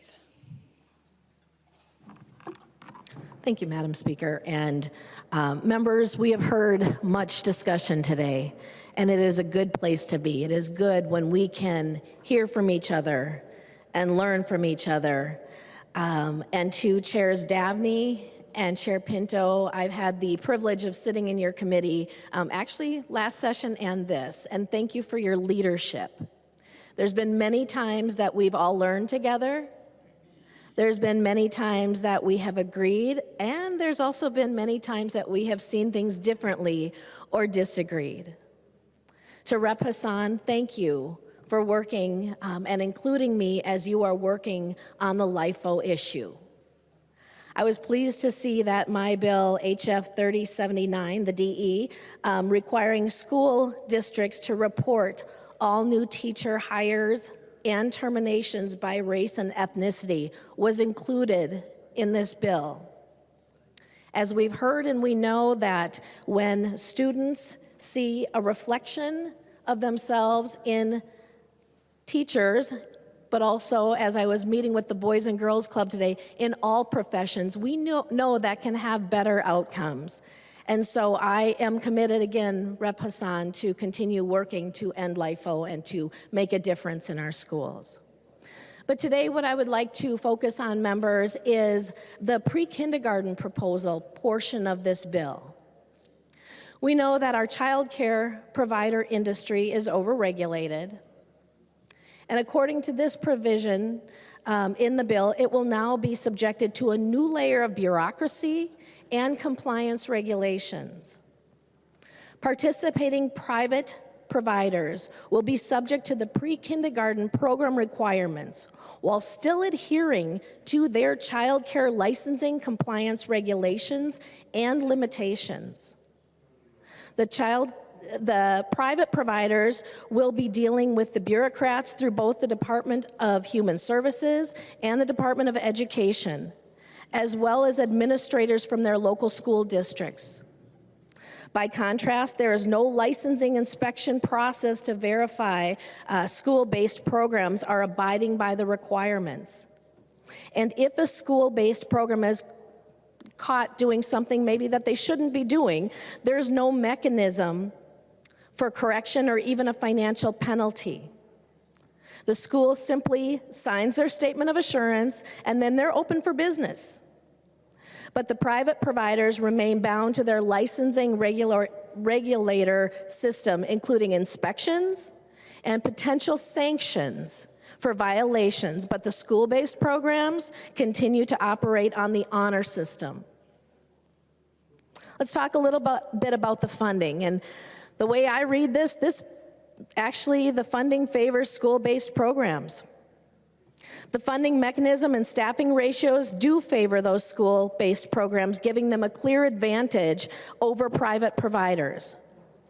For instance, the family child care providers by regulation are limited to no more than 6 preschool-aged children, making it impossible for a family child care provider to ever serve a classroom of 20 pre-K students, even at the 1 to 10 staff-student ratio requirement. At most, a family child care provider could be eligible for up to $66,000 minus the $1,650 fee to MDE for processing the payments. But it's not realistic for family child care providers to reorganize their service industry and that service sector to serve only 4-year-old children while expecting to compete with their local school district, while still maintaining relationships with families needing care for infants and toddlers. And we know that there is a shortage for infants and toddlers. I'm sure we have all heard that within our districts and from our constituents. While $11,000 per mixed delivery pupil sounds like a lot, it fades quickly in comparison to the formula funding for many school districts, who will have access to not only the per pupil state aid, but also the per pupil local levies. Public schools will also have access to funding transportation. But the equal transportation provision for non-public students only applies to kids at the age of the compulsory education, which begins at 1st grade. There's no obligation for school districts to help provide transportation for the mixed delivery partners. The next part that I'd like to talk about are our salary requirements. The salary equivalency requirements that are in this bill are tied to local school districts, which will lead to large disparities in provider wages, mirroring the disparity in education and educator salaries between the school districts. We know that the Minneapolis Teachers Union just concluded a 3-week strike due in part to salaries being too low when they compared to their neighboring districts. So this means that mixed delivery provider wages will be dictated by teacher contracts, and it is a likely step toward both the educator licensing and the unionization of our child care providers. When we think about the fee-based programs and how they compete with childcare providers, the inclusion of a sliding fee option for non-eligible children gives school districts the green light to directly compete with childcare centers and drive our family childcare providers out of business. Private providers will be forced to comply with school district conditions to be included in the mixed delivery plan, or they would face the prospect of being driven out of business. Our family child care providers would most likely be hit the hardest by this competition without a fair playing field. A needs-based program open to affluent families through a competitive fee system will put school-based programs in direct competition with providers who will continue to carry higher costs of operations that are not subsidized like our schools are with tax dollars and cost of burdensome regulations. I want to talk a little bit about the mixed delivery, what I actually consider a myth. But the mixed delivery program relies on public school districts welcoming and supporting their local private providers to serve the same pool of eligible children. This arrangement is actually unrealistic and would only apply when the school district lacks the capacity to serve that eligible population. Therefore, any near-term coordination will fade as the school districts increase their capacity to serve that eligible population. So if you look at the bill with me, members, on page 223, subdivision 3, while public schools receiving funding must develop and submit a mixed delivery plan each year, the school-based program funding is not dependent on filing that plan. Then if you look on page 223, subdivision 3A makes it clear that schools are funded according to our funding formulas. If an eligible student enrolls in a school-based pre-kindergarten program, that program will be funded just like funding for our kindergarten and grades 1 through 6. On page 223, subdivision 3A, however, mixed delivery partners are only eligible for funding if they're included in a school district's mixed delivery plan. If the district either fails to file their plan or to include a provider in their plan, that private provider is excluded by law. Private provider participation is also at the mercy of the Commissioner of Education in determining the allotment of pre-K seats based on the local school district's capacity and need for mixed delivery support. Mixed delivery allotments are determined based on both the available state aid and the capacity and need identified in the mixed delivery plan. This means the mixed delivery plans drafted by the school districts will define the capacity and the need for any allotments not served by the district. And on page 222, subdivision 3, requires mixed delivery plans to include the estimated number of pre-K seats in each school site or mixed delivery location. But then on page 223, subdivision 3A again, the Commissioner of Education is empowered to allocate seats for mixed delivery using a process that includes determining capacity and needs. So even if a district agrees to share their pre-K seats with the mixed delivery partner, there is nothing requiring the commissioner to abide by these mixed delivery plans that might be carefully negotiated in good faith. Under our current VPK program involving 219 approved VPK sites, only about 10% are classified as mixed delivery. And in those cases, where a VPK site is considered mixed delivery, the overwhelming majority is in partnership at a local school site. Therefore, simply looking at the current practice with an existing public pre-K program, the promise of private provider participation is significantly overplayed and is not based on any evidence of experience.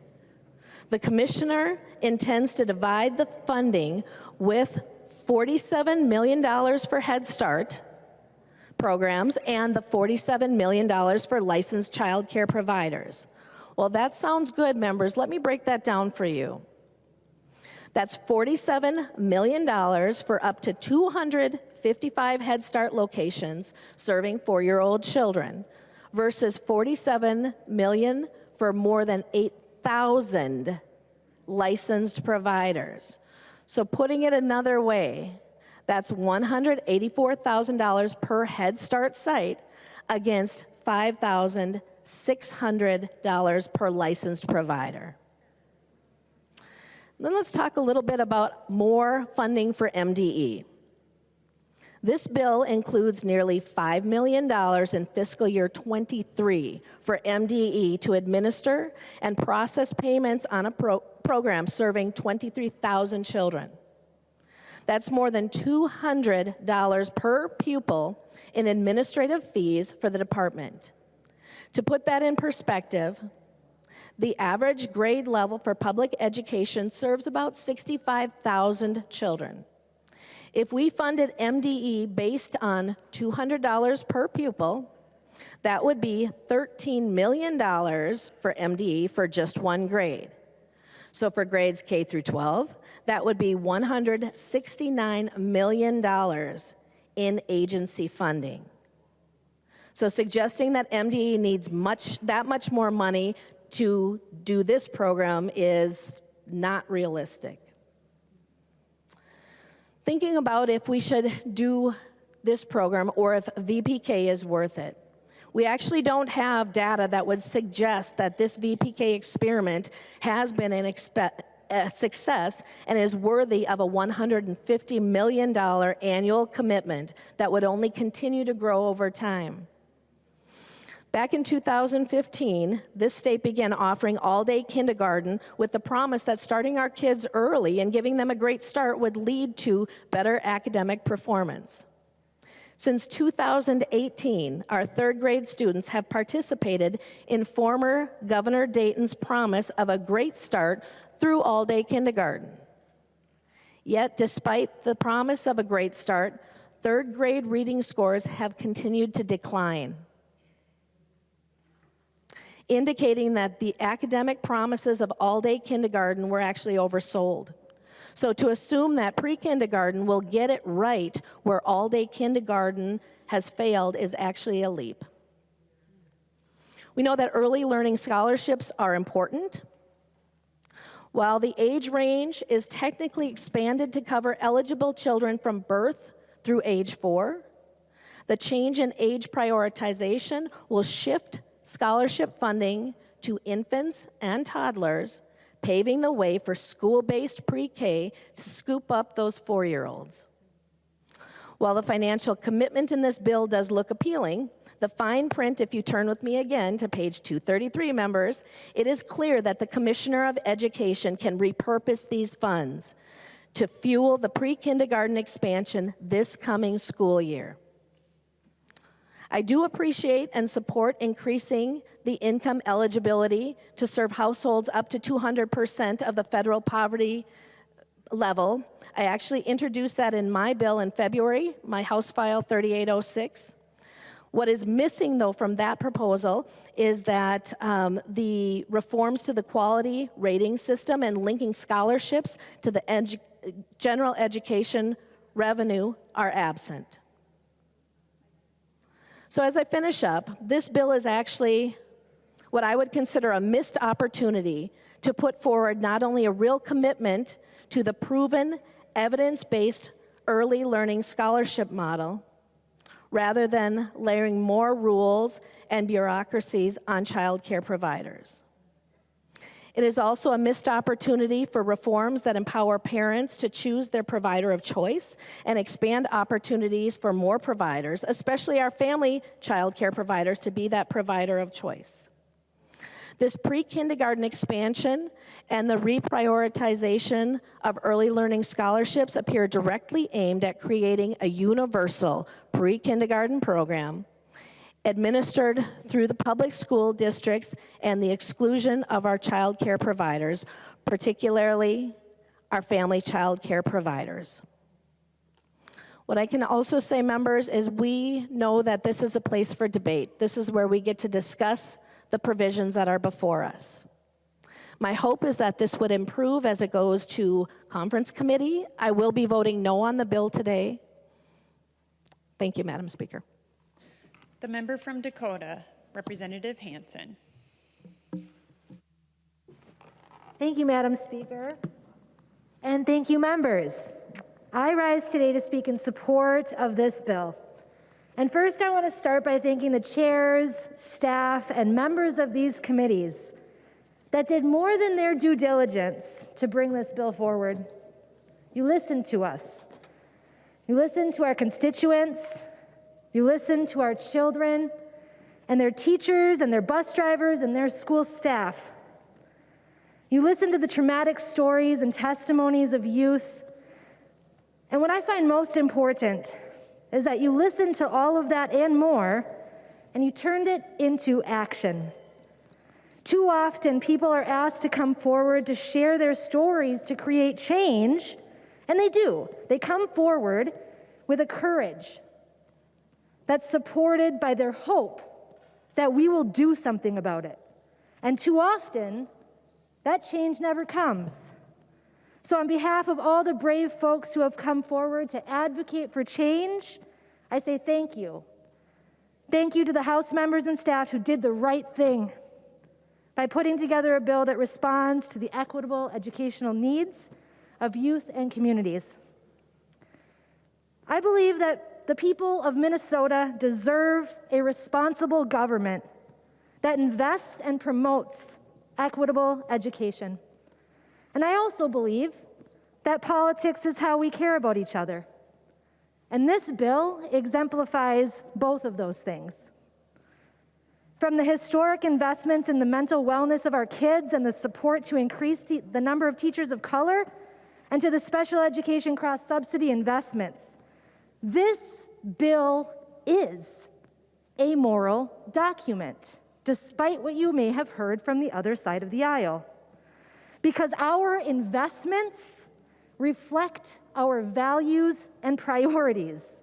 It's not complicated.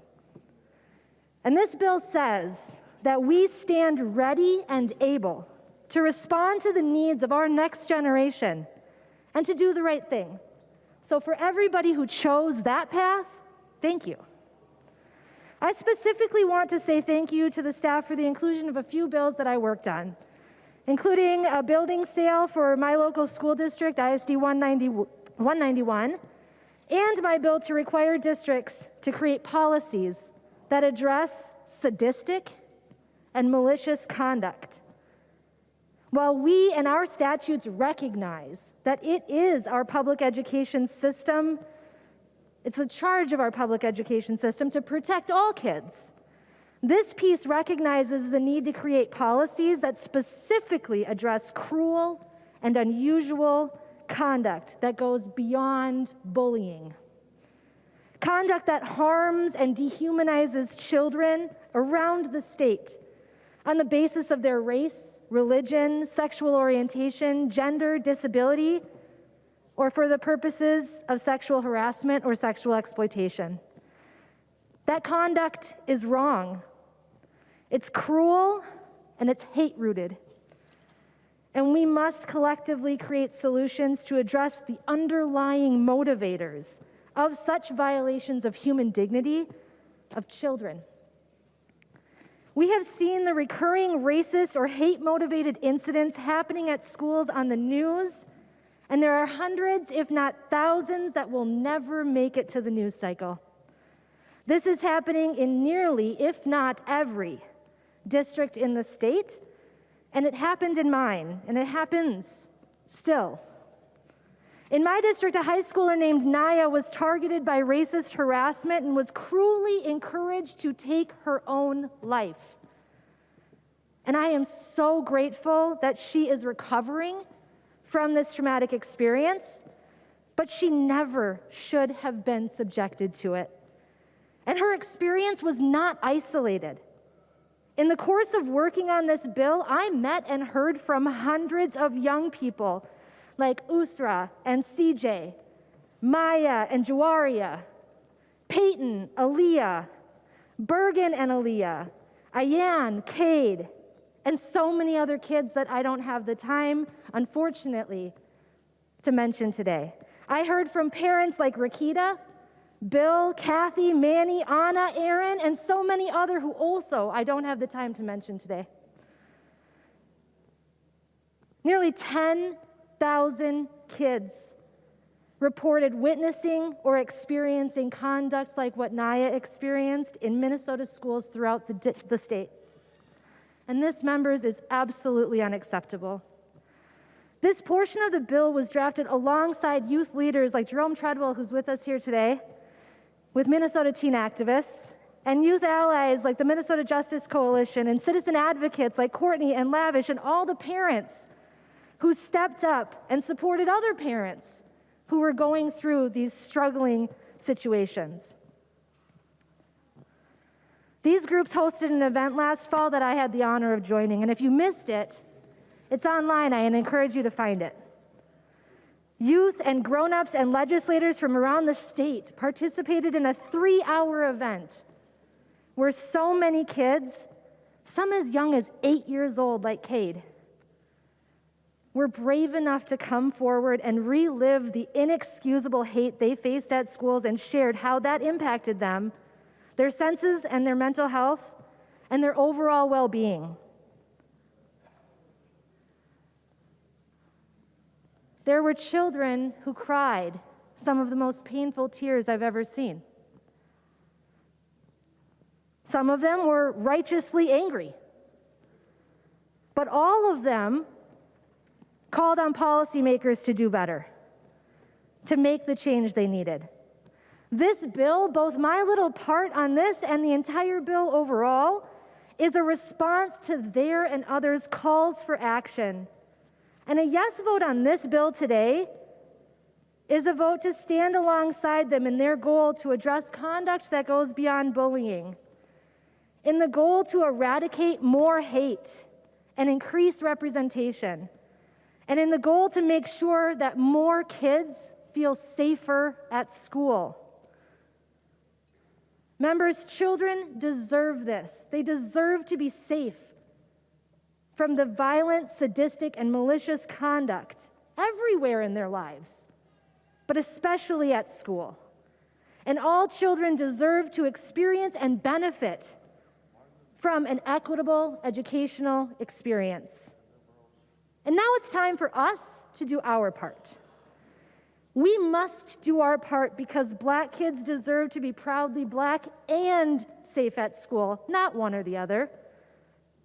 Because Asian kids, Latino kids, Latina kids, Indigenous kids, and all kids of color deserve to show up proudly as who they are and be safe at school, not one or the other. Because LGBTQ kids deserve to proudly show up as trans or queer and be safe at school. Because Muslim kids deserve to be freely Muslim and safe at school. We must do our part because the kids with disabilities and mental health needs deserve to show up as themselves in whatever capacity that looks like on each day and be safe at school. And because young people deserve to be able to be young people. They deserve to be fully and wholly themselves and be safe at school from all of the hate that they face, including sexual harassment and sexual exploitation that happens under our noses every single day. All kids deserve to be safe from cruel conduct, and they deserve to be represented. And they deserve to be well supported everywhere in their lives, but again, especially when we send them to school. And this amazing education bill gets us closer to creating the world that our kids deserve and that we want them to live in. A no vote today says all it needs to say about this. And the young people of Minnesota are watching and aging closer to 18 every day. And I'm excited to vote green on this. I am excited to stand with them. I am excited to vote green for them because simply that's what they deserve. Please vote green, members. Thank you. The member from Hennepin, Representative Pryor.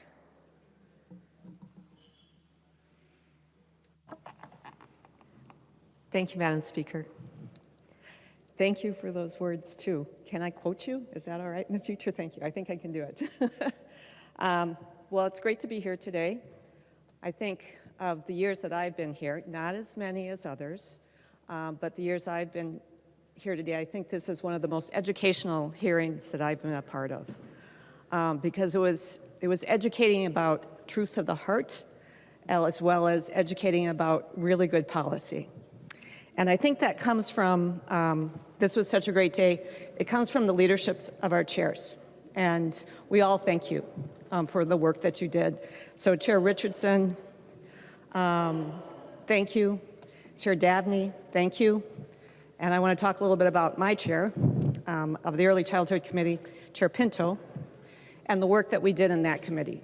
Because we didn't just, take a bill that somebody shoved under the door and said, hey, this is a good idea, run with it. We started, even last session, hearing bills, but also hearing from people, collecting the data, understanding the research. We heard from university professors. We heard from childcare providers. We heard from parents. Sometimes we had cameo appearances from little babies. We brought them all together, partly because of the value of being able to do this remotely on Zoom. It did give us this access to economists from universities in other states too. So it wasn't just Minnesota that we heard from, but it was all over the country, the best ideas, the best data that we could gather to put together our bill that is now a part of this education bill. So I am grateful that I'm here today. And also, me being here today is why I'm in this body. Because it's about the kids. We deal with lots of different problems, but what motivates me is my kids, my grandkids, and the state's kids. I have 2 buttons today. One of them talks about, I'm here because of childcare. And it's my pocket. And that's true. I mean, I don't have little kids at home that are being taken care of by a childcare provider, but when I was a young parent, I took my infants to childcare. I took a 10-week-old baby to a child care home. And I had to trust that person. And I had to trust the care that she was providing. And it was probably the hardest thing I've done in my life, was taking that baby and saying goodbye for a day of work. So I had 3 kids, and now I have 7 grandkids. And all except one of those 10 children started childcare as an infant. The one that didn't, he was my youngest, I stayed home with him. I think he's doing okay. I don't know. But I know those other 9 kids have had a great start with that early care and learning. Because we were a family that knew that we had the money to invest in the best care for our kids. All right, but I have another button, and it says, a great start for all kids. I think that's what it says. A great start for all kids. We need not just random good folks out there doing the best they can. We need a system of early care and learning. And we got to make sure every child has access to that system of early care and learning. Now, some of it is staying home with the parent and making sure that parent has the resources to take care of their child. Some of it is having great child care homes. Some of it is having child care from a family member, like I've done for my grandkids before I chose to run for office. I was that grandparent that took care of my grandkids. So that can be part of the system. But this This is also part of the system that you see in the bill today. And it has to be a comprehensive system. It has to be an integrated system. And it has to be a system that has standards of quality that's reflected in all parts of it. And ensuring that quality, you know, that takes resources too. And that's reflected in this bill. So, and it's the parts that we've alluded to a little bit before, talking about the mixed delivery system and our preschool programs and supporting that and creating that system and strengthening that system and making sure that it works. And also it's the early learning scholarships that we see. So those are two big budget items in this bill. And those are two important items in this bill. And both of those are aspects and legislation that we're bringing forward that has been thoroughly vetted and committed. It's supported by the governor's office, and it is ready to be rolled out. So I want to come back again to the experience that we had in the committee, and to know that the folks that we served with really cared. And at the end of this, we have a bill that everybody on that committee can be proud of, and to know that they contributed to, and to know that when we say a great start for all kids, we really mean it. And we put it in the bill today, and it's something that you get to vote for whenever we get to it today. So thank you, members, for this opportunity to speak from this side of the aisle. And thank you all to the folks on that side of the aisle for listening too. The member from Mille Lacs, Representative Erickson. Thank you, Madam Speaker. And because this is my final House Omnibus bill, I want to express some appreciation, first of all, to Representative Richardson and Representative Davnie for showing such great respect toward me, and to Representative Krisha and to our education policy and finance teams. You probably don't realize this, but every Sunday night we huddled by Zoom, of course, and talked about the week ahead and the challenges we would face as minority members, but also about our strong belief in our children, in our students here in Minnesota. And, we had the best conversations, and sometimes we went on in Zoom for 2.5 hours. So, but thank you, Representative Richardson and Representative Davnie, for your respecting us and our ideas. I also want to thank Tim Strom and Christina Pera, with whom I have worked for several years, and also to other staff who are nonpartisan who have helped us. And of course to Representative Krisha, whose name I just mentioned, and the collaboration that we've experienced these last 4 years. And of course to Jody Withers, who's been essential to us. And I think to you for his great knowledge and skill in helping us craft policy. You have to have someone who's with you all the way to know how good a job you can do for the children of Minnesota. But I also want you to know that we on this side of the aisle also listen to our constituents, to our school personnel, and to our parents, and to our children, and to our very young children. We do that listening too, because sometimes I think what I hear from the other side of the aisle is as though we are deaf, but we are not. We listen very carefully. And many of us on this side of the aisle are from rural Minnesota, and so we bring a little different perspective to this chamber and to our committees. But that's the same kind of good perspective that you bring. And so in the end, I hope that we can reach a resolution when the conference committee comes back where we can vote yes. Because this is sad for me to be talking about an omnibus bill that I'm going to vote no on, and that I find troubling. And troubling because it is not addressing what is in my heart, and that's to take care of the loss of learning that our children have experienced during the pandemic. You know, for some of our children, especially our minority children, they are so far behind. And the department has not given us the data that we really should have had, so we would know that we could make some improvements in what's going to happen in the classroom. That's what we needed to focus on, not a myriad of new policies like the 50 plus.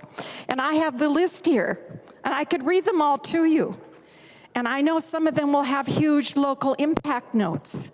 But that's not what we should have focused on this year after our children return to face-to-face learning. So I have to think about what Representative New Brindley said last night to Representative Nelson's House File 4293, that we were growing government. And members, this is a bill that grows government. And it really bows to Minneapolis-St. Paul, which I know Representative Crisho will talk about as far as spending is concerned. And then I've already mentioned the over 50 mandates. And 150 different sections of policy are either modified, amended, or created brand new in this omnibus bill. Over 150 policy changes. And as many of you know, I like to stick to the statute and know what's in the book. It's taken me a few years to do that. But it's important that we know what's already in law.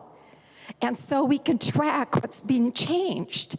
And I don't think this is the time to make that many different changes. We need stability and consistency. And believe me, our teachers want that as well.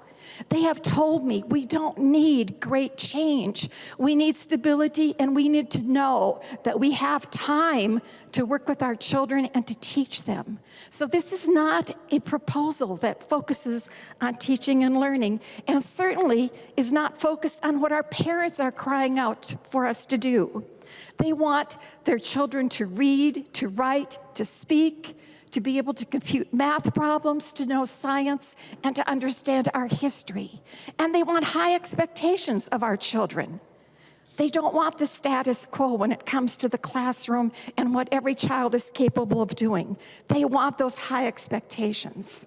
So I tend to see this bill as more indoctrination than about teaching and learning, and that saddens me.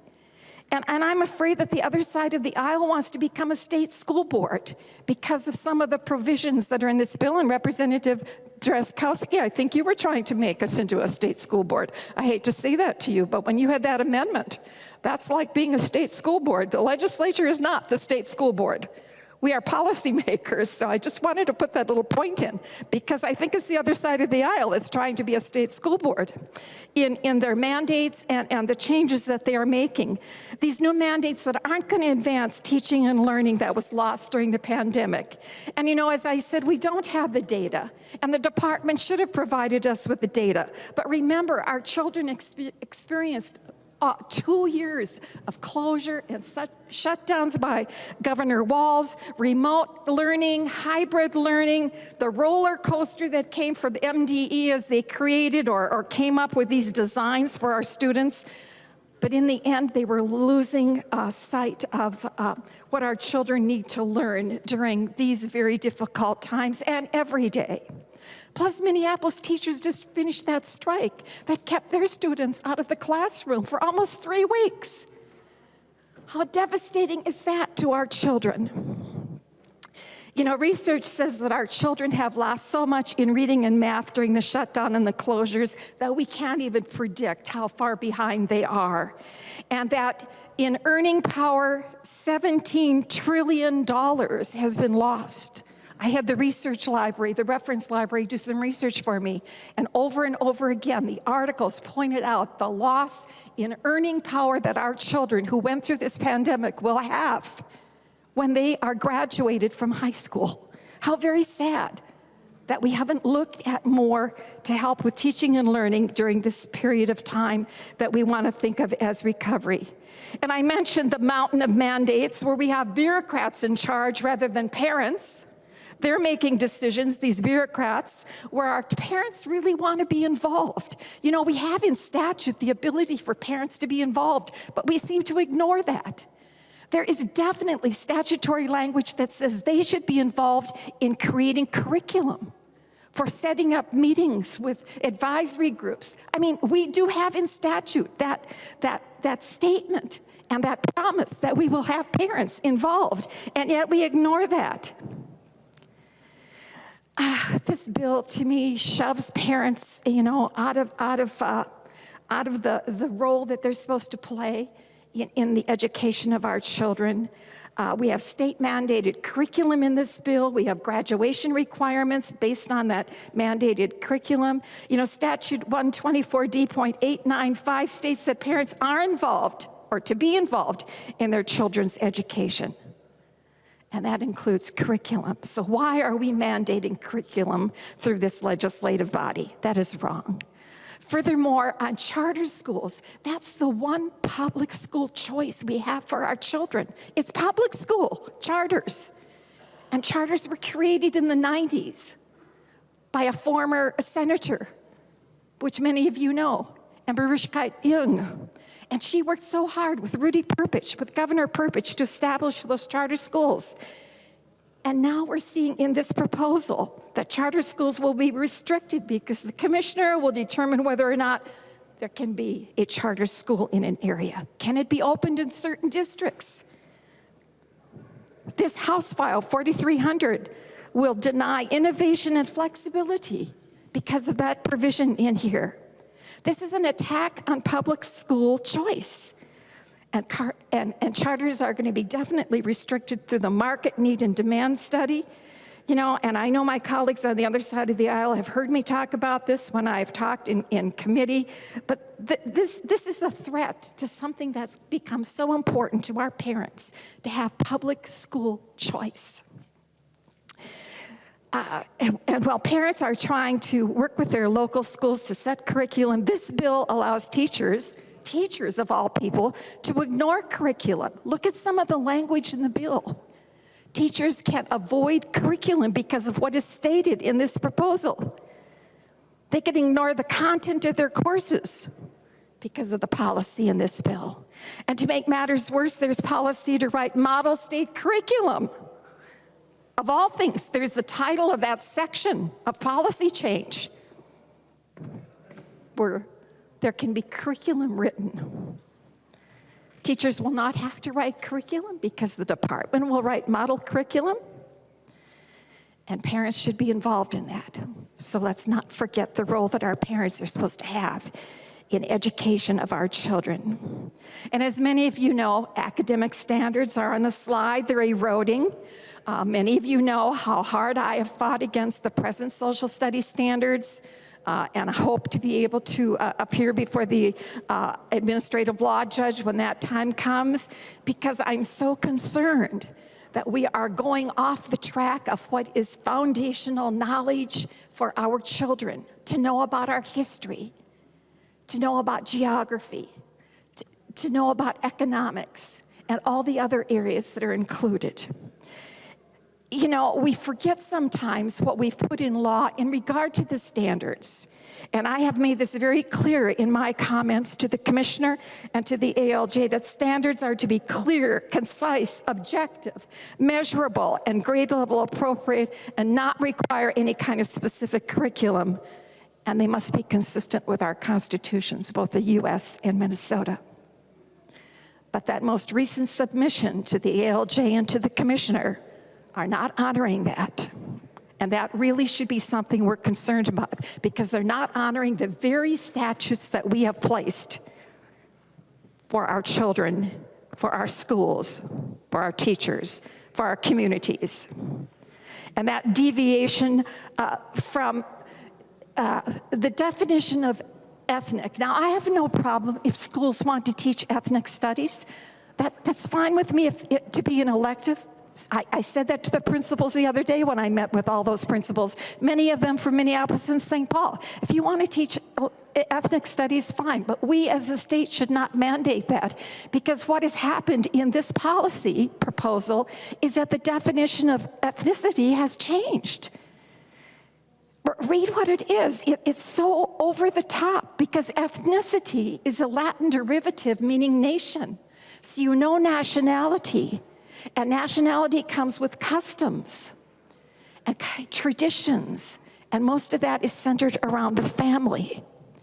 You heard Representative Bennett's amendment about striking that definition of ethics study curriculum. That was important that she offered that, and you got to hear that, and I thank her for that. And when we think about ethnicity, ethnic studies, and the fact that it can be a very good thing, we also have to keep in mind that we have in statute a definition of cultural competency that I bet outweighs any other in this nation. And Representative Mariani and I have been the authors of that, massaging it and making it a really good statement. So that cultural competency is the ability of educators and parents to interact on culture, on native language, and on socioeconomic issues. All the things that parents and educators should talk about if issues arise, or even if you want to understand the students in your classroom. Get to know that. But that's in statute. So we don't need anything extra if we follow the law there, because it's going to be on both sides that they understand. Not just the educators, not just the parents, but both, because it's the ability to interact. So my concern about ethnic studies then being mandated even in compulsory education is very concerning. Our home schools and our public schools having to follow that definition or anything that is put into law in regard to ethnic studies will be troubling. Also, the state standards are supposed to include ethnic studies. And in this proposal, it's talking about expedited rulemaking, which means we won't even have a chance to respond to what might happen as it goes through the process from writing to the end, and parents will be left out. Standards for curriculum suggest that curriculum would be mandated through this rulemaking process, and I find that very disturbing. Finally, do you realize that these new mandates, as I said earlier, are going to have a lot of local impact notes? And I hate to tell you this, but when I was a teacher all those 36 years, and I wasn't serving here, and the dictates would come, well, kind of the dictates would come from the Department of Education, we would sit around in our English staff meeting and say, this too shall pass. And we'll just go on teaching our solid knowledge and skills based on our standards that we have designed. Because when I taught, we didn't have state standards, but we had our own very rich core knowledge standards, much of them that E.D. Hirsch had created, and we copied and used. And then we go to discipline. There's policy in here that's going to take away a teacher's ability to discipline our students. And a teacher has to have a calm classroom under control, and yet would be denied from exiting them, from removing them.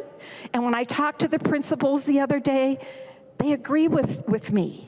Let's not go down this road of reform for this non-exclusionary, even though there might be some reform in that section of our bill. But removing disruptive students has to be a teacher's ability to do. We can't have a classroom that's not going to be well managed and respect the rights of all of our students.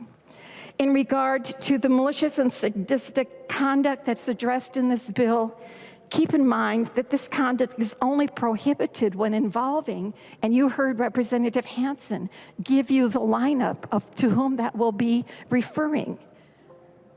We have other instances of malicious and sadistic, not just in regard to that definition. Finally, I guess I've said finally twice, but I am getting close to the end, our teachers of color. We have worked repeatedly over the years to try and increase that opportunity for students to see teachers who look like them in the classroom. But the policy that's in this proposal sets a goal, but with no plan to achieve the goal. And no restrictions on LIFO, as Representative Dameth and Representative Hassan have been working on, and which I've worked on in years previous. To get rid of that policy would be so important to making sure we can keep those high-quality teachers who don't look like me, but look like many of our students in the classroom teaching and being honored by their students. Moreover, we have teacher employment terms and conditions in this policy bill, or in the policy section of this bill, that are accomplished in contract negotiations, such things as class size, student testing, and student personnel ratios. We think that should be negotiated. That will just give teachers more ability to strike. And then to unionize Tier 1. And you know, that's a no-no in my world, since I was one of the authors of our new licensure system. Let's let Tier 1 candidates, teachers who come into our systems, be free of that.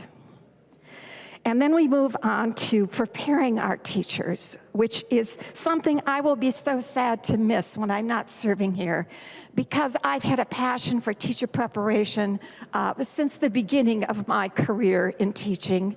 I graduated from Concordia College in January of 1964 and went right to work at Princeton High School. But the opportunity that I had in my teacher preparation was so different from what happens today. I had to major in a content area, which I'm so grateful that I got to do, that I could be an English major and know my content really well as I taught my students at Princeton High School all those years, including Mr. Dowd. So today, the move is even away from pedagogy. There are proposals in this bill that pedagogy and content verification no longer would be required in a teacher prep program. And you know who's in charge of teacher prep program approval? PALSB, that new board that was created. I served on the board of teaching. I did evaluate college prep programs, teacher prep programs, and took back to our board many recommendations for change. Because back in the 90s, students complained that they had to take 2 easy courses, and they didn't like that. They wanted to take the same challenging courses that their friends were taking who were not going to become teachers. But not allowing pedagogy and content verification in a teacher preparation program completion is wrong. So PALSB is supposed to evaluate this preparation program. Board members go out, they spend 2 or 3 days at a college talking to students, reviewing the curriculum, and talking to the staff, and then bring back those recommendations to PALSB. And what we have found out is that our teacher candidates have not been prepared to teach reading. So now we have to have the letters program or something else to have them retrained so they can teach reading using the following the scientifically based comprehensive statute that's in our statutory language. It has said that since former Senator Jen Olson served in the 90s and in the early 2000s, and which I was a part of in 2011 and 2012, to make sure that that comprehensive scientifically based approach is used in teaching our children. That's statute 122A.092. But it's been missing from their preparation. So we have to retrain them, and I think we should be charging those prep programs, or at least PALSB, for having to do that. Why are we paying to retrain them when they were supposed to have that done when they were in their prep programs, much like was done when I was studying back in the early 60s? So members, in conclusion, I hate to say this, but this is a bill for which I have to vote no. It has to be a red vote today. It has not earned a green vote. This is mostly a bill for Minneapolis-St. Paul. It has more than 50 new mandates, 150 changes to policy. And it stresses, I think, far too much indoctrination of our children rather than education of them. Members, I sadly ask you to vote red. Thank you, Madam Speaker. The member from Morrison, Representative Kresha. Thank you, Madam Speaker. Thank you, members. So a couple of places that I'm going to start off, and lots of thank yous, lots of accolades, and we've all heard their names, and to the DFL members as well, and your committee administrators, thank you. You were always respectful and professional and gracious to work with, and I think we got through some conversations. It's been an interesting 2 years, and here we are. So let's start off with House File 4300 is an education bill. It's not a schools bill, it's not a public schools bill, it's an education bill. And under education, there's lots of ways that we need to reach our children. And there's lots of people that educate kids in various ways. And we give this shout out as a former teacher myself. There's a classroom experience that can go with any teacher, whether it's private, public setting. But let's not forget the thousands of other teachers that come through as parents and the homeschoolers. And we go to those that teach religious education or other education. All the formations and all the opportunities that we have to reach children and to reach students and to reach them as they become young adults and move on.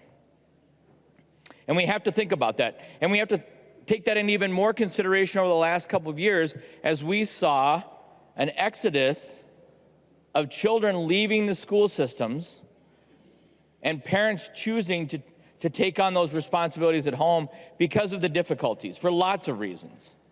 Not just for the pandemic, but it's loud and clear that parents are saying they want to educate their children and they want to do better than the opportunities in many cases that are in front of them.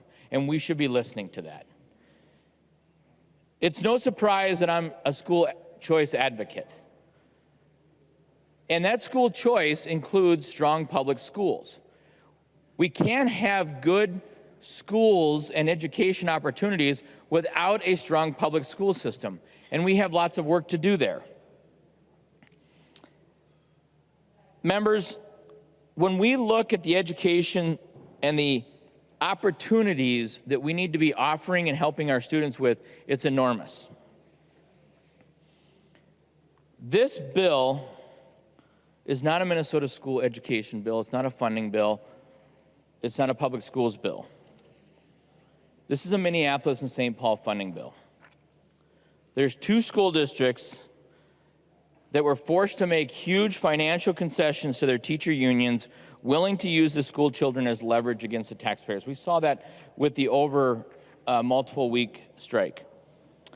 Following this 3-week strike that denied children 14 days of instruction, the Minneapolis School District is on the hook for nearly $80 million in new commitments to the teacher union over the next 2 years. And luck would have it, this bill provides Minneapolis with about $80 million over the next 2 years and beyond. I've heard that this bill is about paying off debts. But the debts we're paying off is what is owed to the teachers union, not the school children. And these are debts that are created by adults. The children didn't ask for these debts. The children are asking for opportunities. And we create those debts with mountains of mandates, putting school districts in unreasonable situations, trying to sanitize the education and the curriculum so that it's a one-size-fits-all, when the reality is our kids need to hear information and be taught multiple ways. I don't think, for all the trials and tribulations that I went through as a young student into the school system and becoming an adult, that I am much different from many of the children that are today, and that is, I just didn't get it sometimes. There were factors at home, there were factors in my life, there were factors in my brain, there were factors with me physiologically, things that I needed to overcome to learn things, and I needed to hear it different ways. And to expect me or many of the students I worked with to get it through one means wasn't going to happen. I'm reminded, members, when I look at this bill, that this is not an education bill. I'm reminded of a student that I worked with early on in my teaching career. It was a young man, and I've shared this story many times because this young man was very instrumental in what I ended up doing. But But as a young man who struggled, and for the longest time I couldn't figure out why he struggled, until I got a chance and a glimpse of his home life, which actually led in some of my work here in the child protection. But we talk about the effects of COVID on students. I'm here to tell you there are students that are dealing with things far worse than what COVID did to them every single day. When you wake up and you do not know how badly you're going to be beaten that day by your parents, or how sober they're going to be when they get home, if they're going to come home. You know, we talk about COVID like it was this huge thing that happened to all of our students, and it was an event. But I'm telling you, there are students that live with far worse things every single day, and they will continue to, who put on a face and a defense and just get through because they do not want people to see how bad they have it. This education bill is not a bill for them. This is a Minneapolis and St. Paul bill. Take a look at the district data, folks. This bill provides 1,415 more per pupil for Minneapolis and St. Paul districts. $640 more per pupil than our students served in greater Minnesota. That is $463 more per pupil than the students in the suburbs. Reach back there, pat yourself on the back as much as you want, but you've got to go back to your school boards and say, I'm accepting $400 less, or I'm accepting $600 less per pupil. And when we look at the charter schools, that's 1,043 more per pupil than the charter schools will receive in this bill. But Minneapolis isn't the only big winner in this bill. The Department of Education comes out just fine. They do great. They will see huge increases in funding and more staff to micromanage our local independent school districts. I challenge every one of you, and I'm sure many of you have, go into your schools, go talk to your teachers that you represent, and just say to them, hey, how about if we just left you alone and let you do your job? You will earn their respect. You'll probably earn their vote. I've done it multiple times. I, as a teacher, as Representative Erickson said, it's no joke when we're teachers and we sat around in the teachers' lounge and we said, I wonder what the suits in St. Paul are going to do to me now. These are capable professionals in the classroom who frankly don't need us to tell them how to do their job. They're pretty good at it. The administration sets aside in this bill a total of more than $11 million compared to a $23 million annual base budget for the department. Wait, really? Did I read that right? Let me say that again. The administration sets aside in this bill a total of more than $11 million in an annual $23 million base budget bill. MDE currently has more than 470 funded FTEs, 63 of which are currently vacant. While this bill would add 8 additional FTEs, so let's take them to 68 vacancies, why not? We're not going to fill them anyway, there's a shortage. There's eight more FTEs working to find ways to undermine the parents and to put a more state school board type of setting into play. When we talk about educating our kids, it's a relationship. And we talk about this here like parents are a bad thing, like they shouldn't be given input. My goodness, do not let the parents offer input. We've got to go back to realize the number one educator in that kid's life is the parent. And the parent is the one that's offering up our service in the state of Minnesota that the school's education needs to be a service to the parents and to the students. Those of us that have those of us that have taught, and you know, many of us, we've all had kids in the school system. That relationship with your students, teachers, can be the most valuable thing that moves your kids forward. I was just emailing today one of the teachers that continues to talk to one of my children, one of my adult children, and he still has a relationship with her, talks about her hopes and her dreams. She still emails him for advice. And you know what he does? He gives me regular feedback. Hey, it's great that your daughter's doing this. Hey, we're talking about this. We have formed a mutually respectful relationship that helps my daughter continue to grow in her advancements. It's transparent. He's not hiding anything. He's working with me. It's fantastic. And guess what?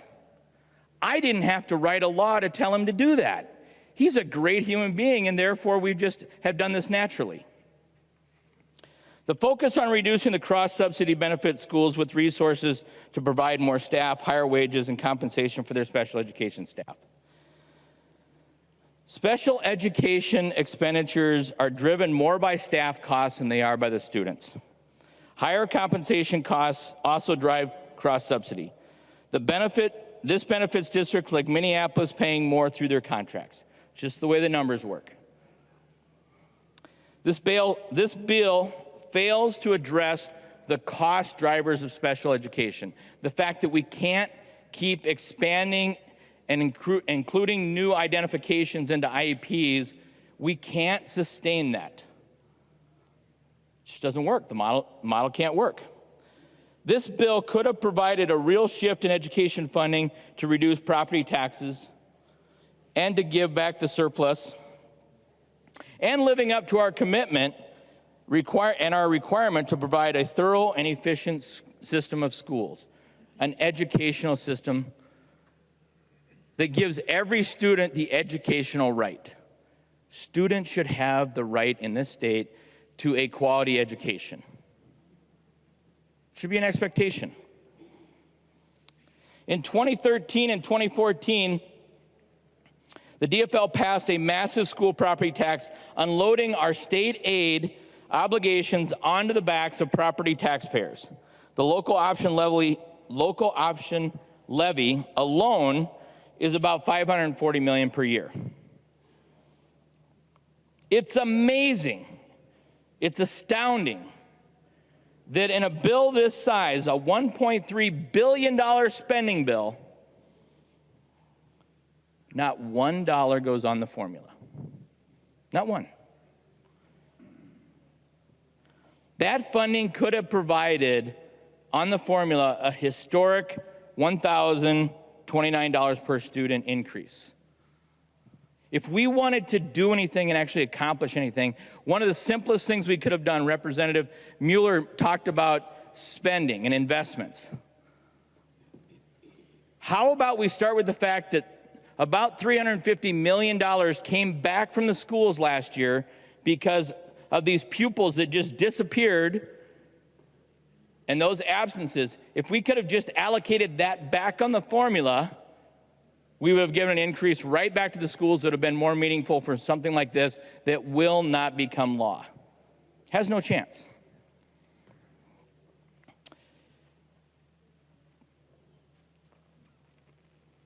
We talk a lot about debts, paying off our debts. I've heard that. We talk about many different things, obligations. In the districts that I represent, in the schools where I've taught, and the classrooms that I've been in, it's not about debts, it's about opportunity. And it's about not a burden or a weight or mandates created by St. Paul and the bureaucrats. It shouldn't be walking into the classroom wondering how heavy and how much I have to do. It should be how much can I accomplish with these kids? And a lot of times when you're teaching, let's say you've got a classroom of 30, at the end of the day, you're just hoping one or two of them get it. Get through that day. Because you know everybody's at a different spot. But I've had classrooms and I've had kids. I'm just hoping that I can get to that kid. Because I know how bad it is for that kid. That's what education's about. This bill doesn't get there. Bill doesn't even come close. So I'll leave with this. I see this bill as a bribery to our schools to say, hey, we're going to give you a little something. You're going to take these mandates and you're going to take this mountain of things that we're going to throw at you to accept the woke ideas in an unsustainable pedagogical theory. Doesn't get us there, folks. That's a pretty big buy-off. That's a pretty big app. So I'll be voting no on this.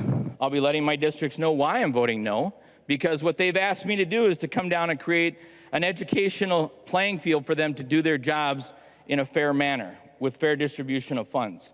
Every single school district has their own problems they're dealing with, not just Minneapolis and St. Paul. And we've put our thumb on the scale and shifted a lot of that money to one density area of the state. So I'll be voting no. I want to thank Chair Davnie. I want to thank Chair Pinto. I want to thank Chair Richardson. Chair Joachim, we've worked on a lot of educational issues. There are some passionate people in this room. There are some passionate people that I've served with. And we all see the problems that are out there. It's just that the solutions that are presented have consequences that I can't accept in this bill. Thank you, Madam Speaker and members. The member from Ramsey, Representative Pinto. Thank you, Madam Speaker. Members, thanks for the discussion today. I have to agree with my Vice Chair, Representative Pryor, that it's really been quite educational at various points. I'm grateful to her for her partnership, grateful to my lead Representative Franson for her partnership. We agree sometimes on little, but we are very agreeable together, and it's been a really nice to get to know her and work with her. And I value all the members of my committee, but I have to give a special shout out to Representative Demuth, who's taken a bit of the minority lead on some of the education issues in our jurisdiction, and it's been really good to work with her as well. And many thanks to all the members of the committee. I'm really honored to get to be traveling with Chairs Davnie and Richardson. This has been a great opportunity. And speaking of which, I guess I agree with Representative Freesia, pardon me, that we maybe shouldn't call this the education budget, because this really is the opportunity budget, in my view. Minnesota is a state that has valued education, which means we value opportunity, and we have benefited from that. Unfortunately, though, historically, in past number of decades, we have had opportunity gaps in education. And members, I want to urge you, because we all care about the gaps we see in education, which lead to gaps in health and in employment and economic outcomes, gaps in the criminal justice system in all kinds of ways. Members, please never think about or talk about those gaps without also asking, how are we preventing them from opening in the first place? They start well before kindergarten. And members, everything else that we do in the budget depends on getting those first months and years right.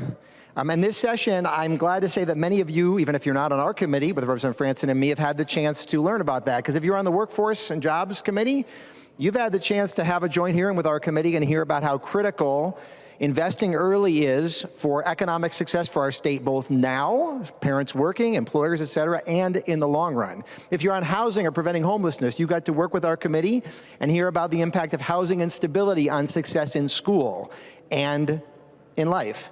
And you also learned about the impact of housing instability on young kids and young brains especially. And if you're on the Public Safety Committee with Early Childhood, or Public Safety Committee, pardon me, you had a hearing with Early Childhood just a few weeks ago where you learned about how critical it is for community safety that we invest early. And again, I want to call your attention to the police and prosecutors calling on us to prioritize early childhood funding. Members, they're not saying spend this precise way or that precise way in early childhood. They are calling on us to invest early and to prioritize this in general.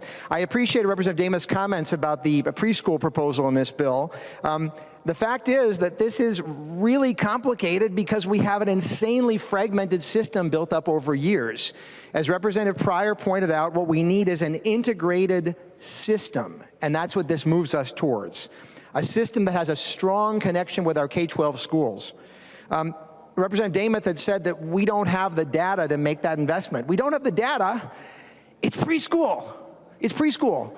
Now, I don't want to just think about, I don't want to put this one person in the hot seat here, but Representative Garofalo talked about his wife who's a kindergarten teacher. And I don't want to speak for her, but the kindergarten teachers I talk to say they can tell whether the kids walking into their classroom had preschool or not. Right? They can tell whether those kids had high quality early experiences, or did they instead, and I'm sorry that I see this in my work as a prosecutor, were they instead given to the new boyfriend or to the person down the hall? And when I say given to, that's a bad way of saying it. We're talking about somebody who has to go to work so they can pay the rent and pay for food. And so their child is with somebody who is maybe not in a great position to give them the high quality, enriching experiences. What kids are we talking about that are taken care of in this bill when those young kids? We're talking about kids living in poverty, maybe just above. We're talking about kids who are learning English, kids in foster care, the child protection system, kids who have a parent who's incarcerated. Long, long list. These are the kids that we need to be the most worried about. And I'm not even talking about right now. I'm talking about when every single person in this room is either dead or super old. Those kids are going to be the one taking care of us. So I want you to envision in your mind right now, a little kid sitting right in front of the chamber, okay? The question before us is, do we tell that kid, hey, figure it out, and their family, you figure it out? Or do we instead say, we are going to make sure that you have a high quality experience early in your life when it makes the biggest difference? That is the question for us, members. This is what we are called to do, is to make sure that every single kid in our state has an opportunity to succeed in life. And contrary to what we might think, we sort of think, well, kid turns 5, that's when I'll... No, it starts in those earliest months and years. This bill makes that happen. Members, I will so proudly vote yes for this bill to start at birth, to go all the way on up, preschool, and then with that K-12 system to make sure we have high quality, enriching experience for our kids so that they can take care of us when we're all old. Thank you so much, Madam Speaker. The member from Dakota, Representative Richardson. Thank you, Madam Speaker. The last few years have been unrelenting in so many ways for our students, for our teachers, for our schools. But to be clear, the mental health crisis that we're facing within the state existed before the pandemic began, and it's only worsened. We can all agree that every child should be safe in school. We can agree that children should not be subjected to racism or discrimination. And we can all agree that all children should have an equal opportunity in the state to succeed. But our reality is that Minnesota has among the worst educational outcomes in the nation. So while we can agree on what our children deserve, it's not what they're getting right now within our state. It's not the experience that our students are having. I'm voting for this bill today because it makes important investments.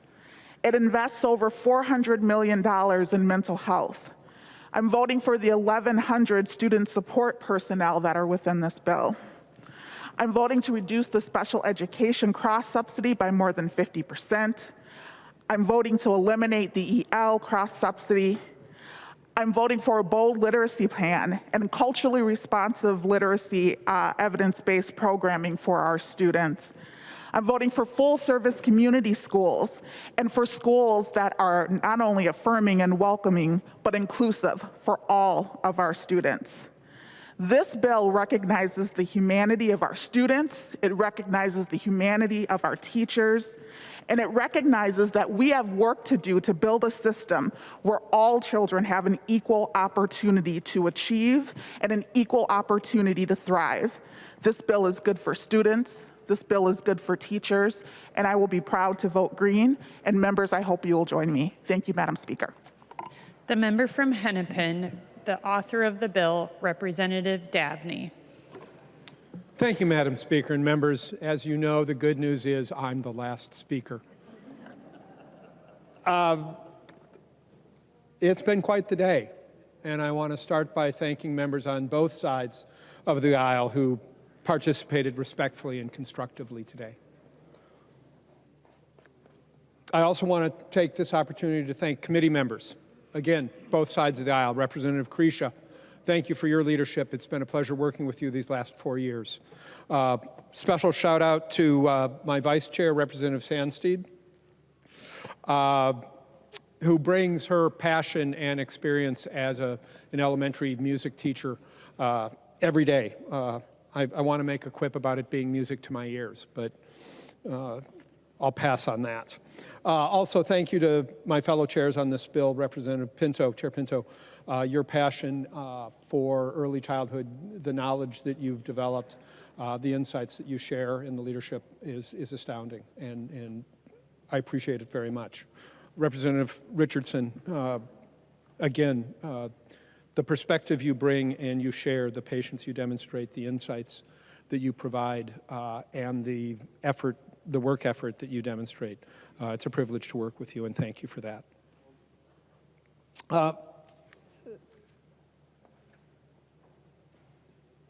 We constructed this bill by listening. We've got a tradition in this committee of starting each year with a panel of students so we can hear directly from them. But we didn't stop there. I want to give two particular provisions in the bill a shout out. Representative Feist's period poverty bill. It's because some courageous young women came forward and spoke honestly and thoughtfully about the challenges that they face each and every month and that their fellow students face. And they saw a need, and they saw a gap, and they led. And it's inspiring. And then Representative Hanson-Jay, the work that she has done on bullying, along with Representative Berg. Again, listening to student voices, listening to that experience. It's solid, good work.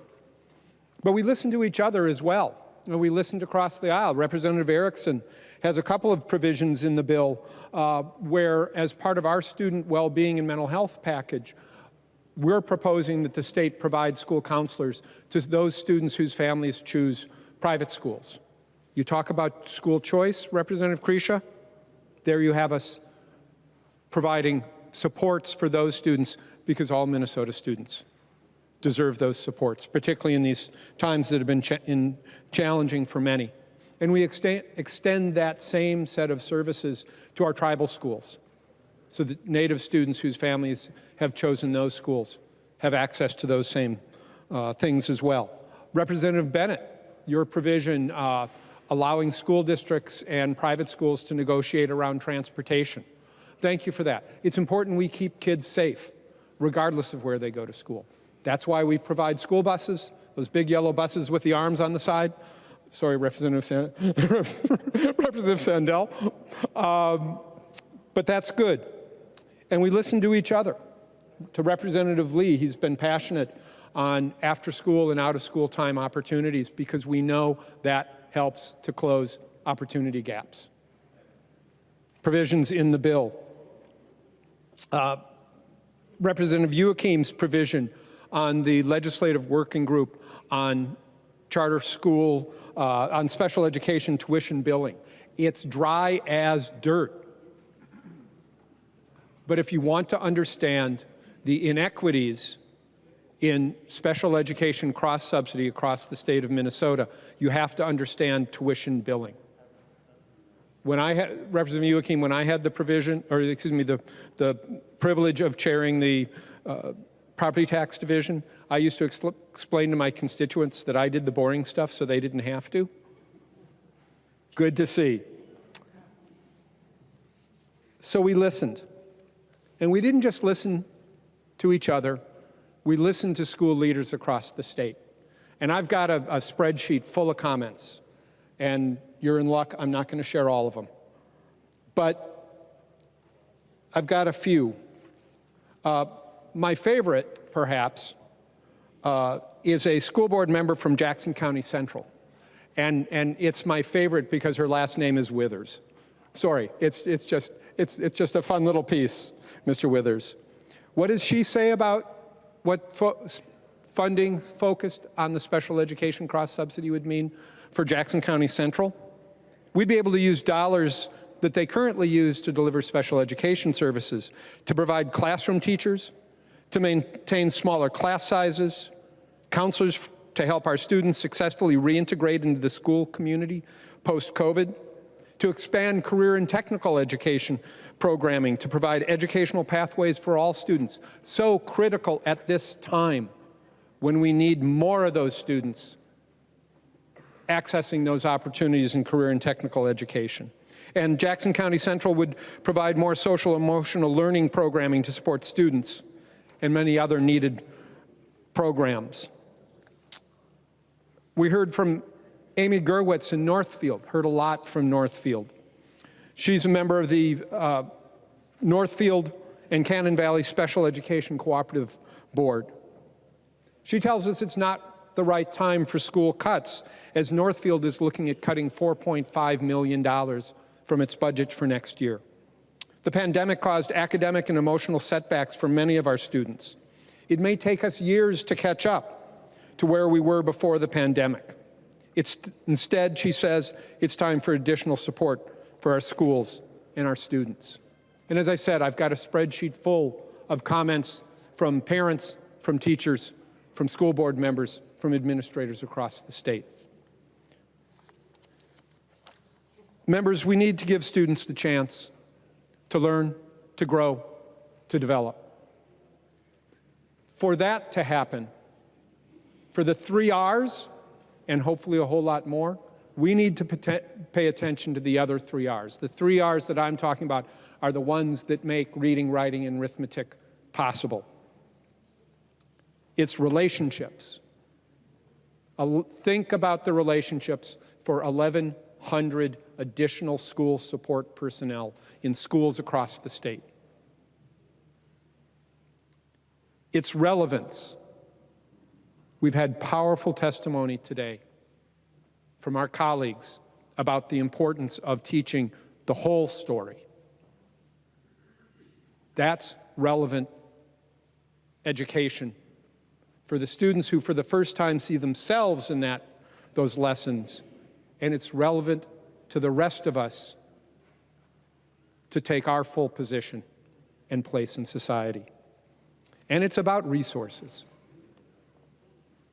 Because none of this happens by accident and none of it happens by magic. For 40 years, we have said, we just don't have the money. We just can't do it. And too often what our teachers and students have heard is you're just not worth the investment. Members, I believe that every child in this state is worth our investment. The Minnesota values I was raised with said the first responsibility of adults is to look out for the welfare and well-being of young people. Our own if we're parents, and others. That's what this bill does. We're starting to pay back the deficit that we've built as a legislature in our school budgets. Members, please take this opportunity to stand up and take the responsibility our constituents sent us here to do. I ask for your green vote. Madam Speaker, members, thank you. Seeing no further discussion, the clerk will take the roll on the bill.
Will the clerk please call the names of the members who've not yet voted? Davids. Davids votes no. Davids, no. Hamilton. Hamilton, no. Hamilton, no. Houseman. Houseman, aye. Houseman, aye. Katiza Wattoon. Katiza Wattoon, aye. Katiza Wattoon, aye. Lippert. Lippert, aye. Lippert, aye. Mariani. Mariani, aye. Mariani, aye. Mason. Mason, aye. Mason, aye. Morrison. Morrison, aye. Morrison, aye. Mortensen. Mortensen. Nelson N. Nelson N. Mortensen, no. Mortensen, no. Thompson. Thompson. Nelson N. Nelson N. Thompson. Thompson. The clerk will close the roll.